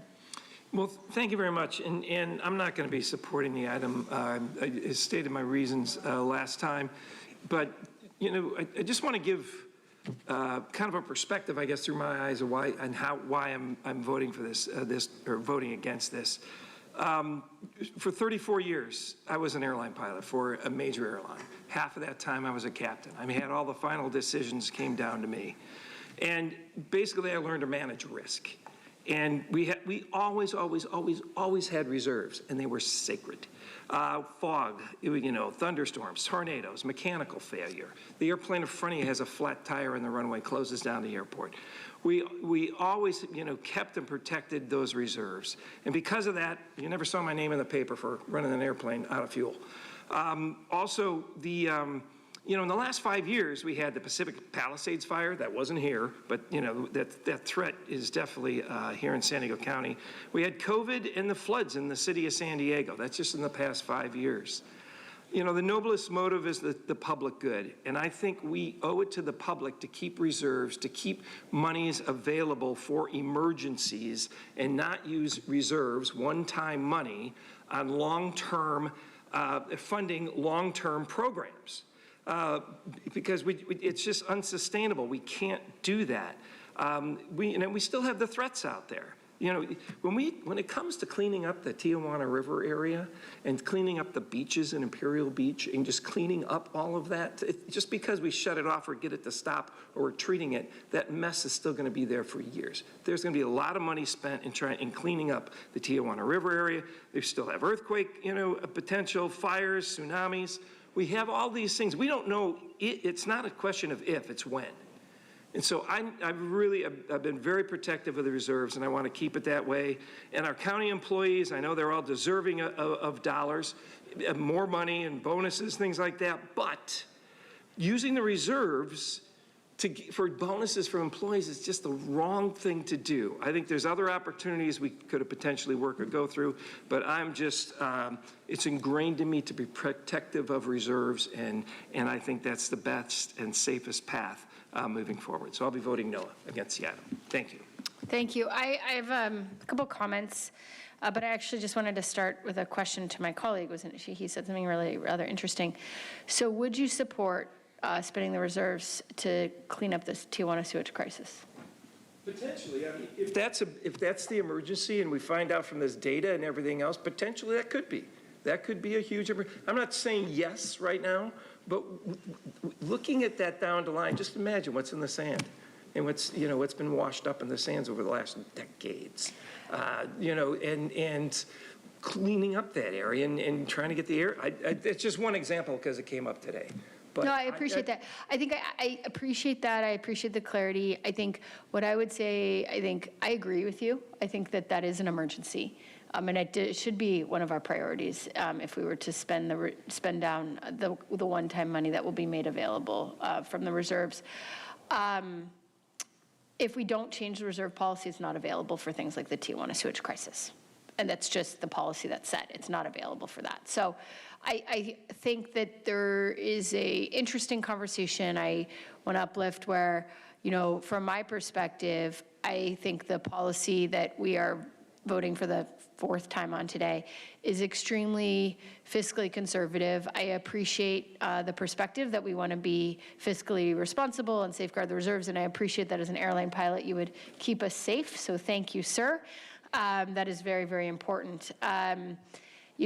What I think has gotten a little lost in this conversation is that what we have tried to do is align county policy with general financial accounting best practices regarding reserves. And the primary things that we've done are twofold. Number one, we have said that we are not going to count like one-time major expenditures as part of the 2 months expenses that we need to have in the bank, okay?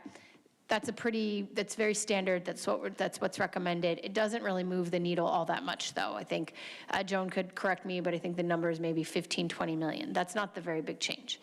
The significant change is to say, hey, there's a bunch of money, a lot of money, $1.38 billion of money sitting in a bank account that is literally sitting in a bank account. And a big chunk of it we could not count as part of our emergency reserve fund because it was potentially maybe going to be utilized in a short-term contract that year. Not that it had been signed, the contract hasn't been signed, it's not been obligated, it just might be. It might be used. It's like you put money in the bank account because you decide you might need it for a babysitter.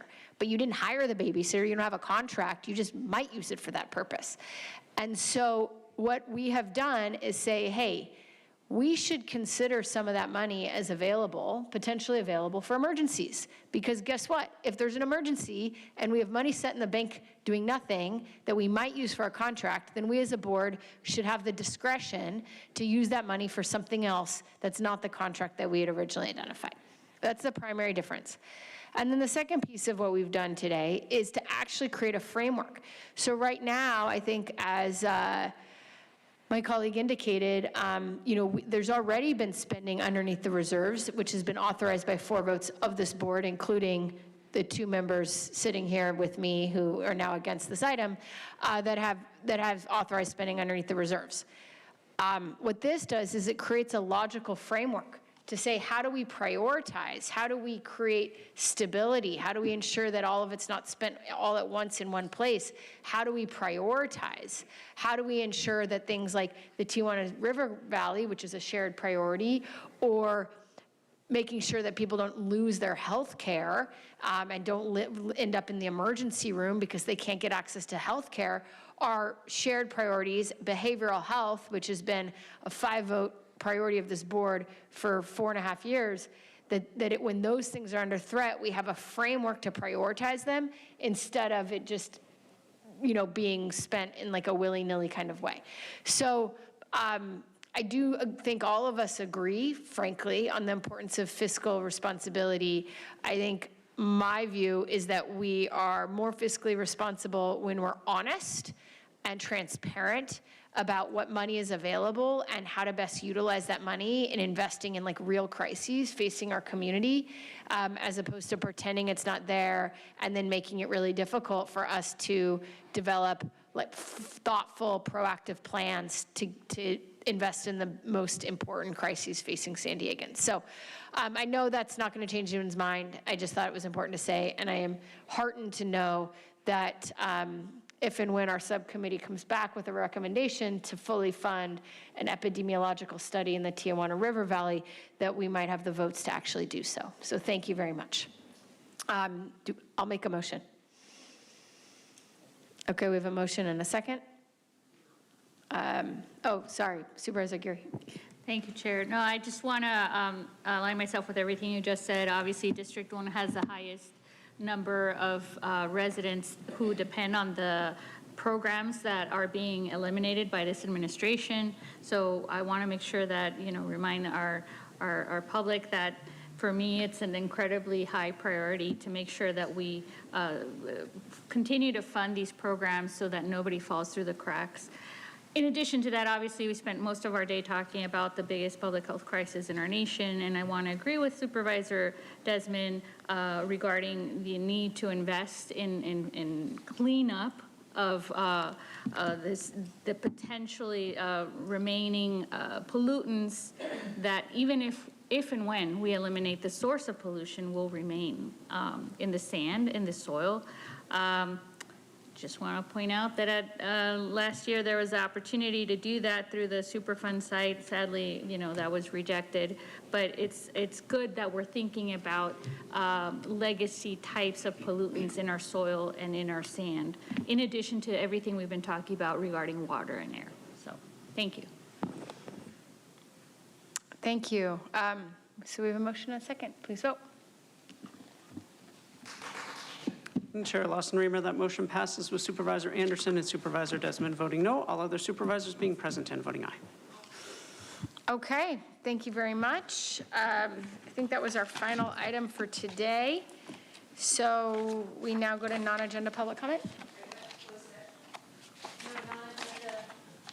So we will do non-agenda public comment, and then after non-agenda public comment, actually we'll start, sorry, apologies. We'll do board committee reports, then non-agenda public comment, and then closed session public comment. So from my colleagues, if anyone's on any board or commission or committee that they'd like to report back. No, nothing, okay. Then we will move to non-agenda public comment, and after that will be closed session public comment. Thank you, Chair Lawson-Remer. We have 9 remaining requests to speak on matters not listed on the agenda, 4 individuals in person and 5 requesting to speak by phone. For those that requested to speak by phone, please dial into the conference line using the instructions that were provided to you. We'll begin with the in-person speakers. I'd like to invite forward Jennifer Lotero, Ilka Weston, Paloma Cerna, and Yusef Miller. You'll have 2 minutes to address the board, and I'll ask you to please state your name for the audio record.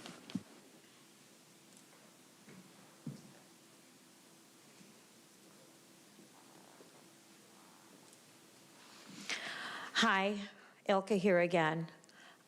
It's very interesting to see Jim Desmond gone, because I personally was going to say exactly what Tara, the chair, mentioned. When there's money in the bank, it's for emergencies. And as Monica has pointed out, when housing is needed, she knows when to look towards those emergencies to be taken care of.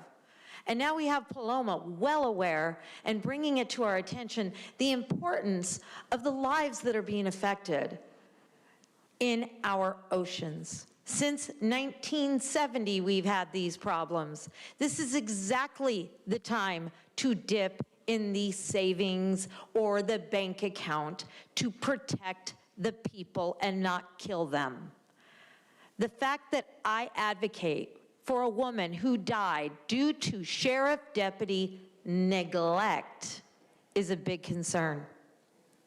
I mean, Joel Anderson and Jim Desmond should just go ahead and sacrifice their pay. That's my solution, because they have proven again and again and again, they don't care about the people. I have 100 people who signed a letter how when they contacted Joel Anderson's office, nobody contacted them back. And they were Republicans. I can go ahead and bring all those letters in. Do you remember when you told me how your daughter knew about theft at Scripps? Are you going to say that's a lie too? You're not going to say anything because you know that's the truth.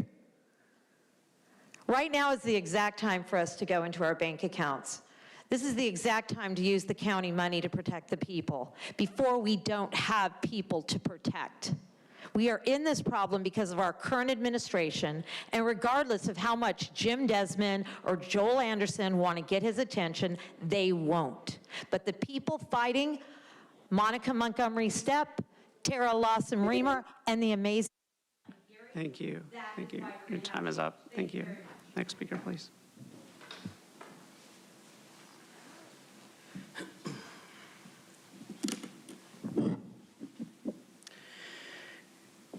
My name is Yusef Miller, and in honor of the First Amendment and the First Amendment right to speak, I want to talk about the caller, AKA Gambler Hermes, who said this foul and disgusting thing the last time I was here, and I wasn't able to speak on it.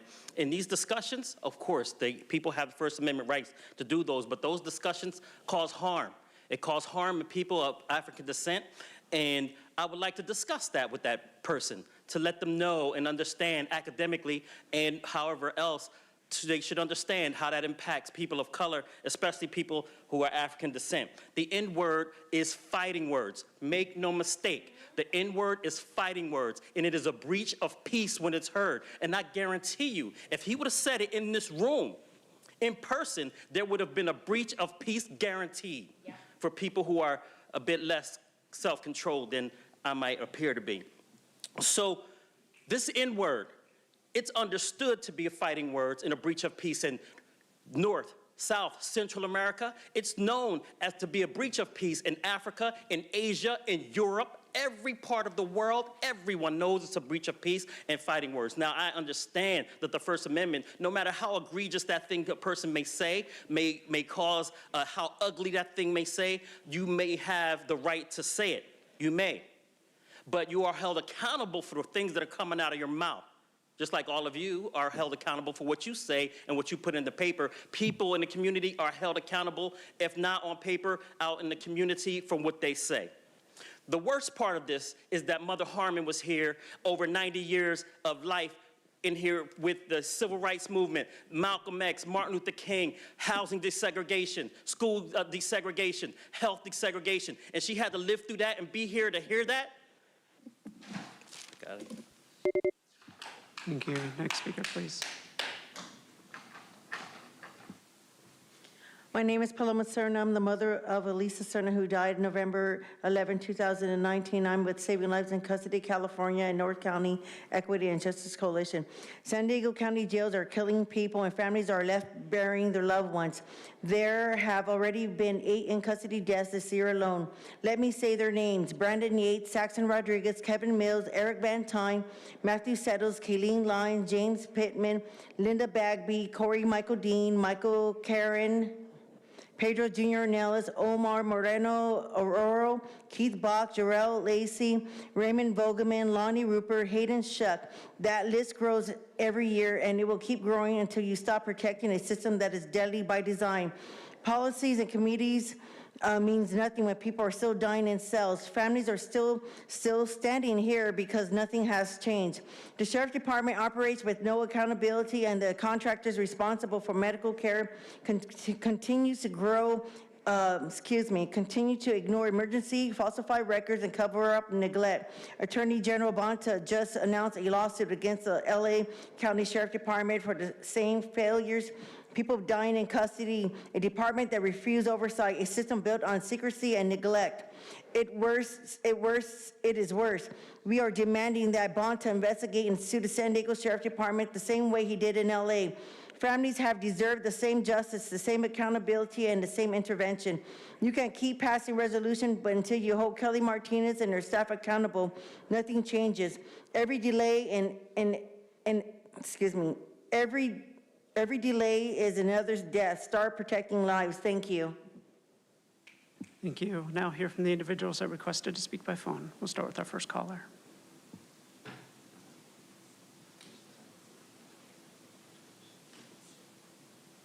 Hey, it's truth. The county has allowed the Netwood-Berkeley horses on Artesian Road in Rancho San Fe to be neglected and abused with 4 dead horses now.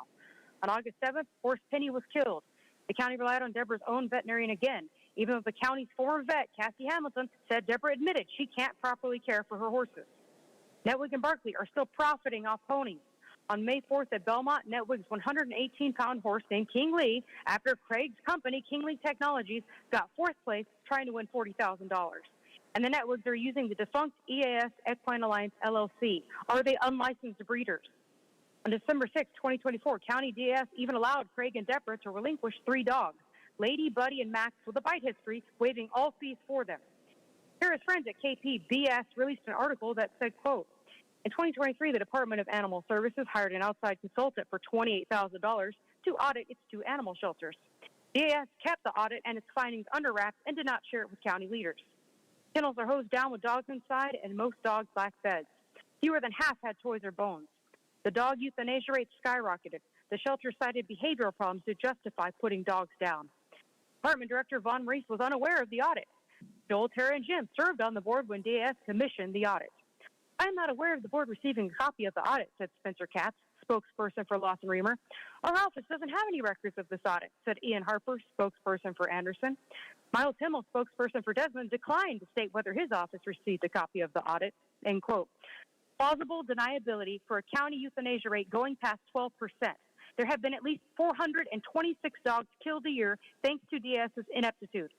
On November 8, 2024, DAS's Michelle French sent an email to Rachel Borelli and Georgina Ragosa recommending euthanasia for a dog that simply liked his toy and bit his leash.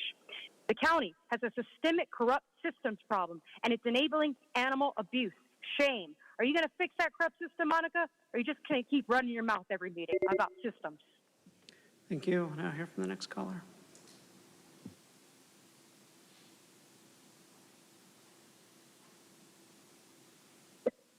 I'm more than happy to give you a history lesson if you want.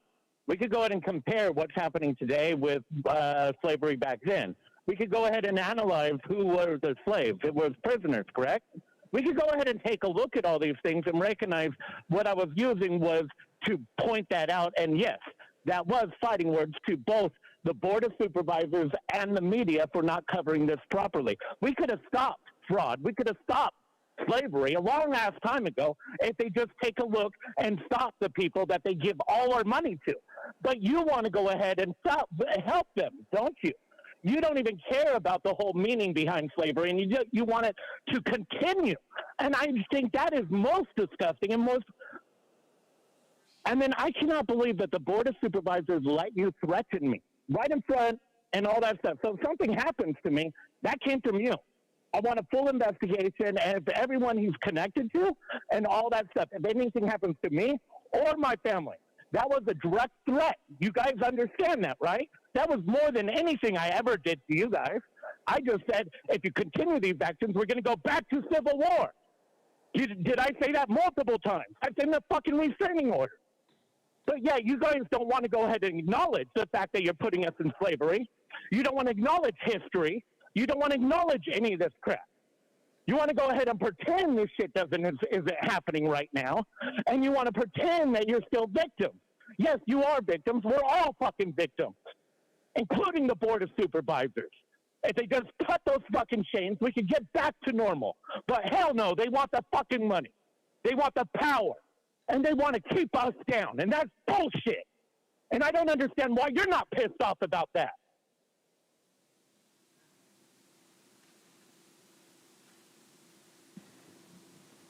And Chair Lawson Reamer, that concludes a request for non-agenda public communication. We'll now move on to the closed session matters.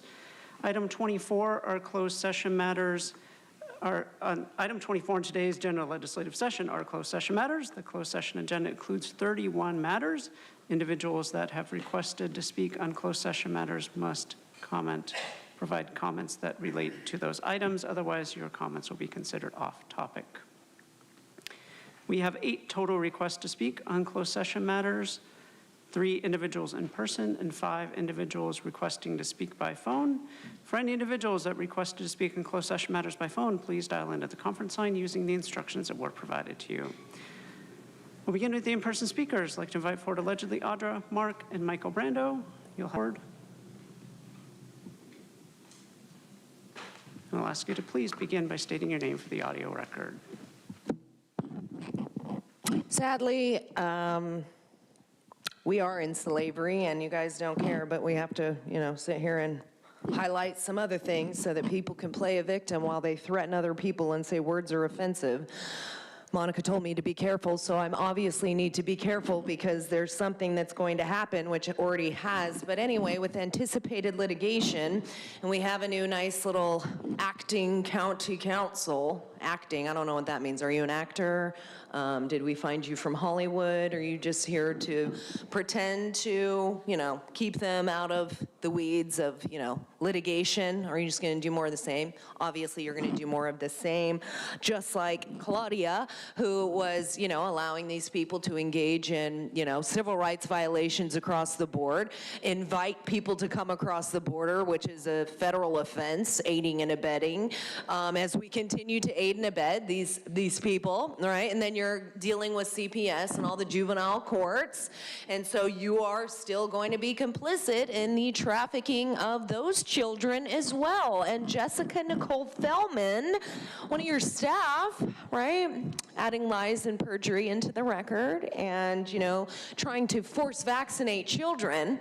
So I'm just wondering, are you going to have the balls to do something right? Or are you just going to be, one of the same that just sits there and does the bidding of the devil, Satan, just sitting there, right?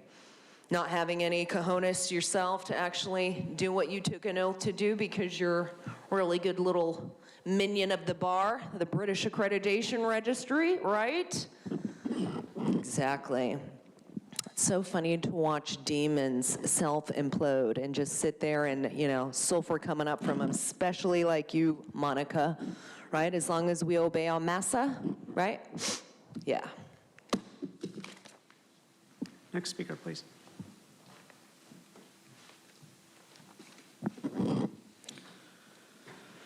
Regarding anticipated litigation, I mentioned before, and I'll repeat, you guys are in charge of the county. You have oversight over the fact that Prop 218 is not being instigated correctly, implemented correctly. It specifically says that no tax or, fee or charge will be increased or implemented without a approval by a majority approval of the property owners in the affected area. And obviously, there is nothing in any of the public notices you guys have ever, that the city, any of the cities around here, Chula Vista, San Diego, any of them, have ever sent out. Not only does it not direct them toward the protest form at the end, but literally, and I mean this literally, people ignoring the notice is not a default approval. That is not approval. Having an actual vote where it said, do you approve this increase or this implementation of this charge or fee? Or do you not approve it? Like a yes or no checkbox. That was with them sending it in. With the majority of the people approving it, that is an approval as required by Prop 218. And if you guys continue to allow them to use this totally fraudulent system that has raised our rates many, many times, even though we already have the highest rates in the country, that is fraud, and that is your malfeasance. And also, I can't believe that I was just told that you were saying you, Tara, are on this CPUC, and you aren't helping us keep the rates down when we have. Thank you, Mark. Your time is up. We'll now hear from the individuals that requested to speak by phone. We'll start with our first caller.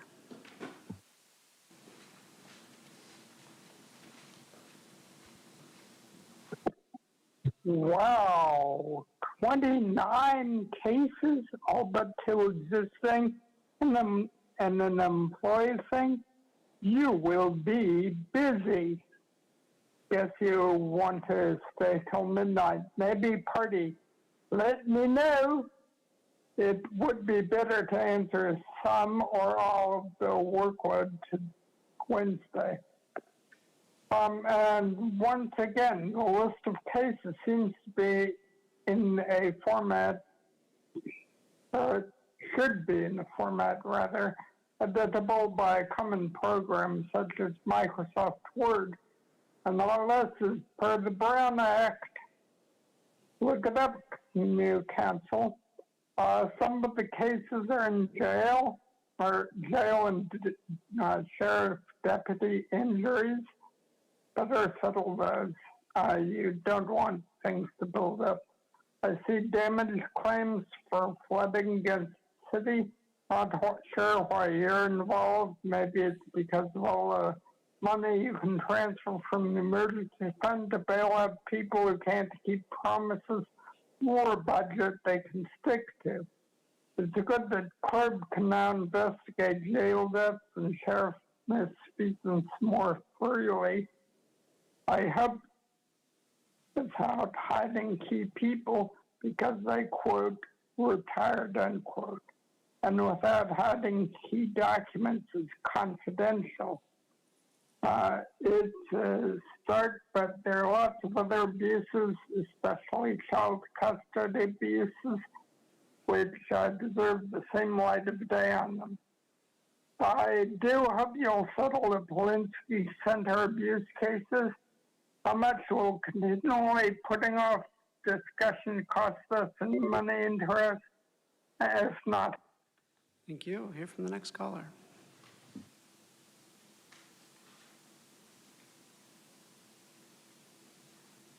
Amen, Paul. Okay, Consuelo here. So we have 29 cases on the docket, jail injuries, sheriff claims, flooding damages, and the people are paying for all of it. Think about that for a moment. We pay for litigation caused by failures of this government, abuses and mismanagement. And the system is so backward that nobody even bats an eye. Let's not forget the flooding claims. That's why the city of San Diego's issue, not the county. Yet here we are, shuffling money and resources well.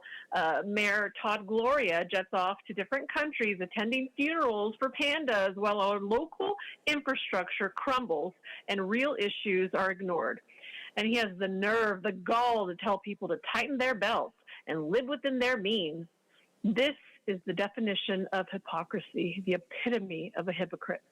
Okay, meanwhile, local government continues to operate in secrecy, closed sessions, hide the truth. Documents are eradicated, key individuals are shielded, abuse continues, including in child custody, jail incidences, and employee misconduct.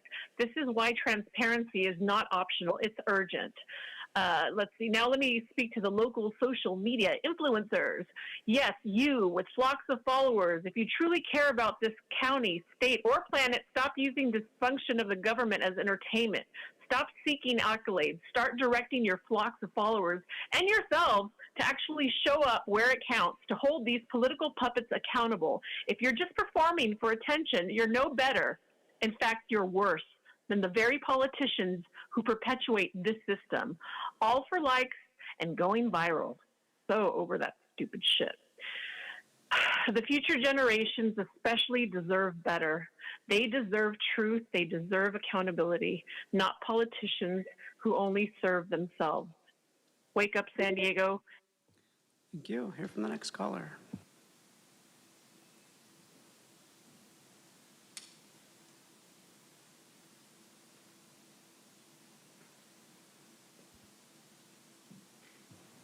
The next caller is Kathleen Lippett. Your device might be muted. My apologies. I believe I've spoken enough today. Thank you anyway. Okay, we'll hear from the next caller.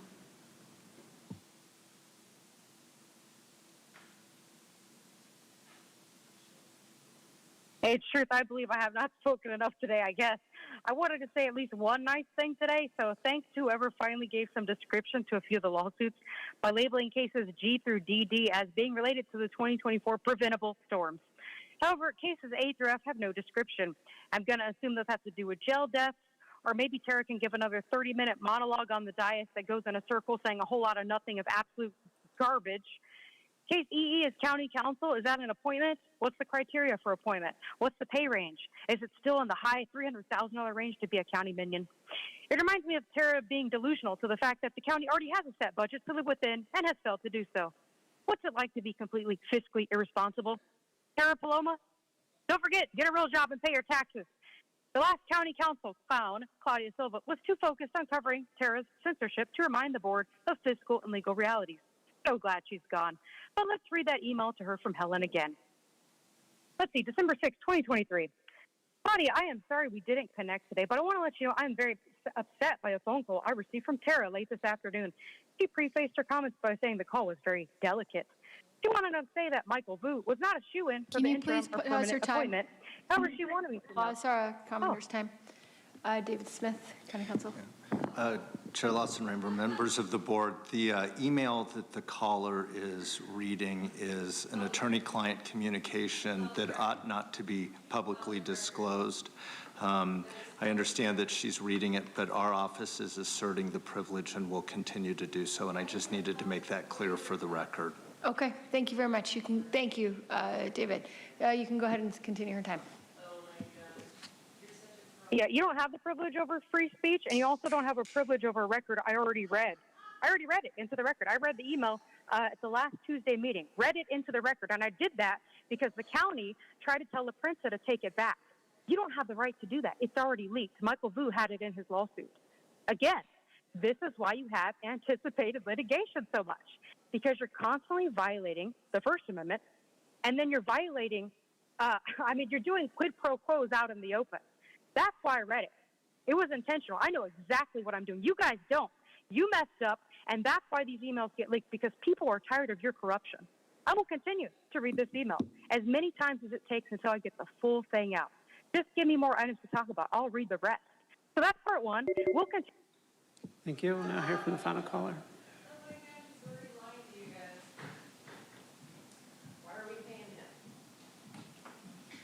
So as we discussed, all the rules and laws and all that stuff, people are fighting back on you. You're losing our money because you want to protect your corruption.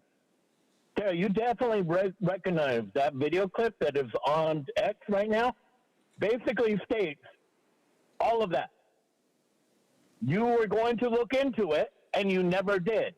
You filed a restraining order to keep me quiet. You thought I would just play along and think of that as, like, legitimate. I tested that in October. I texted because you guys tried trapping me, and I knew it was a trap, so I decided to go ahead and play along with it. Because I understand how restraining orders work. You can't make up a bunch of shit, and you can't say because I called her a fucking cunt that all of a sudden I can't talk to anyone in the county. That's the only thing I did wrong. That's the only thing that you're getting mad at me, that friggin' stupid-ass judge.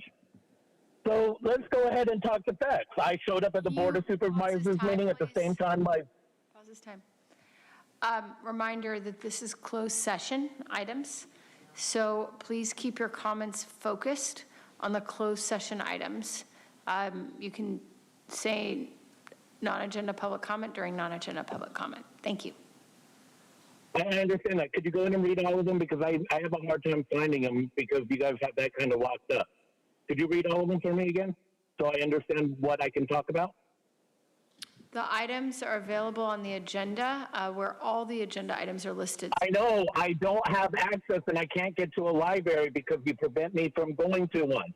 So if we believe in this whole DEI thing, let's treat me equally and go ahead and read them for me. Okay, Andrew, you can go ahead and read the items. Thank you, Chair Lawson-Remer. There are 31 items on. Don't pause this time. There are 31 items on the. What do you mean don't pause my time? I need to know what those are. You can't just go ahead and use my time by telling that. That's Would bullshit. you have Tell 15, me the items, you have 14 don't pause. seconds remaining. Do you want to use the remaining of your time for Andrew to read the items, or do you have comments relevant to the agenda? You're a fucking cunt. Cunt. Okay, his time is forfeited. Thank you.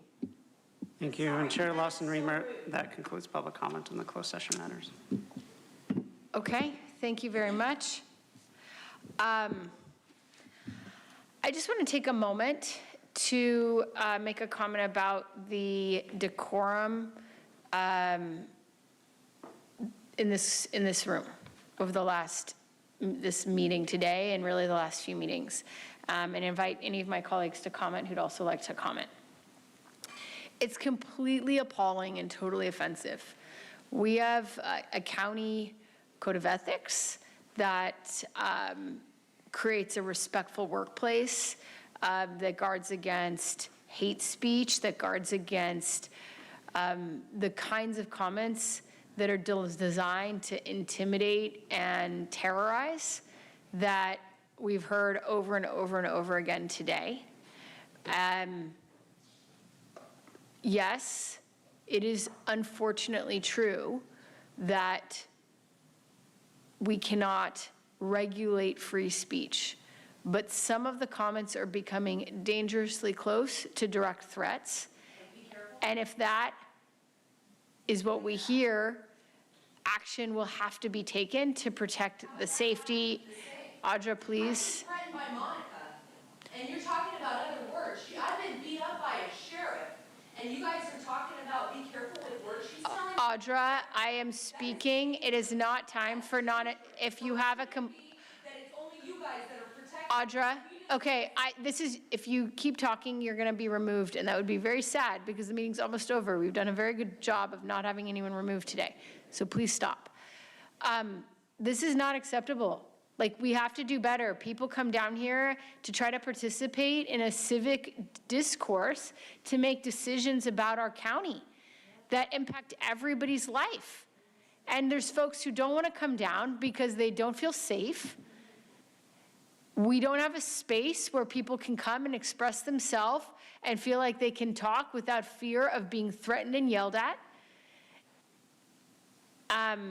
And I am going to continue working with County Council to ensure that if any of these comments cross the line into direct threats that threaten people's health and safety, we will be seeking a restraining order.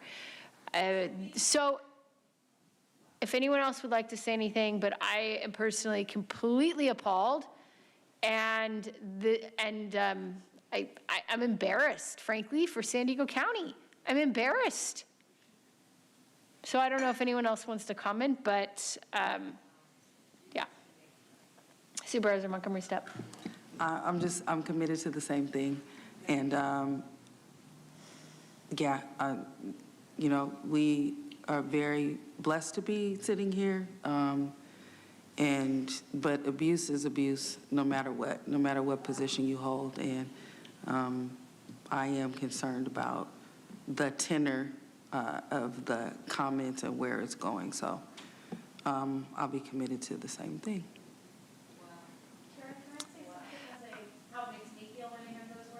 I wish we could have that. I have to be very focused on our agenda, but if we can, I appreciate that. I want to make sure that we do treat everyone the same, and we are not on non-agenda public comment, so I cannot do that. But I would love to talk to you after this meeting, and we could maybe find a forum for that. So I do appreciate that. Anyone else have anything they'd like to share? Yeah, no, I've said this before. It's completely unacceptable. Look, you can come in and disagree with our stances, disagree with what we say, disagree with our philosophy, and that's okay. That's what public discourse is supposed to be about. But when you have folks that want to bring in their kids, like we had this morning, I actually had somebody who wanted to bring their kids to hear the item that we presented, and they didn't do that because of the foul language that we've been hearing all day. And I know you're saying we are getting close. I perceived a threat today. And I'm just going to be frank. I heard a clear threat earlier this morning. So, guys, those of you who are speaking this way think you're doing something and makes you feel good, but it's not. It's actually causing everybody else to not hear you because all that's coming out of your mouth is just vomit of foul things that have nothing to do to what you're trying to achieve. If you're trying to achieve is public discourse about things that matter to our communities, we can have fundamental differences, but not at the cost of disenfranchising others. And there is a process, and we should all be respectful of that. Everybody has a go at the mic. Some of you 20 times per day, and that's okay. But when you engage in racist and hateful and the misogynistic rhetoric, you're doing not just everybody a disfavor, but yourselves. All right. Anyone else have anything they'd like to say? Okay. I am going to really try to figure out how we can do better in this forum. And yes, obviously, we will continue and always continue protecting free speech. But free speech is not only about the speaker, it's about a marketplace of ideas where everyone can express themselves, everyone can participate, and then that exchange can lead to a robust debate where the best ideas emerge. And you don't, it's not about crying fire in a crowded theater. So with that, I think Supervisor Montgomery Steppe had an adjournment. Nope. What? Oh, we'll be, because we're continuing? Yes, Chair, you're continuing the meeting till tomorrow morning. Okay, and so does she do her adjournment tomorrow? Yes. Can she can do it today, and then we'll continue the meeting? We can do this statement, but the formal adjournment will Perfect. So she'll read her adjournment in memory, but we will continue the meeting till tomorrow. Fantastic. Okay, thank you very much. Thank you so much. I'll be reading this adjournment today in memory of a valued historian and community leader, Larry Malone. Larry was born on October 17th, 1955 in Fort Campbell, Kentucky, as the first child of Robert and Mildred Malone. In 1960, his family made their way to San Diego, where Larry would go on to leave an indelible mark on this region. Larry is a proud graduate of Abraham Lincoln High School, class of 1974. Even as a teenager, his commitment to service and education was evident. At just 14, he took a job as a printer at the Chula Vista Education Center. By 17, he was working at the Villa Montezuma for the San Diego Historical Society, eventually earning promotions to Community Project Director. It was there that Larry curated over 50 historical exhibits, most notably Blacks in the American Revolution, Blacks in the Western Movement, and Black Pioneers in San Diego, which led him to co-author the influential book, Black Pioneers in San Diego, 1880 to 1920. His work extended far beyond exhibits. Larry committed his life to uplifting others. He served as an art director at the YMCA, a gang case manager at San Diego Youth Services, and a director of a youth shelter for homeless and runaway teens. He mentored countless young adults through roles at Triple Crown and later through the Focus Project, a mentoring and counseling program he founded in 2001 to support youth in the San Diego Unified School District. Larry's journey also included personal triumphs. In 1995, he made the courageous decision to enter substance use recovery. He completed his program that same year, a transformation he credited to his recovery family and his sponsor, Richard. Larry went on to support others through similar challenges, working as a court liaison at Center Court. Larry was a man of deep faith and love.